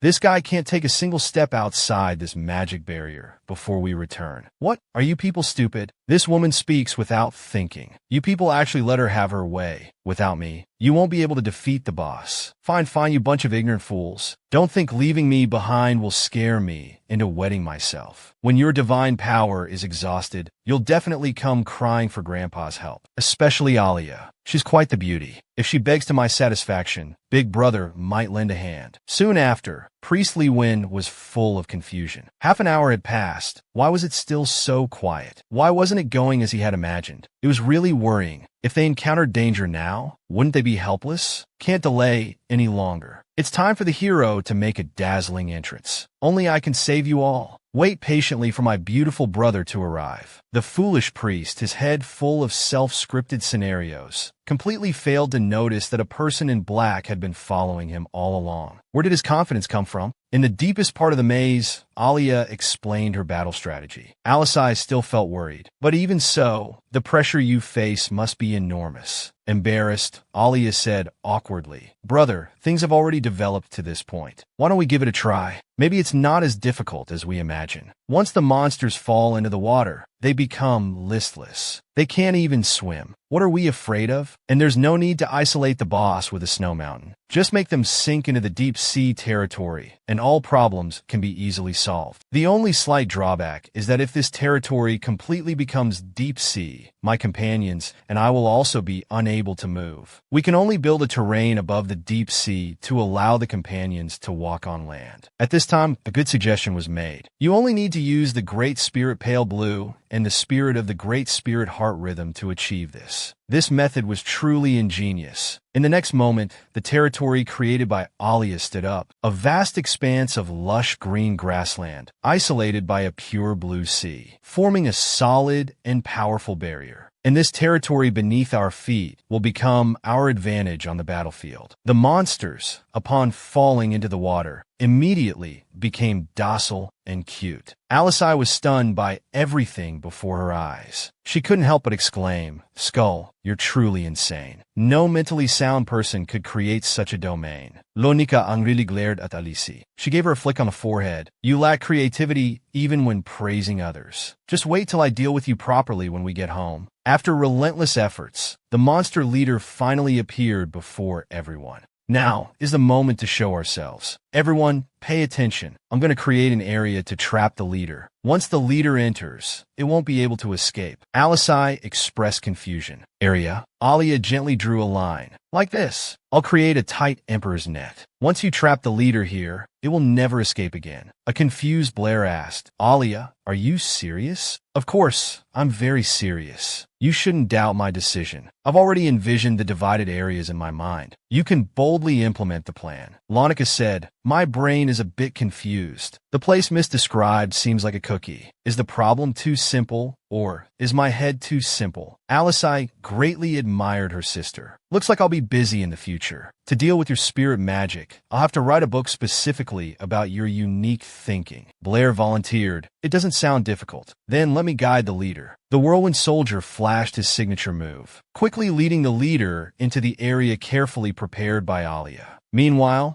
Alisai and Lonica went all out with their firepower, demonstrating their powerful abilities. The leader was instantly at a disadvantage. The little companions were indeed outstanding. Even on such small footholds, nothing could hinder their performance. They steadily maintained their balance and easily subdued the leader. Ladies and gentlemen, I can finally take it easy a bit. Just need to wait in place for the battle to end. However, if nothing unexpected happens, the unexpected occurred. A warning was issued. An intruder appeared in the territory. The source was none other than Priest Li Wen, who had caught up. How did he follow us again? The priest surprisingly surveyed the scene before him. Did you strip this land bare? How did it end up like this? Spirit Master, I'm so happy to see you. But Alia wasn't pleased about this. Why are you here? Quickly get back inside the barrier. Priest Li Wen expressed his irritation. Why are you chasing me away? Without me, you're nothing. Get that straight. Just then, Blair's sword accidentally threw the leader out of the area, flying towards Alia's position. Oh no, this damn priest was bitten on the neck just yesterday. Hopefully, he won't lose his mind so quickly by reflex. However, Alia's hope was just that hope. At this moment, Li Wen's heart had already leapt out of his chest. He instinctively grabbed Alia, using her as a shield. Damn it, let go of me. But it was too late. The panicked Li Wen slipped and fell into the deep, bottomless pit. Even more shamelessly, he even dragged Alia down with him. This sudden turn of events filled everyone present with worry. Even Pai was now feeling very angry. Alia muttered, am I going to end my life here? Some were curious about who our male protagonist really is. Today, he finally made his dazzling debut.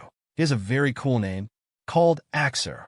Just as Alia was about to meet her mother in heaven, he reached out his arm and saved her from danger. A confused Alia was very confused. Shouldn't I have said goodbye? No, it seems someone saved me. And it's actually Axer. My goodness, he's so persistent. Since he's followed me here. You rejected me twice. Is it because you brought this kind of trash? What do I lack compared to them? Alia, still in a daze, was lost in thought. This shouldn't be an illusion, right? Why would he appear in the deepest part of the maze? Axer, are you really real? Just then, Priest Li Wen called out to the person who saved him. Quick, pull me up. Without me, they can't possibly defeat the leader. Axer's face was gloomy. This equipment failure nearly killed its master. You'd better go down. I must say, Axer did a great job. Just like that, Priest Li Wen left this world forever. Axer, you actually threw him down. It's not like that. He just had an accident in the deepest part of the maze. But this isn't an accident. He's not dead yet. Quickly fish him out. However, Alia's struggle didn't achieve anything. Axer held her tightly. She's already dead. I guess the monsters down there have already enjoyed a sumptuous meal. Although Alia wanted to do what Axer did, having an accident and being pushed off a cliff are two completely different things. I've clearly felt a life gradually disappearing within the territory. This is the 6th time I've experienced this feeling, but I'm still not used to it at all. It seems I'm really not suited to experience these things. Pai sensed Alia's inner pain and immediately disconnected the sensory link with her. After recovering, Alia immediately questioned Axer. Why are you here? Lonica recognized the newcomer at a glance. How did Mrs. Former Boy Toy end up here too? However, Alisai didn't care about this. He saved Alia, so he deserved great credit. Before they could think more, the monster leader suddenly launched a sneak attack. It all happened too suddenly. This made Alisai very angry. Damn it, let's deal with this leader first. Since you and your team left the base, I've been right behind you. I just wanted to protect you properly. Alia found it hard to believe. She said he had been following from the very beginning until now. Axer said, "Your teammates didn't even notice. Doesn't that sound ridiculous? You have such powerful spirit magic, yet they can't properly protect you. My lord, don't you feel a bit disappointed?" Axer, don't be so arrogant. Is that so? I really can't understand. What do I lack compared to them? My master, can you explain it to me? What? He just called me master. How did he know? In the last episode, after Axer reached out and saved Alia, he directly threw Priestly Win, who had endangered Alia, into the cliff. Then he got straight to the point and addressed Alia as master. Alia was scared cold. Is he testing my identity? I almost fell for his jumping logic. You're so funny. When you first met me, you said you fell in love at first sight. Things didn't go as planned, and now you call me master. You're just a liar. My companions never deceive me. Axer smiled faintly and said, Liar? I can't compare to someone. I'm really worried his nose will grow very long. I just want to quietly appreciate his performance of ancient Chinese. Alia was panicking internally. What should I do? He looks so confident. He's already certain that I'm the target he's looking for. Should I just come clean? Just then, Axer approached Alia and whispered, Master, do you know how hard it was for me to find you? I even went to the right continent. Why can't you just admit it frankly? From Axer's expression and tone, it was clear that he was very certain she was the master. However, compared to when they last met, he had changed a lot. All right, why can't I honestly admit that I'm his master? After all, I was the one who suddenly disappeared. I was the one who hurt him. Moreover, I didn't treat him like his original master did. On the contrary, I gave him the best life and education. Thinking about it this way, he shouldn't harbor any ill will towards me. Adrian, do you really not intend to admit it? Axer, your master's name is Adrian, right? Why do you insist on finding her? It's because I want to understand some things. Alia let out a soft sigh. I knew she wasn't here to take me out, and I already knew that before. Then you can ask now. The next moment, Axer's whole body emanated an imposing aura of 2.8 meters. His appearance was very similar to Alia's uncle's aura when he was angry. Is this a way for him to vent his emotions? Are you angry? Isn't it just a slip? Why are you so surprised to hear me admit it? Axer smiled and said, 3 years. To find you, I perfectly wasted 3 years. I'm such a big fool. Today I finally got the answer I wanted. It would be a lie to say I'm not excited. Alia's head was throbbing. I'm really defeated by you.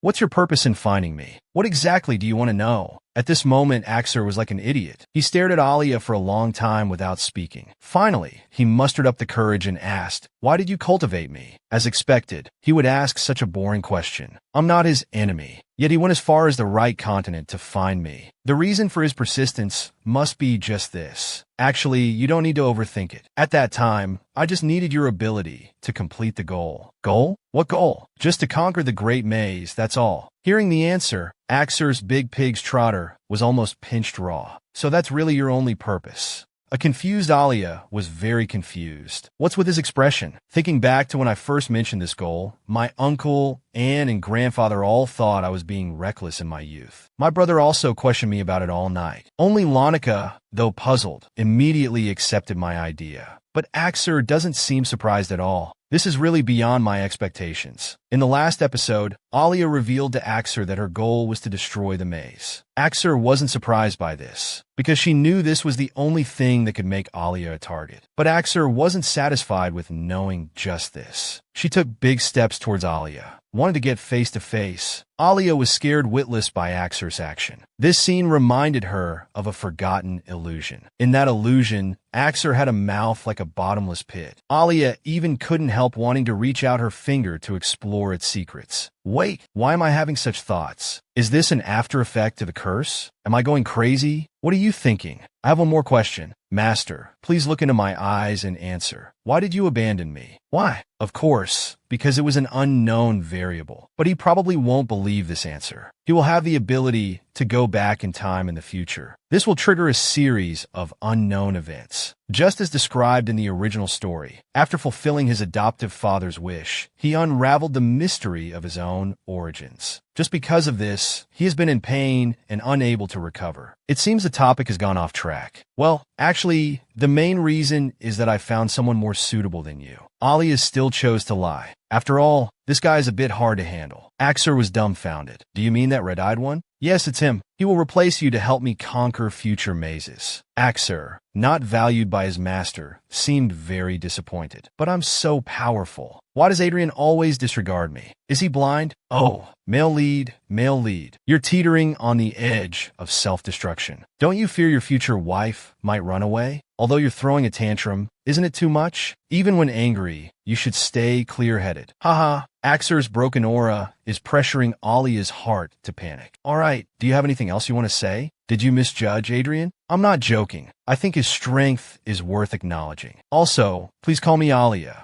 Adrian is just an alias. I've already erased him from my memory. I hope you can forget it too. Go pursue a free life. Do whatever you want. Instantly, Axer's aura soared to 2.8 meters. He sneered. You mean that from now on, I don't exist in any of your plans? You want me to quickly get lost, Axer? Look how blue the sky is. Can't you just be clear and sunny? Can't you understand my good intentions? I just hope that in your future days, you can freely pursue your own dreams. After all, you're no longer my wife now. You only belong to yourself. You're not wrong. I'm no longer a wife. That's exactly why I'm standing in front of you. Because this is what I want to do. Alia's heart skipped a beat. What did her words mean? What on earth does she want to do? Just then, Axer suddenly disappeared from his spot. He appeared like lightning in the central position of the battle. The shocked Alia was like, Alia, what does he want to do? The day the male lead came to find her, he encountered the female lead's merciless rejection, just because his power was too strong and hard to control. To prove that Alia's choice was wrong, the male lead suddenly disappeared on the spot. When he reappeared, he had already appeared at the forefront of the fierce battle with the monster leader, with sparks flying and lightning speed. Holland was a bit unsettled. He sensed strong hostility emanating from the male lead. Just as he was about to inquire about the newcomer's identity, a frantically swinging great sword came slashing towards him. This powerful attack shocked him to his core. The enraged Axer was very agitated. How much stronger could this knight be compared to a waste? How could the vast universe be compared to a star? Using him as my replacement is simply an insult to me.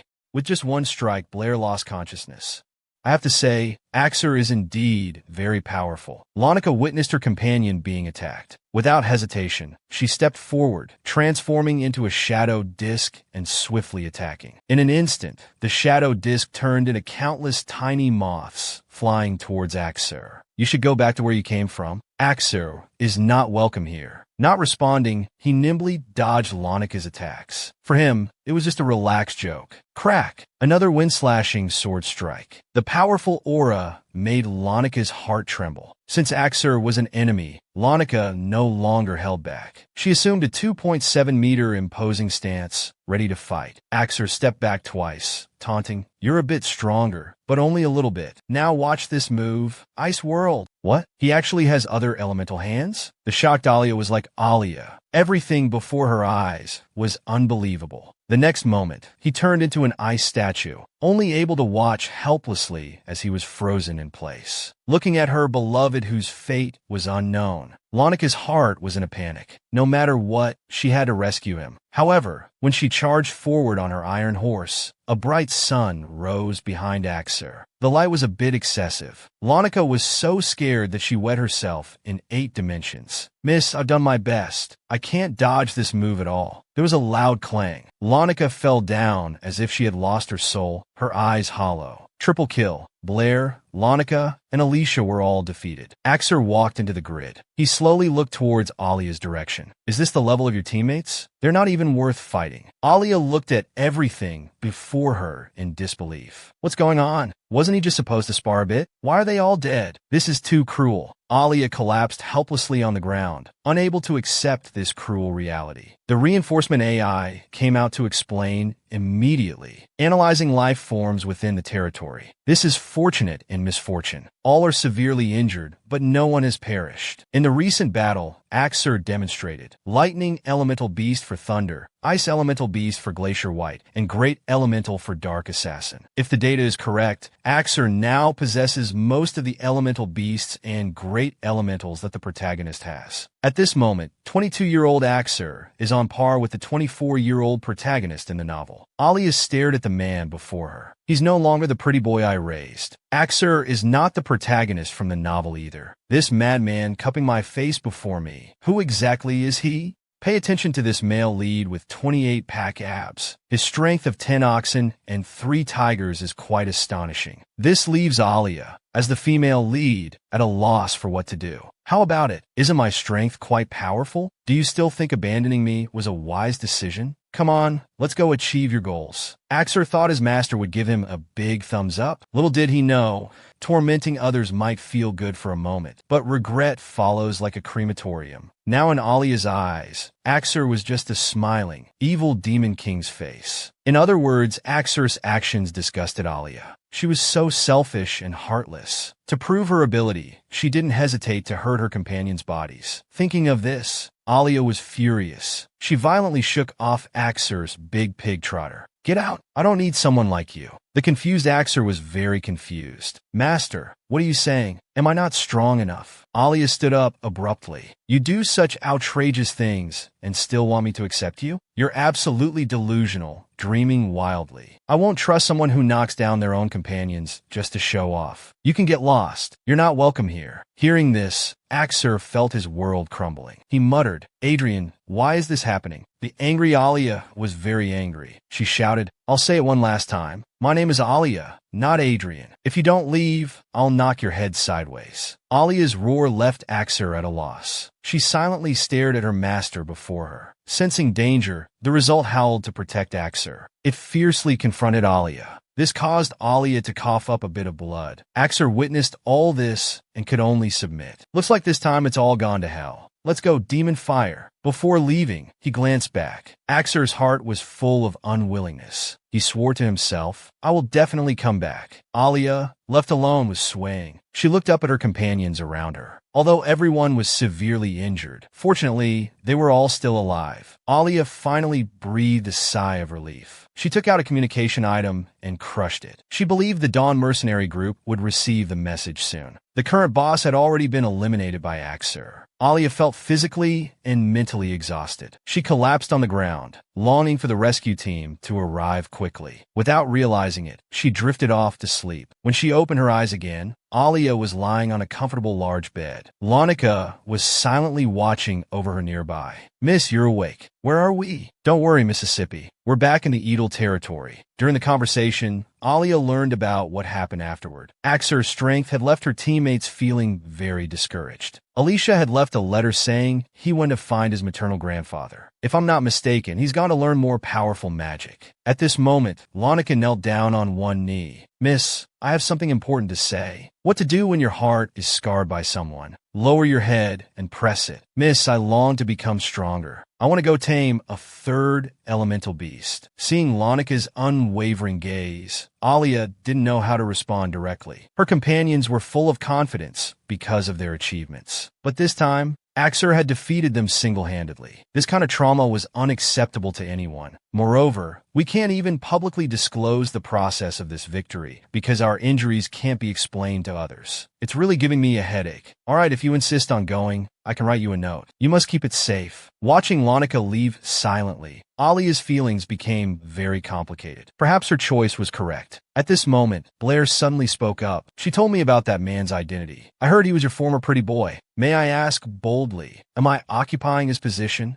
Alia was flustered, not knowing how to explain to Blair. Alia's silence confirmed Blair's thoughts. I can guess the answer from your expression. Let me ask one last bold question. What was your reason for doing this? Alia calmly replied. Based on the characteristics of the Great Maze, I felt you had some advantages that made you more suitable as my teammate. But his combat value is indeed very high. He should be a difficult person to control. In fact, this wasn't the real reason Alia decided to replace the protagonist Axer. But now, it had become one of the reasons. Considering his disruptive behavior that day, Alia, who once knew him inside out, now couldn't understand his erratic actions. Why do I feel like the child I raised has turned fierce? Am I wrong? Is it wrong to follow my wife? Is it wrong to use the knowledge and swordsmanship my wife taught me to protect her? I just wanted to help my wife. How did it turn out like this? Respected Duchess, I'm very grateful that you didn't treat me as a substitute, but I understand that what I can do now is still limited. I also want to grow big and strong like the male lead. So, I've decided to go out and explore. Blair chose to leave. He and Launika set out on the path to become stronger. Alia had originally hoped they would rest up before departing, but their desire to become stronger was very intense. Alia could only put these thoughts aside for now, because she still needed to handle the aftermath of the maze. First, she had to inform the temple priest Lyonda about this matter. But what she never expected was, Alia had prepared 10,000 different explanations, but in the end, none of them were needed. This is truly regrettable. To compensate for his sacrifice, our temple will provide sufficient compensation to his family. Unexpectedly, the temple accepted this reality so quickly. Perhaps it's because they deeply understood the difficulties of eradicating the maze. We have to give them credit for this perspective. High Priest, before I leave, I have one more question. I clearly requested Priest Lure, but why did the temple send Priest Lewin instead? Priest Lure, 3 days ago, resigned from his position and chose to retire to his hometown. As a priest, he always longed for poetry and distant places. He resigned without much discussion. I must say, he's quite bold. Alia felt a strange unease rising in her heart. Could it be that her presence had caused a butterfly effect on the original story? May I ask, High Priest, where exactly is his hometown? If I remember correctly, it's a village called Konglong Konglong. Its location is somewhat remote. If you want to go there, I can draw a map for you.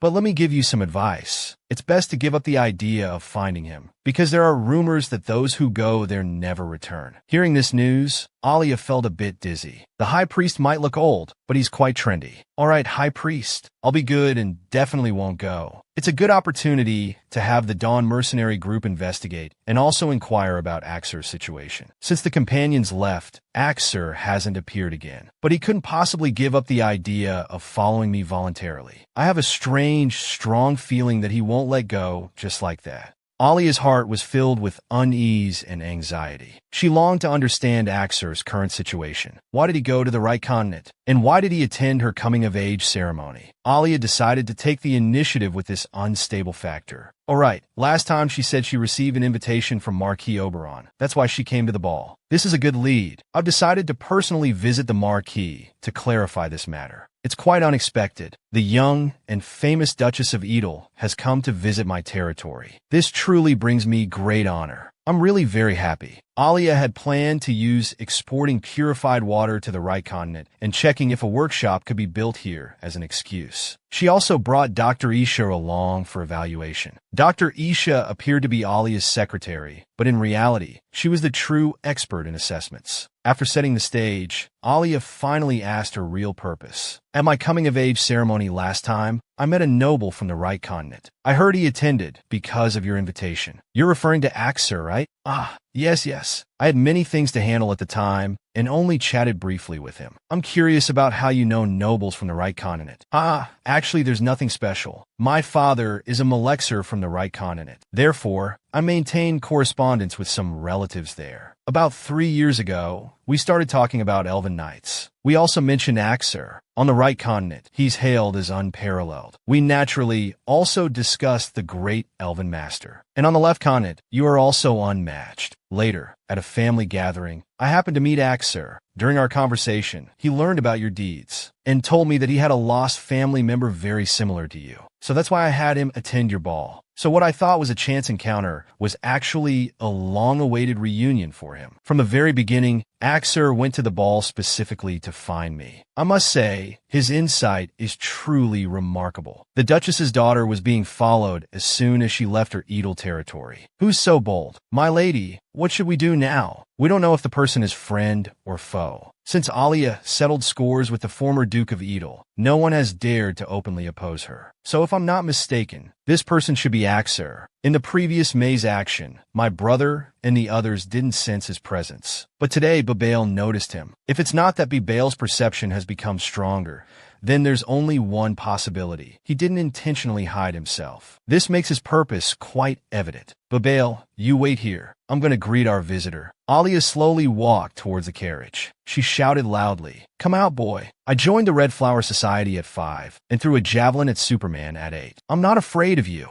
Besides, I can smell your stinky feet from 3 meters away. Respected Duchess, shall I draw my sword and cut him down? You know this person, and you're no match for him. He's the one who applied to join the Knight Order before. Black guy, stop hiding. come out quickly. Your stinky feet have given away your position. Look, even the flowers and grass have fainted from your smell. However, the person hiding in the bushes didn't make a sound. As the saying goes, I'm the cup breaker for those who show off. Since you pretend not to hear, I'll expand my territory to rescue you. I'll only count to 3. Before she could count to 3, the silence in the woods was broken by rustling sounds. A large deer-like elven beast came into view. If Alia hadn't read the original story, she would have been surprised. The owner of this elven beast was none other than Axer. Bibail drew her sword and took a defensive stance. No matter who the visitor was, she was determined to protect the Duchess at all costs. Alia, however, found it amusing. She wasn't mocking others, but herself. Before, to maintain the original plot, I tried hard to train Axer to make him stronger. But what I never expected was that when I gave up on him and let him regain his freedom, he actually tamed the elven beast faster. He just came back from the right continent, yet he obtained the elven beast described in the novel, and the Great Elf. Could this be the butterfly effect caused by my appearance? Hey kid, why are you secretly following me? Wasn't I clear enough last time?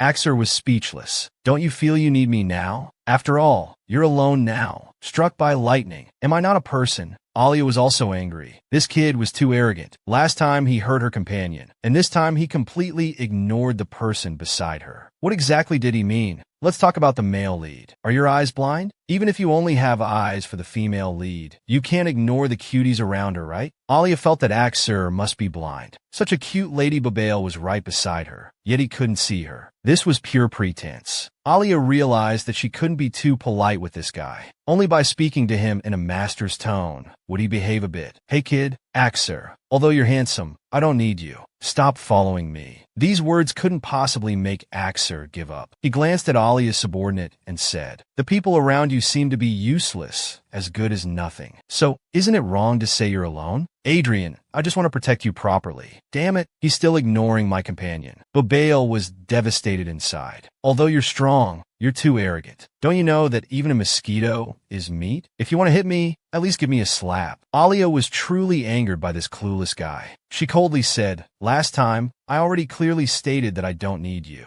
Are you not only blind, but also deaf? Adrian, you don't need to be angry. You told me to do what I want, and I'm already doing it. Axer, I've told you, I'm not Adrian. I'm Alia, and I don't need an arrogant person like you who disregards others. Please leave immediately. Axer was so angry he wanted to kill himself. He tightly gripped his sword. All right, I'll call you Alia from now on. However, Alia coldly refused. Go away, I don't need you. You really don't need me? I don't need you. How many times do you want me to repeat it? Fine, fine. You'd rather keep this incompetent person by your side than need me. Yes, leave quickly. The devastated Bibail became even more devastated. You two are really merciless in hurting people. Not good. It seems I've fallen into his trap. Alia quickly tried to remedy the situation. For me, Bibail is more useful than you. Axer was furious. He really wanted to punch the person beside Alia. Seeing the situation turn bad, Alia stood in front of Bibail. This time, she wouldn't let her companion get hurt like last time. If you want to hurt my companion, you'll have to step over my dead body. Axer's 2.8-meter aura was suppressed by Alia. He slowly retreated, his heart no longer pounding like an elephant. Alia hoped that this time she could thoroughly disappoint him, because unless absolutely necessary, she didn't want to use Pai's suggestion on Axer. Although Axer was panicking inside, he wouldn't give up easily. Since you don't want to be my master, why should I obey your orders? After saying this, Axer slowly disappeared into the depths of the forest. The confused Alia was bewildered. What did this guy mean? Don't go away. Explain yourself clearly away. The male lead's behavior was really willful. If he's leaving, he could at least say something. This behavior made Alia start to doubt whether he was playing a game of hard to get. What exactly was he up to?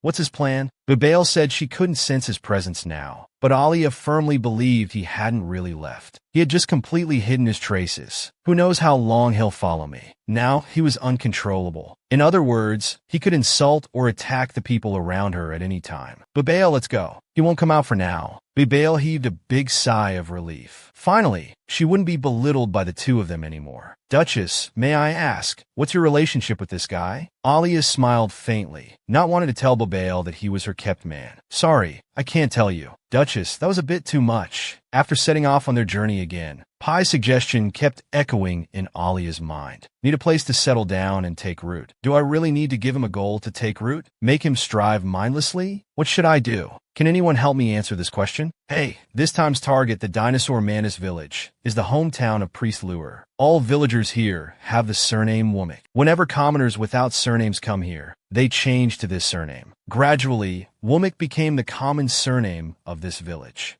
About 4 years ago, it suddenly lost contact with the kingdom. Then, ominous rumors about this village began to spread. People came to investigate during this time, but everyone who came here mysteriously disappeared. The royal family began to suspect that the villagers were deliberately creating these rumors to evade taxes. So they directly sent an elite squad to investigate the situation. However, the news they received was that all the investigators were devoured by monsters. If the royal family wanted to continue taxing, they would have to send a strong enough force to attack the labyrinth. But puzzlingly, the royal family eventually gave up on the taxation plan for this place. Since then, anyone who entered the Dinosaur Mantis village never returned. It's unknown whether they're at peace or all barbecued. But Alia was confused. She lifted the curtain and asked Bubail, "Have you noticed that the number of monsters here isn't as many as reported?" Bubail agreed with her view. She thought that compared to other labyrinths the young lady had cleared before, this was hardly worth mentioning. Just then, Alia encountered her Dawn. The mercenary members looked very anxious. Bubail decided to ask what had happened. Before she could speak, the mercenary member spoke first. "Duchess, have you received the second application?" The confused Alia was bewildered. "What second application? What did you write?" The mercenary member anxiously stepped forward. "Well, Duchess, the Dinosaur Mantis village is a bit strange. The mysterious land of the Dinosaur Mantis. Everyone who goes and dies. Even Alia, with her increased luck, doesn't dare to take it lightly. How many of our brothers went in total? 3 times, a total of 7 brothers. 7 days have passed, and they haven't sent back any news." Alia would never abandon her mercenary team members. She released the territorial power of the Great Elf. However, even when she extended and widened her territory, she still couldn't see the exact location of the village. After continuous attempts, Alia finally discovered a small hut. Although it wasn't very clear, it should be the Dinosaur Mantis village. In the haze, Alia saw someone who seemed to be enchanted, or perhaps a member of the village's self-defense force. The fog was very dense. Alia speculated that this was magically generated fog. Indeed, there was something suspicious about this village. Priest Lure retired and returned here 5 years ago. It was said that his parents had passed away, and he needed to return home to care for his younger family members. Could it be that from that time on, the village became abnormal? Just then, the big sucker appeared. Alia turned around and saw, "Oh, it's you, Axer. Don't you understand human language? I don't want to use my 36-degree mouth to express ice-cold words of -10 degrees. Not allowing you to follow doesn't mean you can secretly follow along." Axer wasn't angry or upset. He slowly approached. "Don't you need me now? What are you saying? Aren't you going to that village to see the retired Priest Lure? I can go in for you." Axer's directness caught Alia off guard. His clear eyes seemed to be casting a spell, longing for Alia to say she needed him. However, Alia wasn't appreciative. "Just leave here. I don't need your help, neither in the past nor in the future. Please don't try to assert your unrealistic presence here, and don't harbor any illusions. What you need to do now is turn around and leave." After saying this, Alia ignored him, giving Axer no chance to retort. She took the long way around, writing letters to the Dawn Mercenary Group, vie for territory, and Edel territory, waiting for their support. Hearing this, Axer gritted his teeth audibly. "She'd rather spend so much time waiting for support than use me once. Fine.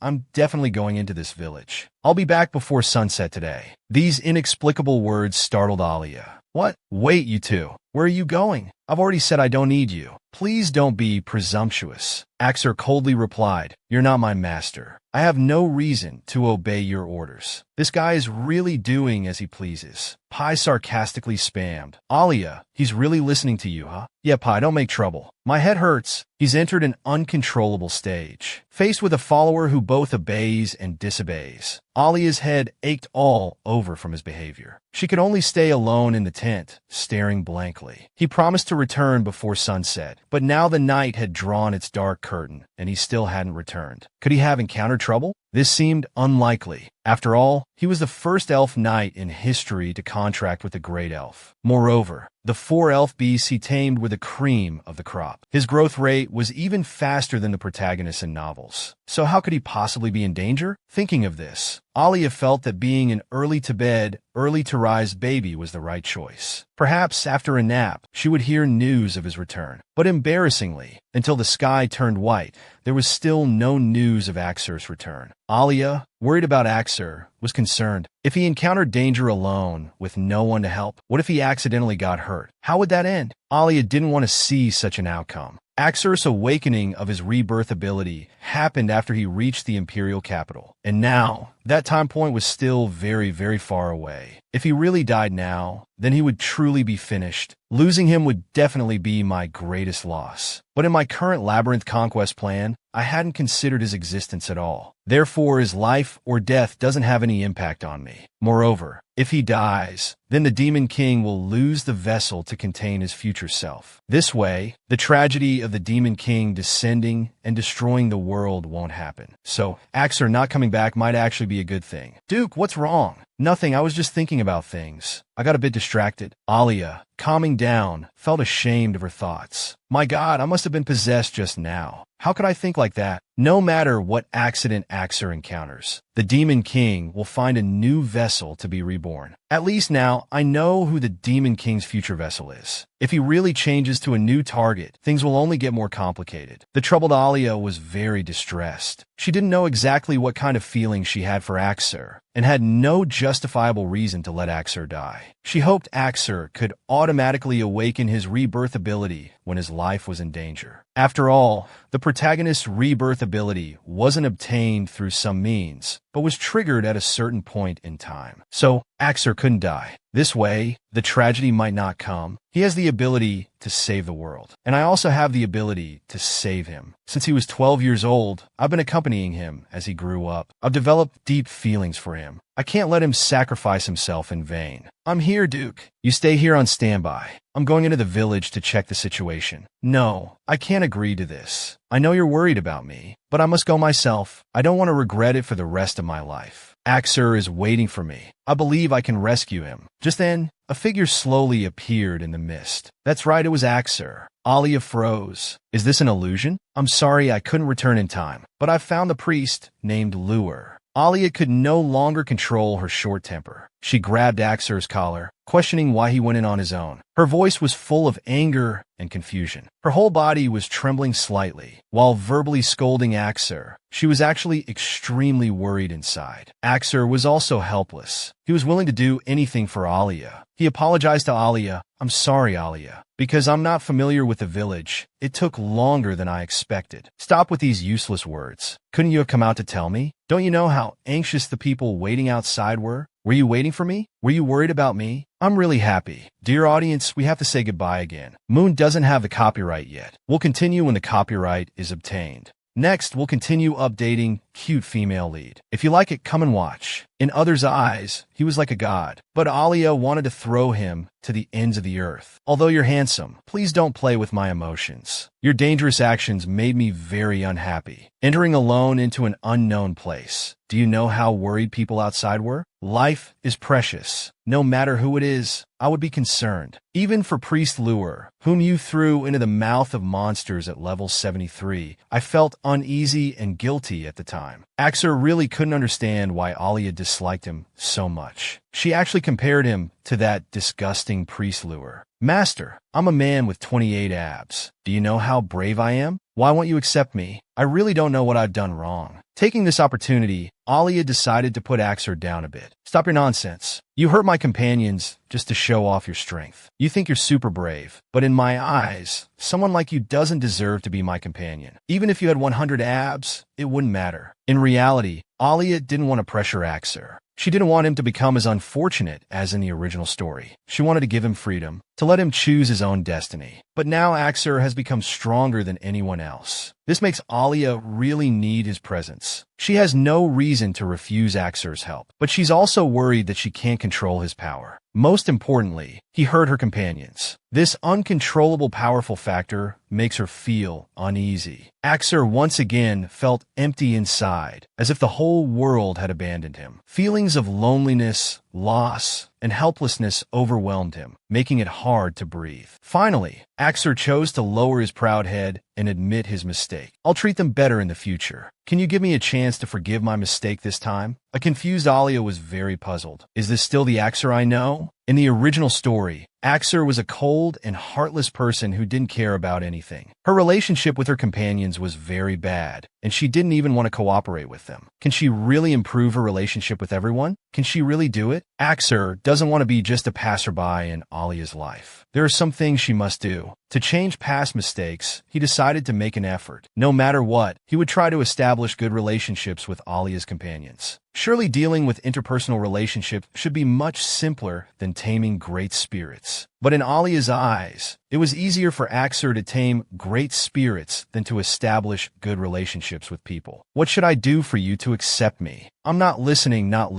If you want me to accept you, then, Beberel, come here for a moment. Someone wants to apologize to you. He wanted to cuddle with the female lead, but the female lead wanted to throw away his arrogance. The male lead really didn't expect this. Master, are you joking? This request is so strange. What? Didn't you look down on Beberel before? Axer didn't know that what Alia hated most was people who were disrespectful to her companions. If Axer couldn't let go of his arrogance, then he might as well go do as he pleases. In the end, Axer put aside his frenzy. I've decided to apologize. If you're apologizing, just do it. Why are you gritting your teeth? Are you unwilling? Beberel, he promises to keep apologizing until you're satisfied. Of course, if you feel he's just pretending and not apologizing sincerely, then it's okay if you never forgive him. At this moment, Beberel couldn't help but chuckle. Axer's face was red with anger. Alia bounced around. What's the use of having 28 abs? You still can't escape my control. Start your performance. If you don't want to apologize, you can leave anytime. Alia was delighted inside. Given Axer's personality, she thought he would definitely choose to give up apologizing. Anyway, teasing him like this was quite fun. A moment later, Beberel reported, Miss, Axer apologized to me. Alia could hardly believe it. So quickly? Did he really sincerely apologize to you? Or did you go easy on him, miss? It's not my fault. I originally planned to give him a hard time, as you said. But when he apologized, his pitiful expression looked so miserable. I really couldn't help but laugh. Anyway, I've accepted his apology. He said he had offended me before, and even bowed to me. He also asked me to put in a good word for him with you. It's unbelievable. Axer really put aside his arrogance. I thought he had become an uncontrollable madman. Haha, since that's the case. Axer, you've done quite well, but I still can't fully trust you.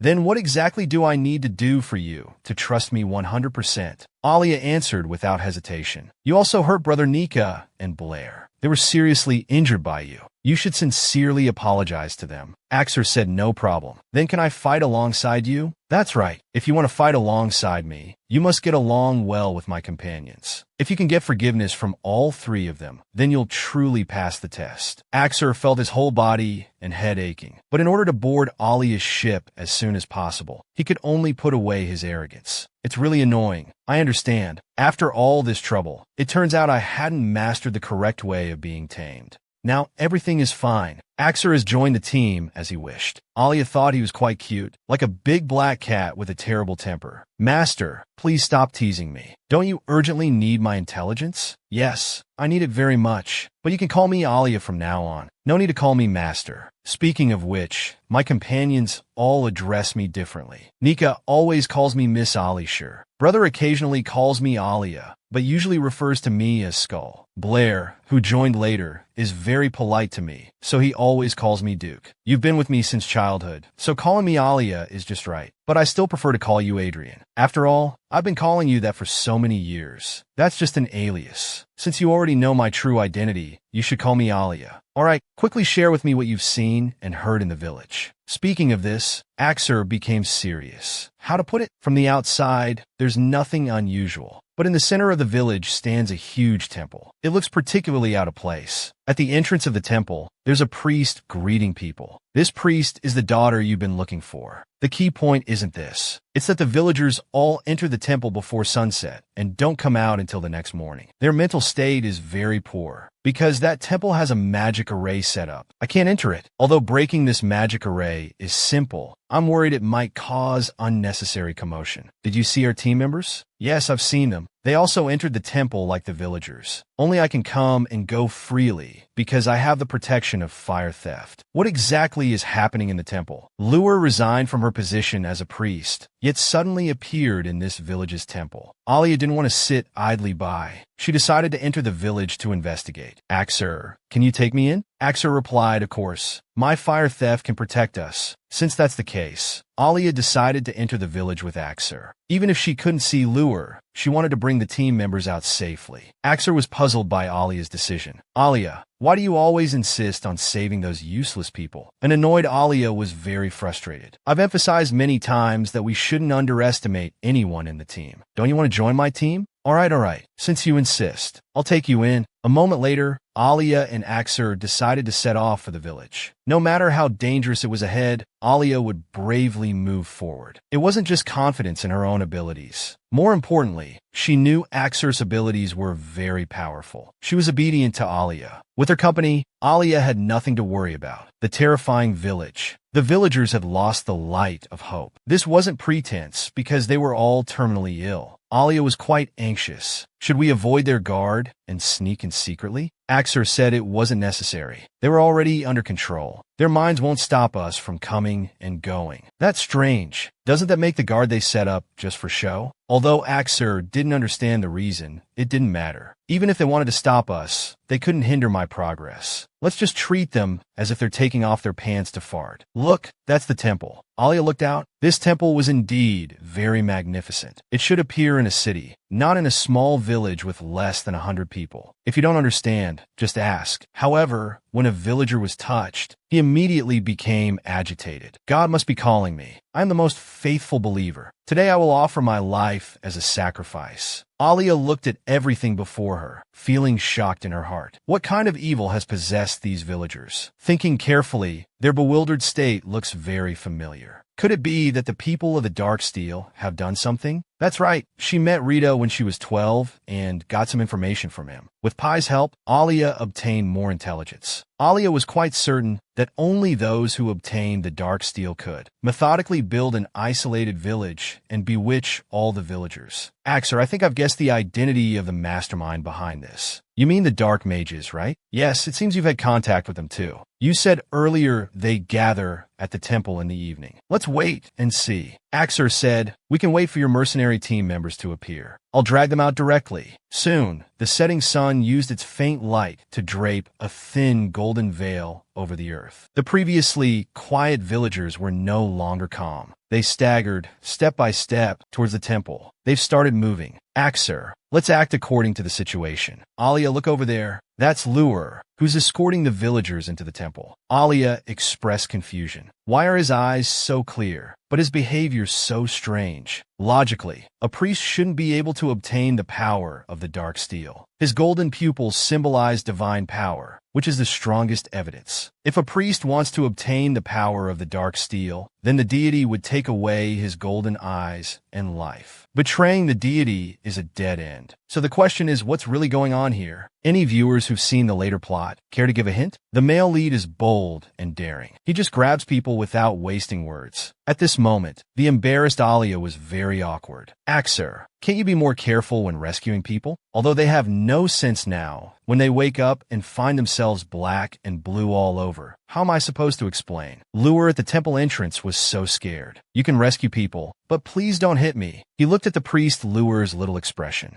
Alia was stunned for a moment. Is he afraid of being beaten? Haha. It seems he has no ill intentions towards us. He must be forced into this. Before entering the temple, Priest Luer slightly moved his lips. Alia understood his meaning. He was hoping we could help them. His family or villagers must be held hostage by the people of the Dark Steel. The people of the Dark Steel are using him. This explains why Luer still has golden pupils. Axer expressed confusion. Do you really need the priest to join us? He doesn't seem that impressive. Why did you personally come to this remote place to find him? His divine power isn't even as strong as that useless priest Leon. Alia, what exactly do you see in him? Hearing Axer's words, Alia fell into deep thought. Axer was right. The reason Alia wanted Priest Luer to become her team member was because she wanted to follow the original plot. But now with Axer's joining, Priest Luer doesn't seem so important anymore. Yes, I don't absolutely need him now. But what? We can just leave with the mercenary team members.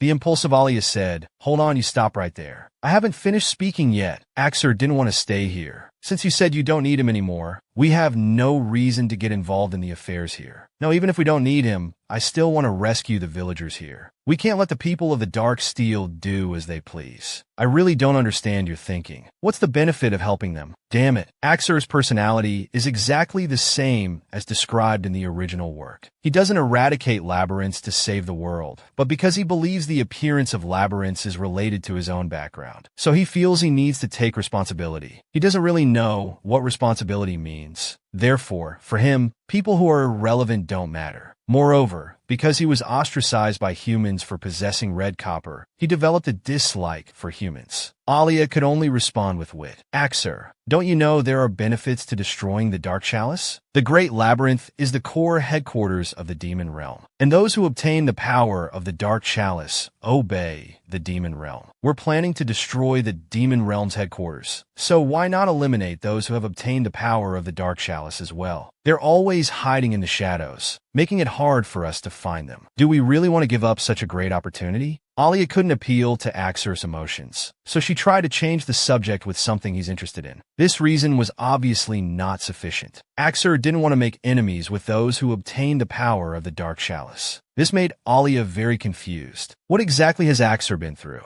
Why is she expressing opposition? Is she afraid? What exactly happened? What made Axer, the main character, have to avoid this? It doesn't fit his arrogant temperament at all. Axer explained to Alia, Alia, I'm not a coward. Those weak cowards aren't worthy of being my enemies. They just beg for mercy if they met me. Oh my, I just asked him a question. I didn't mean to look down on him. Men are really sensitive, aren't they? I was just joking with you. I know you're not a coward. Please don't misunderstand my intentions. Really? You're not challenging me? It's really just a joke. Don't be angry. Axer smiled. Alia, you understand me quite well, but you're still hard for me to figure out. I'll prove myself. Just wait and see. As soon as he finished speaking, Axer's figure instantly disappeared from sight. The agitated Alia was very upset. Where are you going? Why do you always act on your own? Damn it, Axer is still that uncontrollable person. It was just a question. Is it that damaging to his pride? This fool. How much can I really dislike you? I need to catch up and tell him I don't really understand him at all. If I really understood him, I would have stopped him before he left on his own. At this moment, Pi sent a warning. Sensing an abnormal approach, I've switched the connection to a private channel. Pi, what happened? Pi explained. This should be the work of the Dark Steel followers. If the communication channel is opened, they will try to connect and gain power. So for now, we can only cut off the abnormal connection. I see. Thank you. Pi replied, no need to thank me. Serving Alia is my duty.